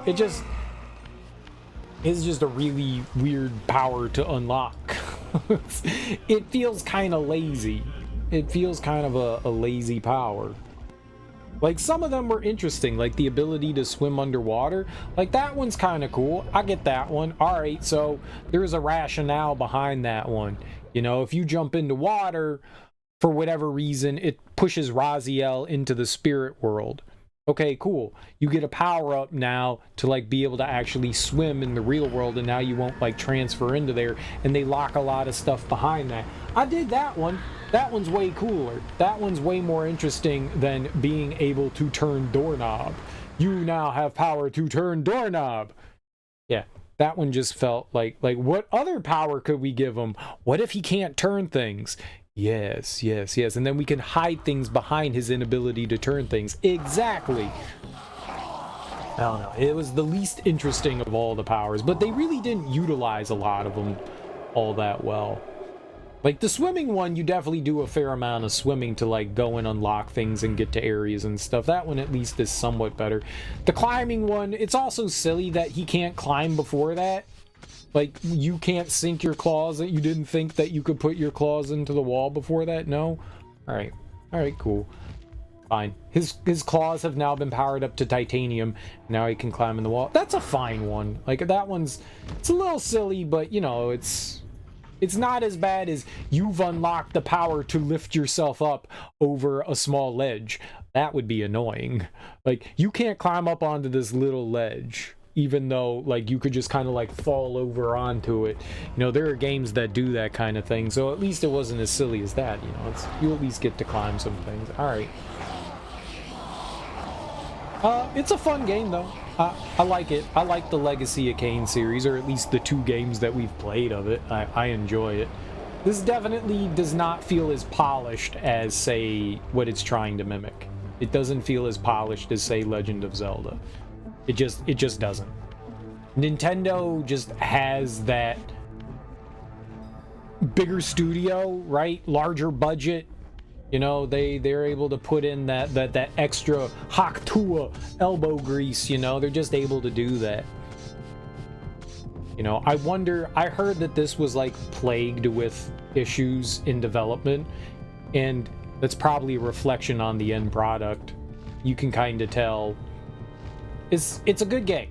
It's a lot of fun. It just does not have that level of polish that Zelda has. It's just like, there's your AAA, and then here's your, you know, AA. This is like just, you know, we got Zelda at home, you know? It does enough to try to separate itself. But some of it's definitely clunky and wonky. Some of that is because of the era that it was developed in. I mean, there weren't a ton of action-adventure games, you know, like this at the time. So it's definitely one of the first of its kind. It's in there, you know, of the 3D action-adventure games. I mean, you had, like, Tomb Raider, you had Zelda, and that's kind of it, you know? There really weren't a lot like this at the time, so it's definitely one of the forebears. And so, I mean, yeah, a lot of those mechanics weren't set in stone yet, and so people were still figuring things out. That's not necessarily something you can hold against it, but it definitely does not feel as polished as, you know, this or, you know, Majora's Mask. Those definitely feel like they have that extra polish on them, but I honestly don't feel like those games hold up super well either. Those games are also, they have their own kind of goofiness and clunkiness because, again, you know, you didn't have, they were early, you know, forebears of, you know, 3D gaming, so those kinds of mechanics that we now take for granted these days, you know, weren't present, or, you know, but it's a cool game. I enjoy it, you know. I kind of wish maybe, like, there was a lot of personality to the environments in the original Blood Omen game. You know, there was, it was dark, but, you know, you went through like crazy houses and stuff like that. There was a variety in the environments and shit. You know, the world felt more alive. This one is like post-apocalyptic, I get that, but, you know, you had cool things of like ornate designs of like houses and stuff you would go into, and you went into like a handful of just dungeons and stuff, but there felt like a better variety in Blood Omen. This one is just like concrete buildings. Concrete building 1, concrete building 2, concrete building 3. You know, there wasn't enough like cool aesthetics and stuff to kind of like make you go, oh, like changing some of the architecture and changing, you know, like the way the world is adorned. One cool facet of this game, and it really is a cool facet, and I didn't mention this, is the fact that you have two different like versions of the world. You have the spirit world, and then you have like the living world, the living world. And that's cool, and the environments slightly change and alter depending on which one you're in. And that's really fucking cool. That's probably the coolest aspect about this game, is that you have two kind of versions. You have World A and World B, and that's really cool. That's really cool. It kind of reminds me, again, Ocarina of Time, where you have Adult Link World and Kid Link World, and there's slight differences between those two. It's kind of hard not to compare this to Zelda. If this game came out before Ocarina of Time, a lot of people would be singing its praises, but it came out like a year after, and so when you already have the game that changed the way people look at gaming, it's kind of hard to not judge it on the other game, you know? But I do like that. I do like the fact, like in Zelda, you have to go and, you know, pull the Master Sword to change Link. In this one, right there, you could just hit a button and you transfer into the other world. I like that. You know, it morphs the world in the final dungeon. It was like opening up walls and shit like that. I mean, it happens elsewhere in the world too, where like sometimes new walls open up. I think that's really cool. You got collectibles like Zelda, where, you know, you collect enough heart pieces. These are, I don't know, like Trivial Pursuit triangle pieces, you know? You got little slices of pie, and you collect 5 of them. Not 4, you get 5 of them, and you get more health. I like it when games do that. I do kind of wish that there was something that like powered you up. There's a bunch of spells that you can get in the game. I did not really use them that much. I kind of kept forgetting that I had them. You get the Soul Reaver. The Soul Reaver is a lot like Link's sword in Zelda. You know, when you get the Master Sword, when it's fully powered, you can shoot beams out of it. If you're not fully powered, though, you don't get to keep your Soul Reaver, and it's really easy to take damage from enemies, especially some enemies that have projectiles. So a lot of the time, you're gonna have to carry in an alternate weapon. They do kind of allow you to have like different ways to dispose of enemies. So you take an enemy's health away, they get stunned, and then you have to kill them somehow. You can throw them in water, you can throw them in fire, you can impale them on like a wall spike, but you can also carry around a weapon, and then you can impale them. Weapons are reusable, which is great. So you kill an enemy, you have to suck up their soul. If you don't suck up their soul, they'll come back to life. And then you can reuse that weapon, though. In a lot of games, you would use a weapon once and then it's done for. I do like the fact that weapons are reusable. Do kind of wish that, like, the Soul Reaver wasn't just at maximum power. I kind of get why they do it, but it's just a little bit of a nuisance. But I do like the moving between, you know, World A and World B. I like that. I think that's a neat mechanic, and I wished it was like, it was utilized pretty well. I think that there are more interesting things that you can do with it, but I definitely think that it was utilized pretty solid in this. I actually really like that. I thought that was really cool, and they implement it everywhere. Boss fights, world exploration, I mean, it's everywhere. It's the most utilized mechanic that you have. Like, it's mandatory. There's a lot of things that, you know, you can kind of get by doing some other things. That one, you gotta use it. So, that's cool. I enjoyed that mechanic. It's a fun mechanic. Yeah. The music, there's not really anything memorable, I would say, in the game. A lot of it's just atmospheric. You know, it's not what you would really consider, like, you know, video games have songs and stuff in them, but you would say a lot of the music in the game is more atmospheric than anything. You know? Some of it's just horrible. Some of it's just like these weird boops and beeps. Others, it's more like actual music, but I'd say that it like definitely felt more of like in the background than it had like a front and center presence. You know, like in Zelda, you're wandering around the world map and it's bum bum ba dum ba da ba, you know, and you're like, yeah, Zelda. This one I don't feel like I ever had like a theme song, you know. A lot of it's just like droning noises and stuff like that, you know. I think a lot of it was supposed to make you feel kind of unsettled and stuff like that. Apparently there's dynamic music in it. I don't know that I noticed anything dynamic, but then again, I wasn't really paying attention to that. I did not notice the music changing. A lot of the times, if you don't know the song and it's not overtly apparent that the music is changing, I feel like it just feels like how the song is supposed to go. So I was not very aware of what was happening with the music, but that's cool. That is a cool feature to have dynamic music. I do think that that's an interesting idea. Dynamic mechanics in video games are usually pretty cool. Like Resident Evil has like a difficulty slider that's invisible, and most people probably didn't even know it existed. The more you die in the game actually balances itself, unbeknownst to the player. You know, that's a pretty cool mechanic. You know, and so having like dynamic music in the game, depending on how the fight is going and what you're fighting, I think that's really cool. Because that's something that's probably going to go largely unnoticed. If I didn't know that it was in the game, I wouldn't have ever said anything. But I think that's cool. I think that is a cool mechanic. Definitely. I don't think any video game had done dynamic music up until this point. That might have been a first, you know. I don't know of other video games. I know other games have done dynamic music in it, but this may have been the first one to actually do that, and that's pretty dope.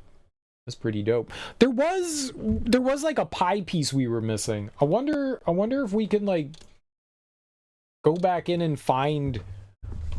Let's see where all the health ups were. We were missing one single power up, and we didn't get it. What is this? Soul Reaver. I'm just gonna call it health pieces. I spelled health with a period. Health upgrades.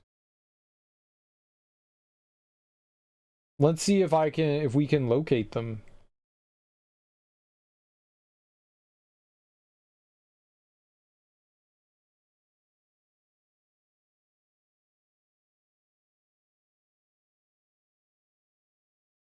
Okay, that one was behind a phase gate. I remember that. That was underwater. This one was another phase gate. We got that one. That one was in between the worlds. I remember picking that one up. Well, how many are there in total? That's like the biggest one. There's 15. So, okay, we did miss one. We did miss one. We've got 14. Well, we're all done, Willie. We just beat it. How you doing, man? How you doing? Okay, that was in the human town where the fountain was. We got that one. Sanctuary of the Clans. Yeah, that's where you go to meet Kain the first time. We got that. The one behind the dome with the glass where you have to break that. We got that.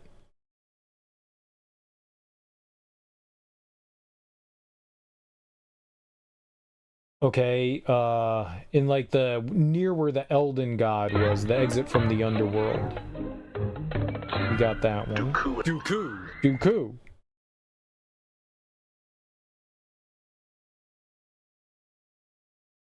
The one above the water, right? We got that one. Oh, I don't have this one. Human Citadel Scale Wall? Wait, do I have that one? We might have that one. Yeah, pushing that block was a pain in the ass.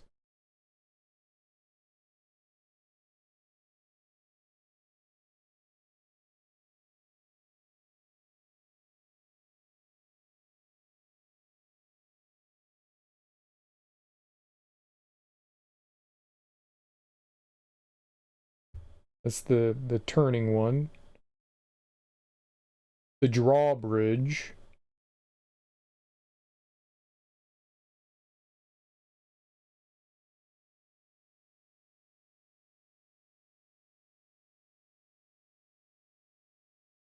Okay. All right, the Drowned Abbey's the last one. It gets really tedious, doesn't it?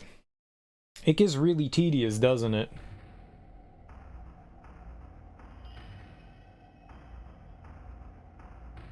I remember where that is. Let's go find this one. I definitely did it, but it is a big time sink, man. Yeah. There are things you can do to increase your luck. So there's a bunch of, like, if you farm for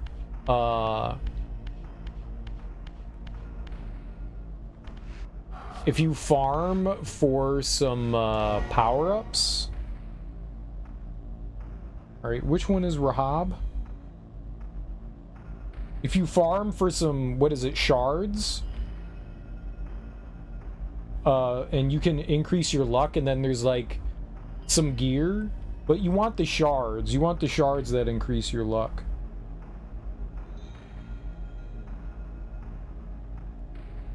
Okay, his was the underwater one.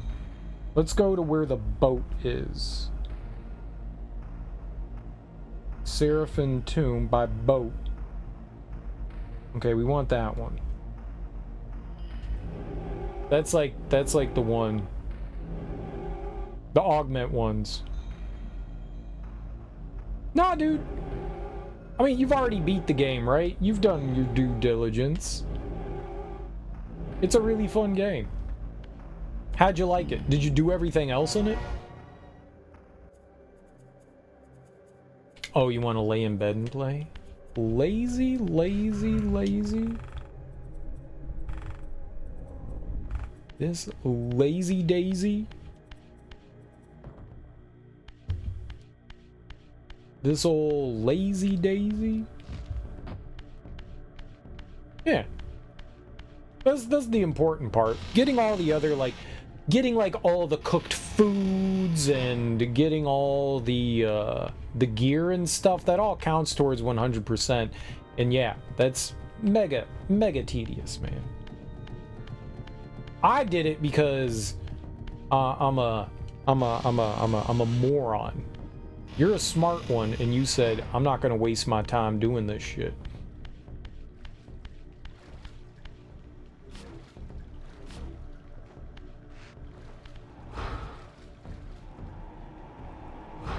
Legacy of Kain? You buy it for your PlayStation or your, I don't think I wanted to do this. Did I want to do this? I don't think it's here.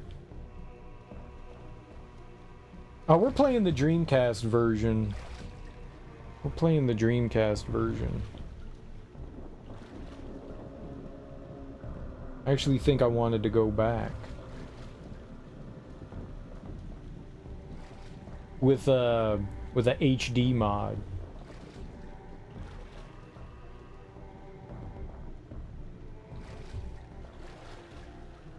There is a PC version. There is a PC version, but apparently that one's like riddled with issues. Yeah, we gotta go back.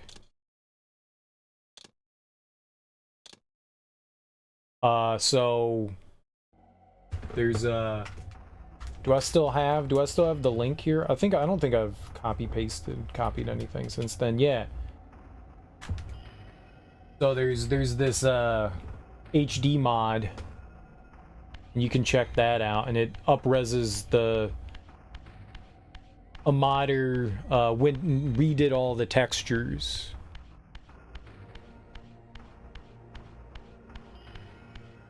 So it looks nice and sexy and fancy. And we get to play in 1080p, which is nice. Alright, we have to go back to that same place though. Was it this one? No. It was this one. I think we need to go in the other direction. Yeah, I played it when it came out too, 25 years ago. I did not remember, like, anything from this. It's a fun game. It's not amazing, but it's a fun game. It's a solid, you know, like, solid game. Lots of fun.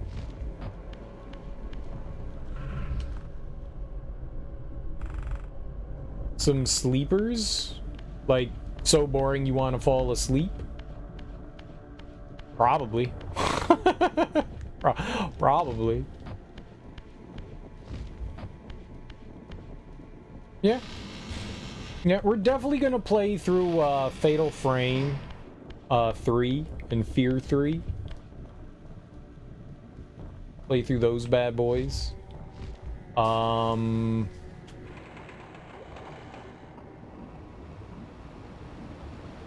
What else? No, I know you meant Hidden Gems.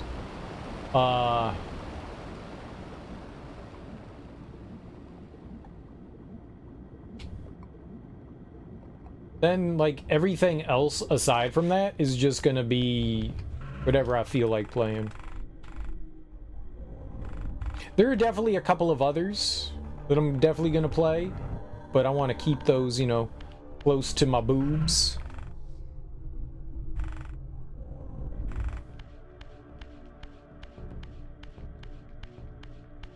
Okay, is it this?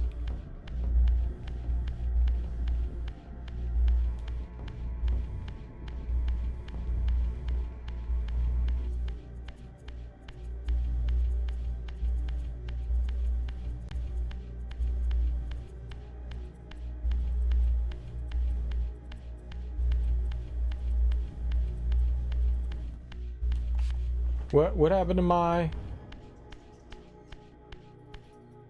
power of a turning?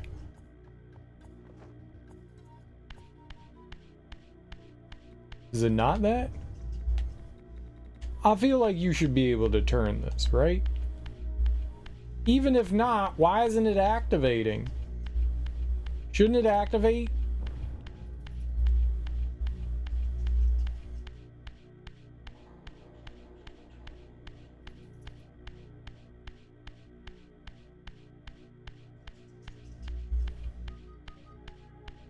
Is it just broken? Do I not have it? It's gone. It's gone forever.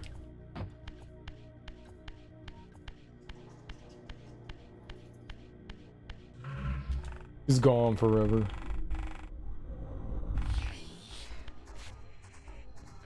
It's just be gone. But yeah, we got a bunch of stuff. I mean, we're kind of in it now, you know. We're starting it up early. We're playing some like horror adjacent games. I would say this is definitely, you know, horror adjacent. Vampires and ghouls and goblins and whatnot. Yeah. A groovy ghoulie or two. But yeah, I got some good stuff, I think. We got stuff from everything too, old and new. Old and new. We're playing a lot of the old stuff now. But we got, I think, a nice combination of things coming up.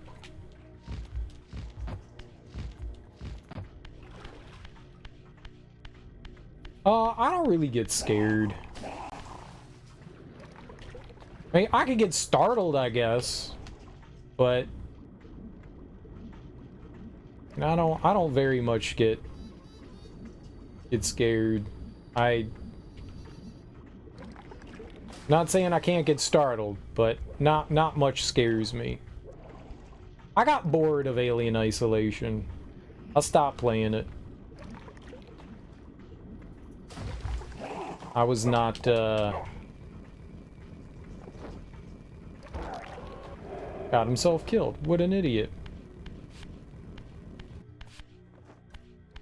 Did I just go the exact same? Oh god. Alien startled me. It bore the crap out of me, so I just stopped playing it. I wanna play it again. I wanna try it, because I didn't finish it. I was just like, ugh, yeah, this ain't doing it for me. I wanna try it again. I definitely wanna try it again. Give it another shot. See if I still feel the same way, you know?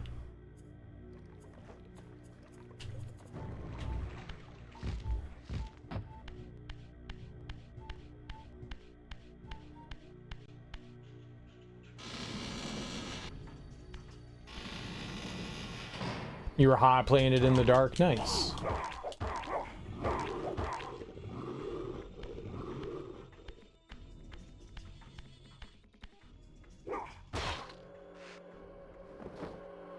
There's not much movie-wise or game-wise that actually gives me the heebie-jeebies anymore, which sucks.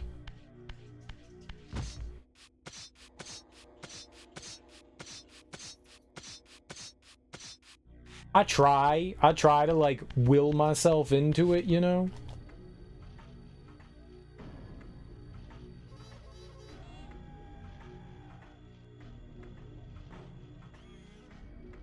The Drowned Abbey? So this is, I went in the wrong direction again? Was the Drowned Abbey? What the fuck is the Drowned Abbey?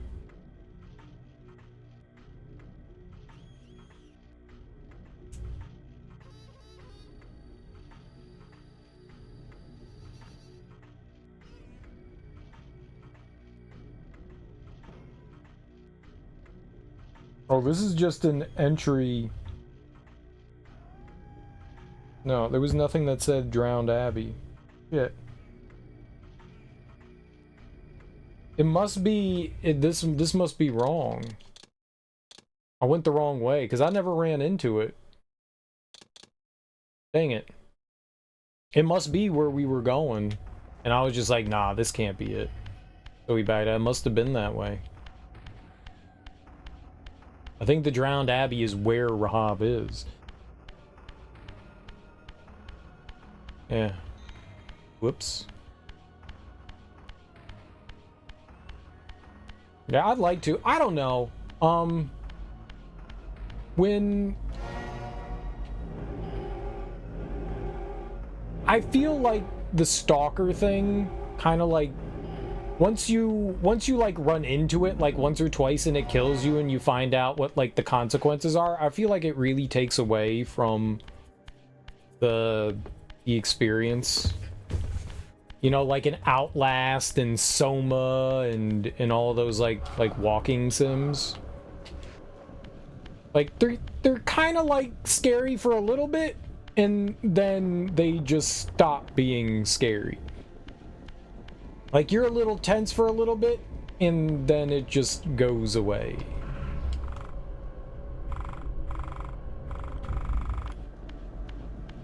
I'm not gonna say that I've never been scared by a game. The first game that ever scared me was Silent Hill. The first PlayStation Silent Hill, like way back in the day. Like, that was the first game that actually gave me like the heebie-jeebies and made me go, Jesus Christ. Then it would have been like Silent Hill 2. Then that one gave me the heebie-jeebies. And then after that, maybe Dead Space. And then after Dead Space, like Dead Space 2 did not have the same effect as Dead Space 1. Dead Space 2 was a lot more action-y. And so I was already kind of like adjusted to it. So I don't think Dead Space 2 had the same effect on me as Dead Space 1. And that was pretty much it. Then that was it. Then that was a forever and never.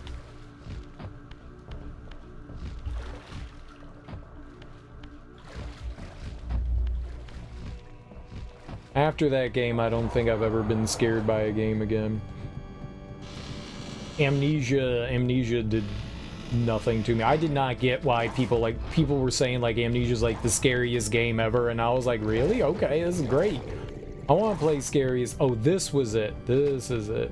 I want to play scariest game ever. Hell yeah. Amnesia did not have the same effect on me that it had on other people, unfortunately. I wish it did. I truly wish that it did.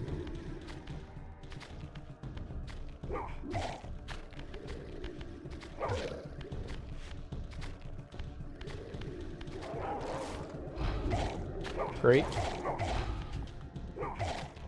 Nope.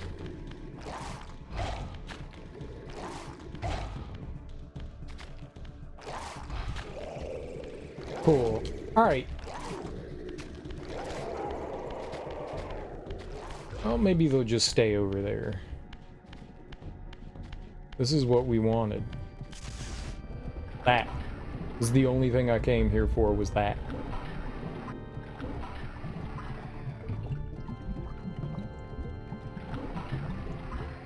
You could actually pull that out. Wow, it was a plug. It was a big old drain plug. I forgot to come back here. Barbie horse adventure? I'm sure, man. You should not bring Barbie around horses. Hey, how about that? Neat.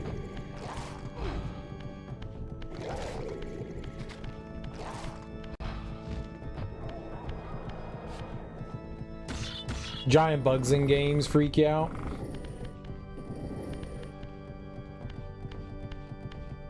I can definitely recognize, you know, weird and freaky creatures.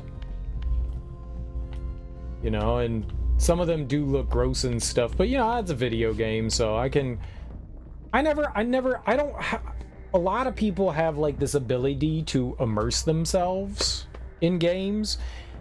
I don't think that I ever have had that, even if I wasn't streaming, you know, that like level of immersion. I never ever feel like I am part of this.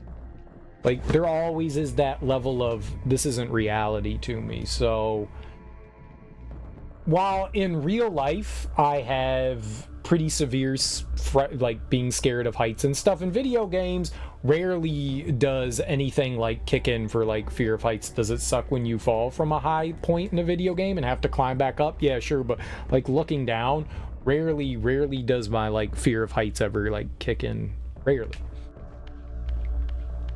I think I got some jimmies when in Last of Us Part 2, you're crawling across a crane between buildings and you're really high up and there's like fog and shit. That one kind of freaked me out a little bit. But as far as like enemies and stuff like that like level of immersion just isn't there for me. And so I'm like, yeah, it's a video game. Who cares? Like I actually feel like there's like safety behind the video game, right? And that's probably also why like I'm never like overly frightened by things, because there's like safety there. It's not real life. Like I can discern, you know, fantasy from reality, so I never get that absorbed into things.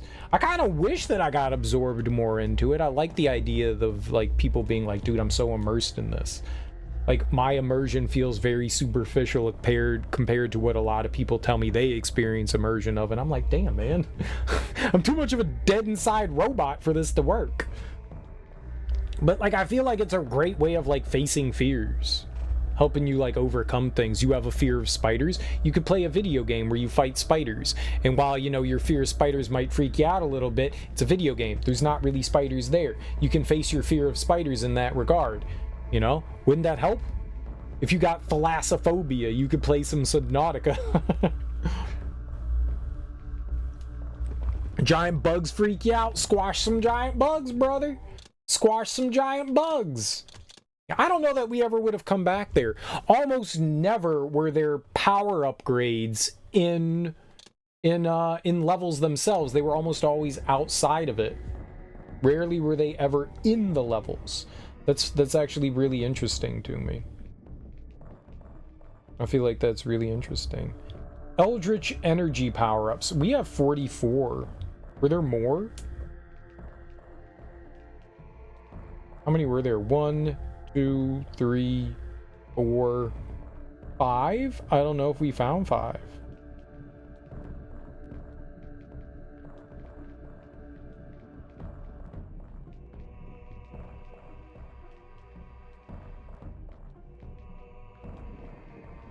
Rahab. Silence Cathedral. Human Citadel. I remember finding some of these. Necropolis.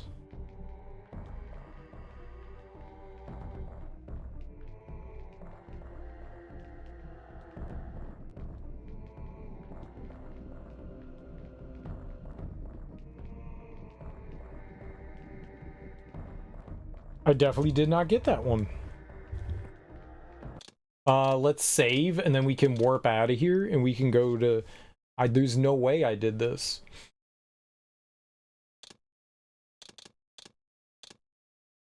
So we found the others, we just didn't find this one. But fears are irrational, you know? That's the reason why they're fears. They're irrational. This will sound corny, but one of the best episodes I think I've ever seen on TV, let alone it being a sitcom, was The Golden Girls. And it's one of the earlier seasons. It's like season 2 or something like that. Someone breaks into the lady's house while they're away and like steals stuff from them. And Rose freaks the fuck out. Betty White's character. She freaks the fuck out. And they get like an alarm in their house and they set it, and that's still not enough. She's not convinced she's safe enough. And so she starts sleeping in the living room, and she ends up buying a gun, and she almost shoots Sophia, Estelle Getty. Like, she gets up in the middle of the night, Rose hears a sound, and she just starts blasting in the fucking dark. And they like confront Rose, and they're like, what the fuck, dude? And she's like, she has this like breakdown in front of them, and she's basically going like, I can't help it. I know I'm scared of this, but fear is irrational. And she was like, I understand this, but I can't control the way I feel. And I was like, holy fuck.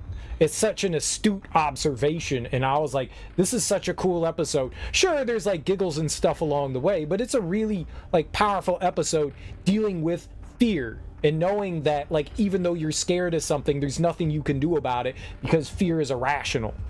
And I was like, man, that's some really cool shit. Go Golden Girls. Go fucking Golden Girls. It's a really good episode. If you've never seen that, I highly recommend checking it out. Golden Girls. I love my golden ladies.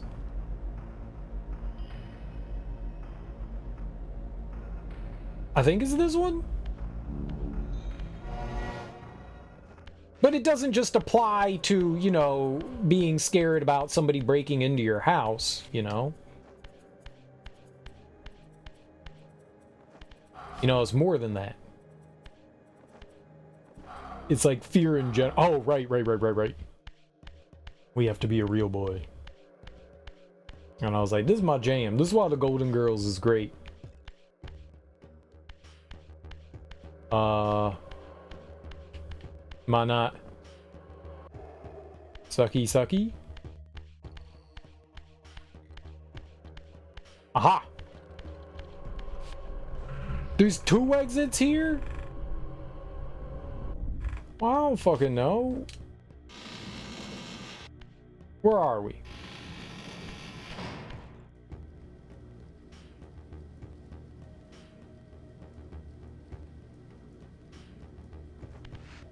I need to go back the other way. We need to go to the graveyard, which I think is just on the other side of this.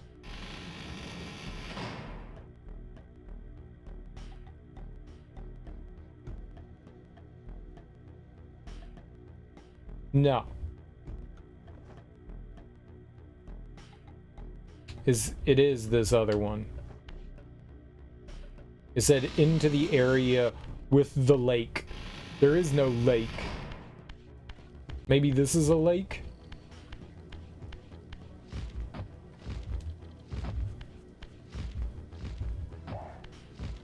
Maybe this a lake?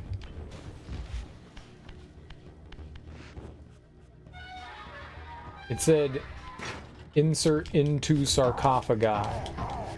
Commit insertion.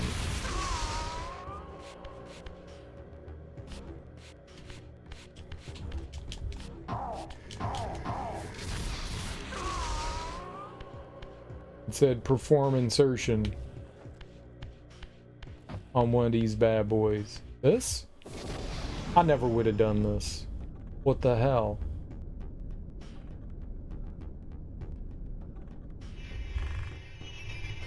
This is cool.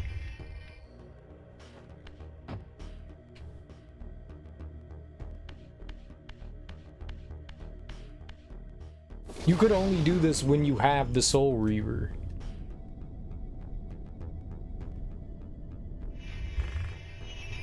Which you get after you come here, obviously. Man, this is that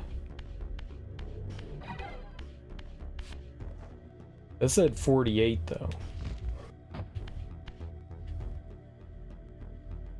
I wonder if 50's the max. Maybe we missed another one somewhere.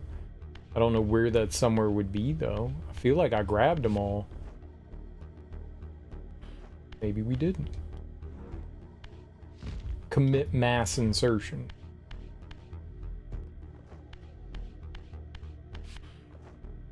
Well, that's technically the first one that you can grab. I'm pretty sure I remember grabbing the one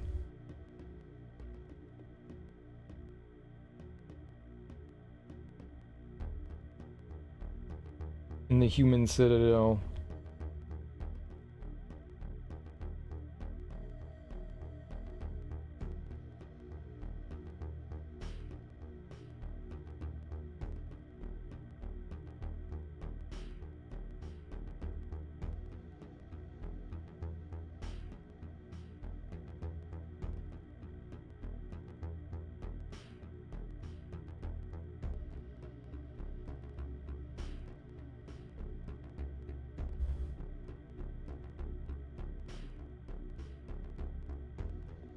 48 seems like a weird number, so maybe one of these others I missed. Okay, we got that though. Let's save. Let's go try to find. They said that there were 5. I feel like we found them all, but we must have missed one. Maybe I only found 3.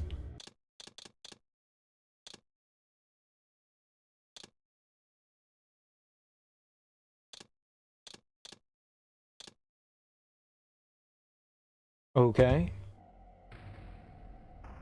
Human Citadel. Let's go there. Go check it out.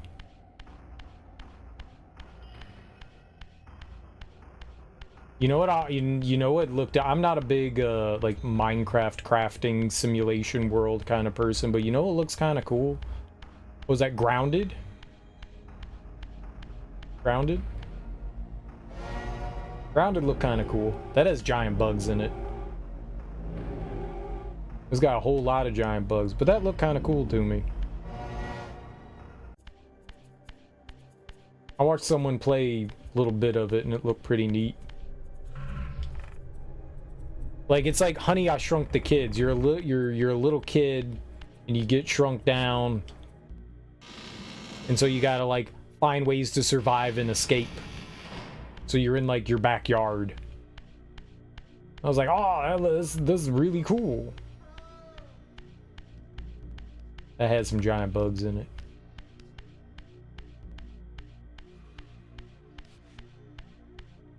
I don't know if any of the bugs are friendly, like the ants.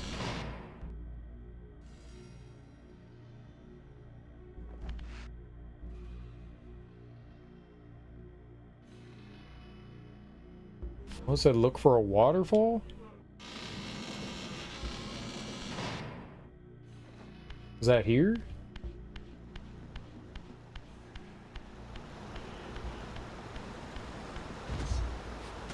We've done this.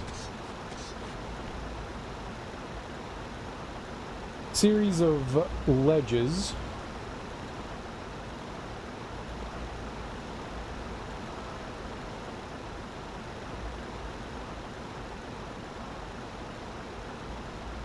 Big door below it. Go through the door. Right, and then climb the wall. We did this. So I feel like we got this one.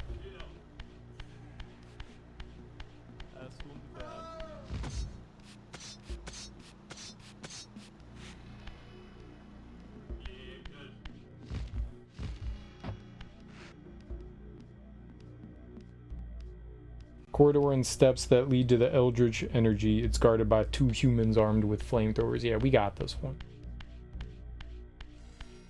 And they were so friendly to me. Yeah, and it was just like right here.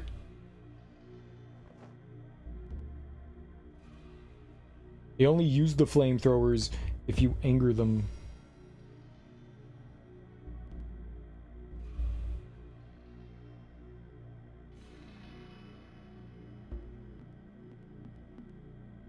Maybe I didn't get this one. The Silenced Cathedral.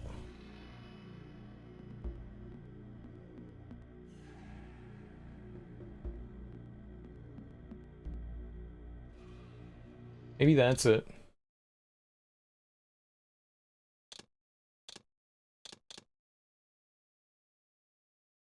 Or we'll save anyways.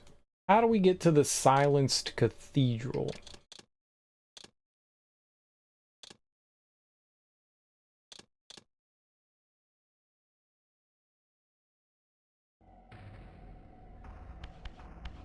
How do we get to that one?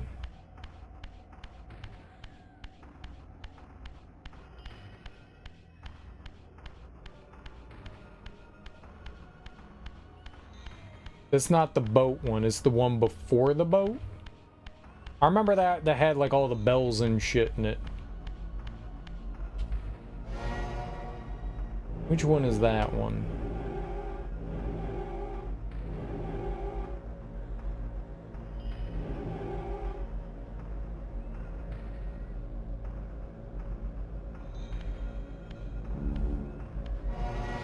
Probably be this one, right?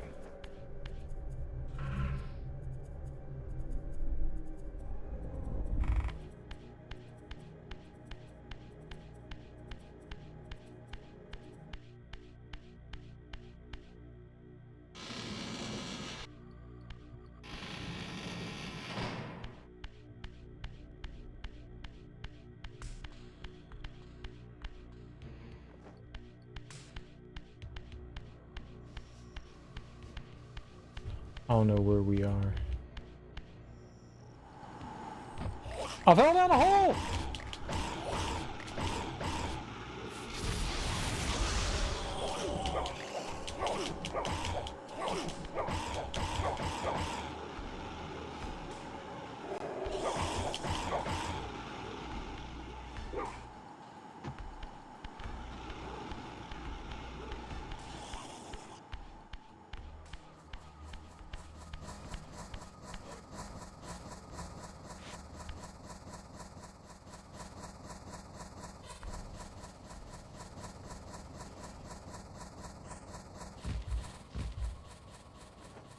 Whee.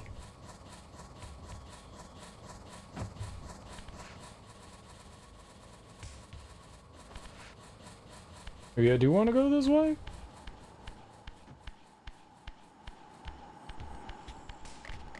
You're back! Stay away.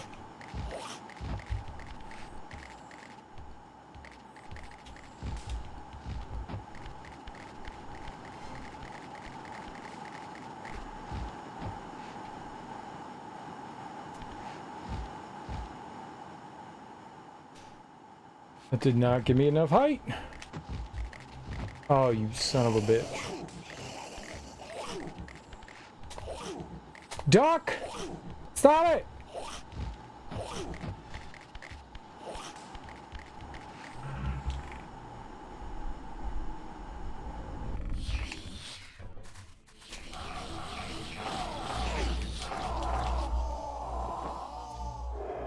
Bad boogers. You know what I should do? I should do magic.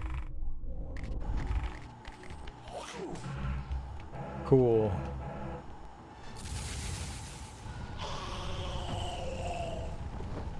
I bet I murdered him. You give me your juice.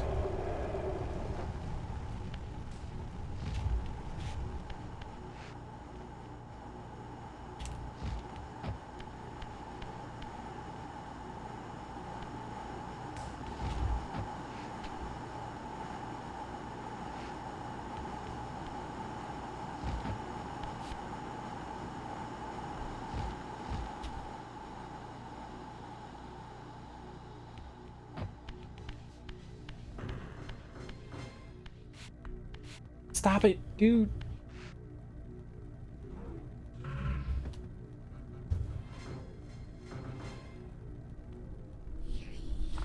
Big room with the pit and 4 huge pipes.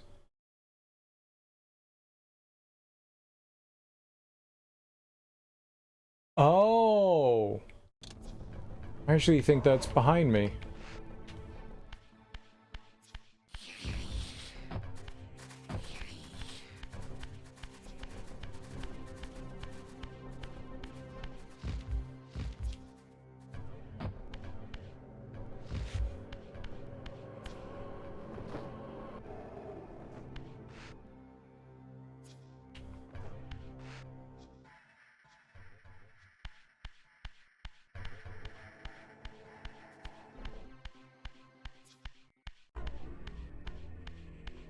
I think that's back this way.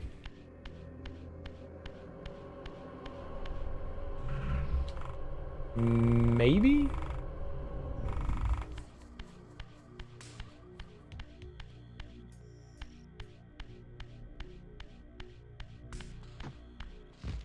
Huh.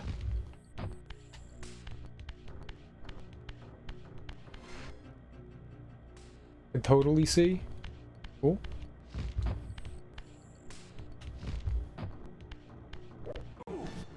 Right. These buttholes. Okay, but I think it's here.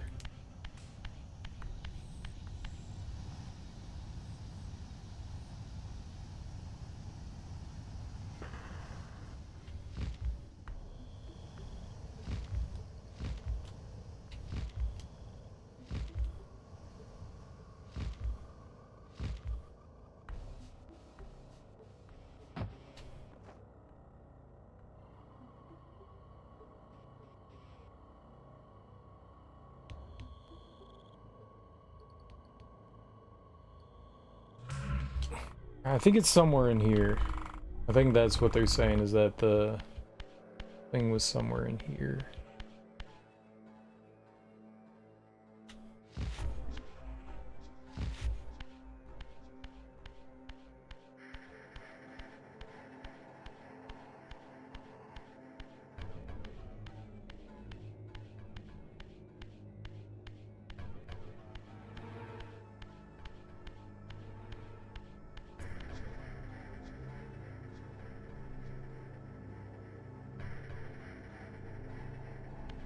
Alright.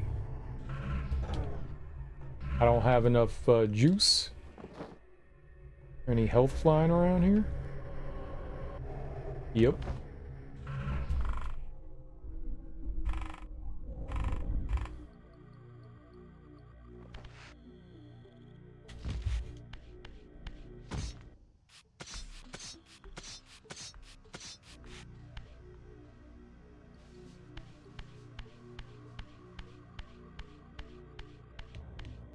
Right, and then there was just like this big ass dead end, right?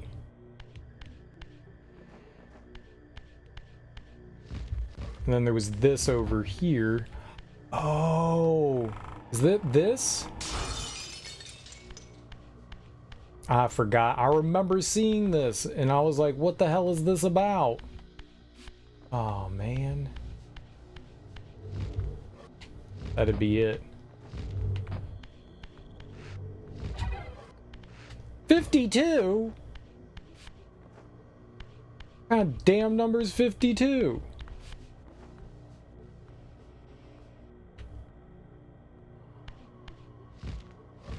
The hell is 52? I thought it was gonna be 50. It said 52.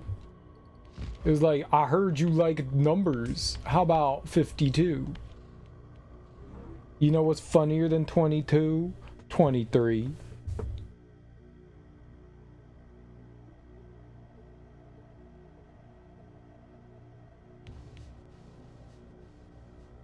Because we got the one in Raziel's territory, and I'm almost positive we got the swimming one.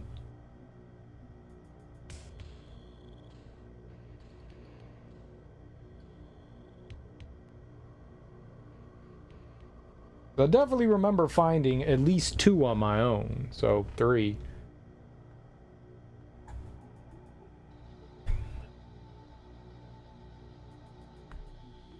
I remember the explanation, like, these power you up.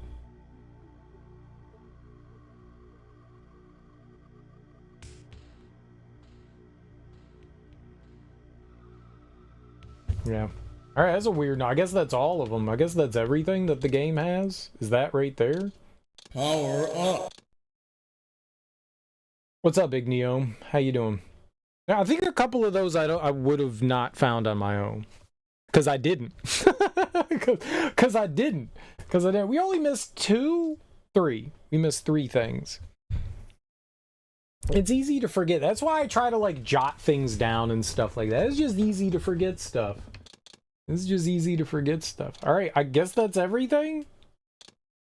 We found all the spells. We found all the magicals. So we did it. We won. We beat the game forever. And forever we beat the game.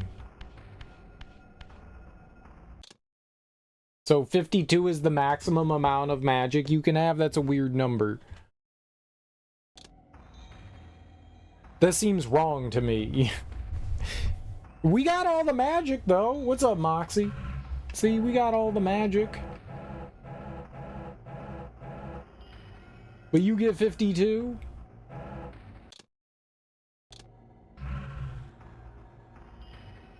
How's your Tuesday going? Was streaming some Super Metroid, just finished, decided to end it there for now. Saw you were here with Soul Reaver. Dude, you could have raided. Goodness gracious, you didn't raid, Ignium? Dang. Dang, you came here and you didn't bring you and your friends? Wow. Wow. I'm offended. How you doing today? How's the stream? How'd it go? How was Super Metroid? What'd you do in it? Were you just like playing it for the first time? Were you doing like a randomizer? What were you got going on? Yeah, I think we're done. I think that's it for Legacy of Kain. We missed 3 collectibles. We found all the magic on our own, but we did not find all the collectibles on our own. But I think we got them. That's a weird number. Soul Reaver, maximum energy. I'm gonna type in 52. Energy. Is that it? A reserve of 52.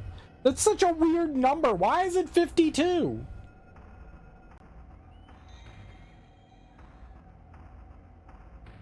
Why is it 52? What the hell? You have a maximum health of 13.6. 13.6? That's such a weird number. Because 52. By the time I ended, there was no one left. Could raid with the stream elements. But no, you're there. You're there. It doesn't matter whether you raid with 700 people or you.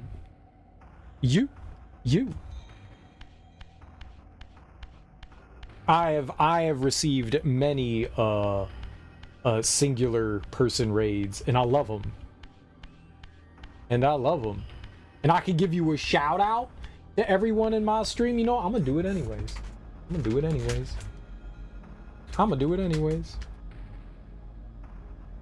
Did I do it?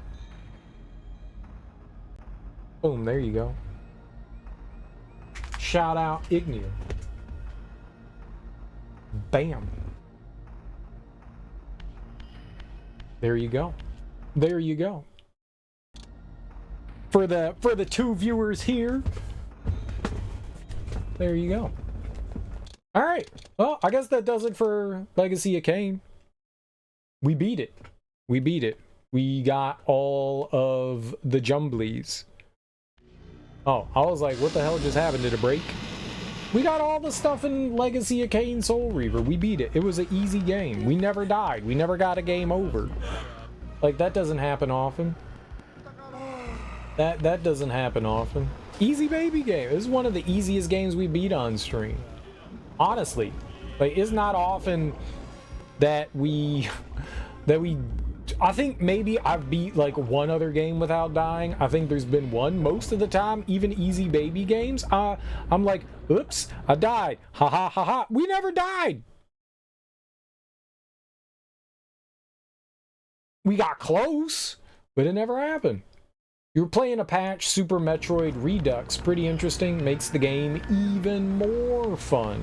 Nice. Nice.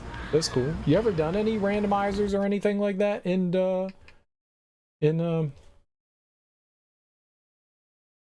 Super Metroid? I know words. Soul Reaver's easy after you change your mindset. I want to know what you mean by change your mindset. I did not change my mindset of anything. I just played the game and it was easy. There was zero mindset changing needed. It's just an easy game. It's just literally an easy game. There's nothing difficult about it. Never made a randomizer of any game? Don't think you will? Too many games in the backlog? I got you. But you're a huge fan of Super Metroid, though. The only randomizer I've done is what's it called? Don't Stop Believin'. A Link to the Past. That's the only one that I've ever done. I've done A Link to the Past randomizer. Link to the Past. That's really fun. I did it for just about like while I was streaming, like every birthday I did a Link to the Past randomizer. And I didn't do one this year. But I've done a few of them on stream. They're fun. They're a lot of fun. It's a cool way for a game that you like really enjoy. It's a cool way to experience it again, you know? You know, it adds some freshness to it. I mean, if you've done like thousands of them, then maybe not, but it's cool to do. Especially if you know that game, you know, front to back. Like, I'm not great at A Link to the Past, you know, I've never speedrun anything. I've only done like a handful of randomizers, but they're really fun. And it doesn't take the nice thing is that it doesn't take very long. If you know Super Metroid really well, you could probably get through it super quickly. We're going to check out D2. I'm going to go use the bathroom, so I'll be right back.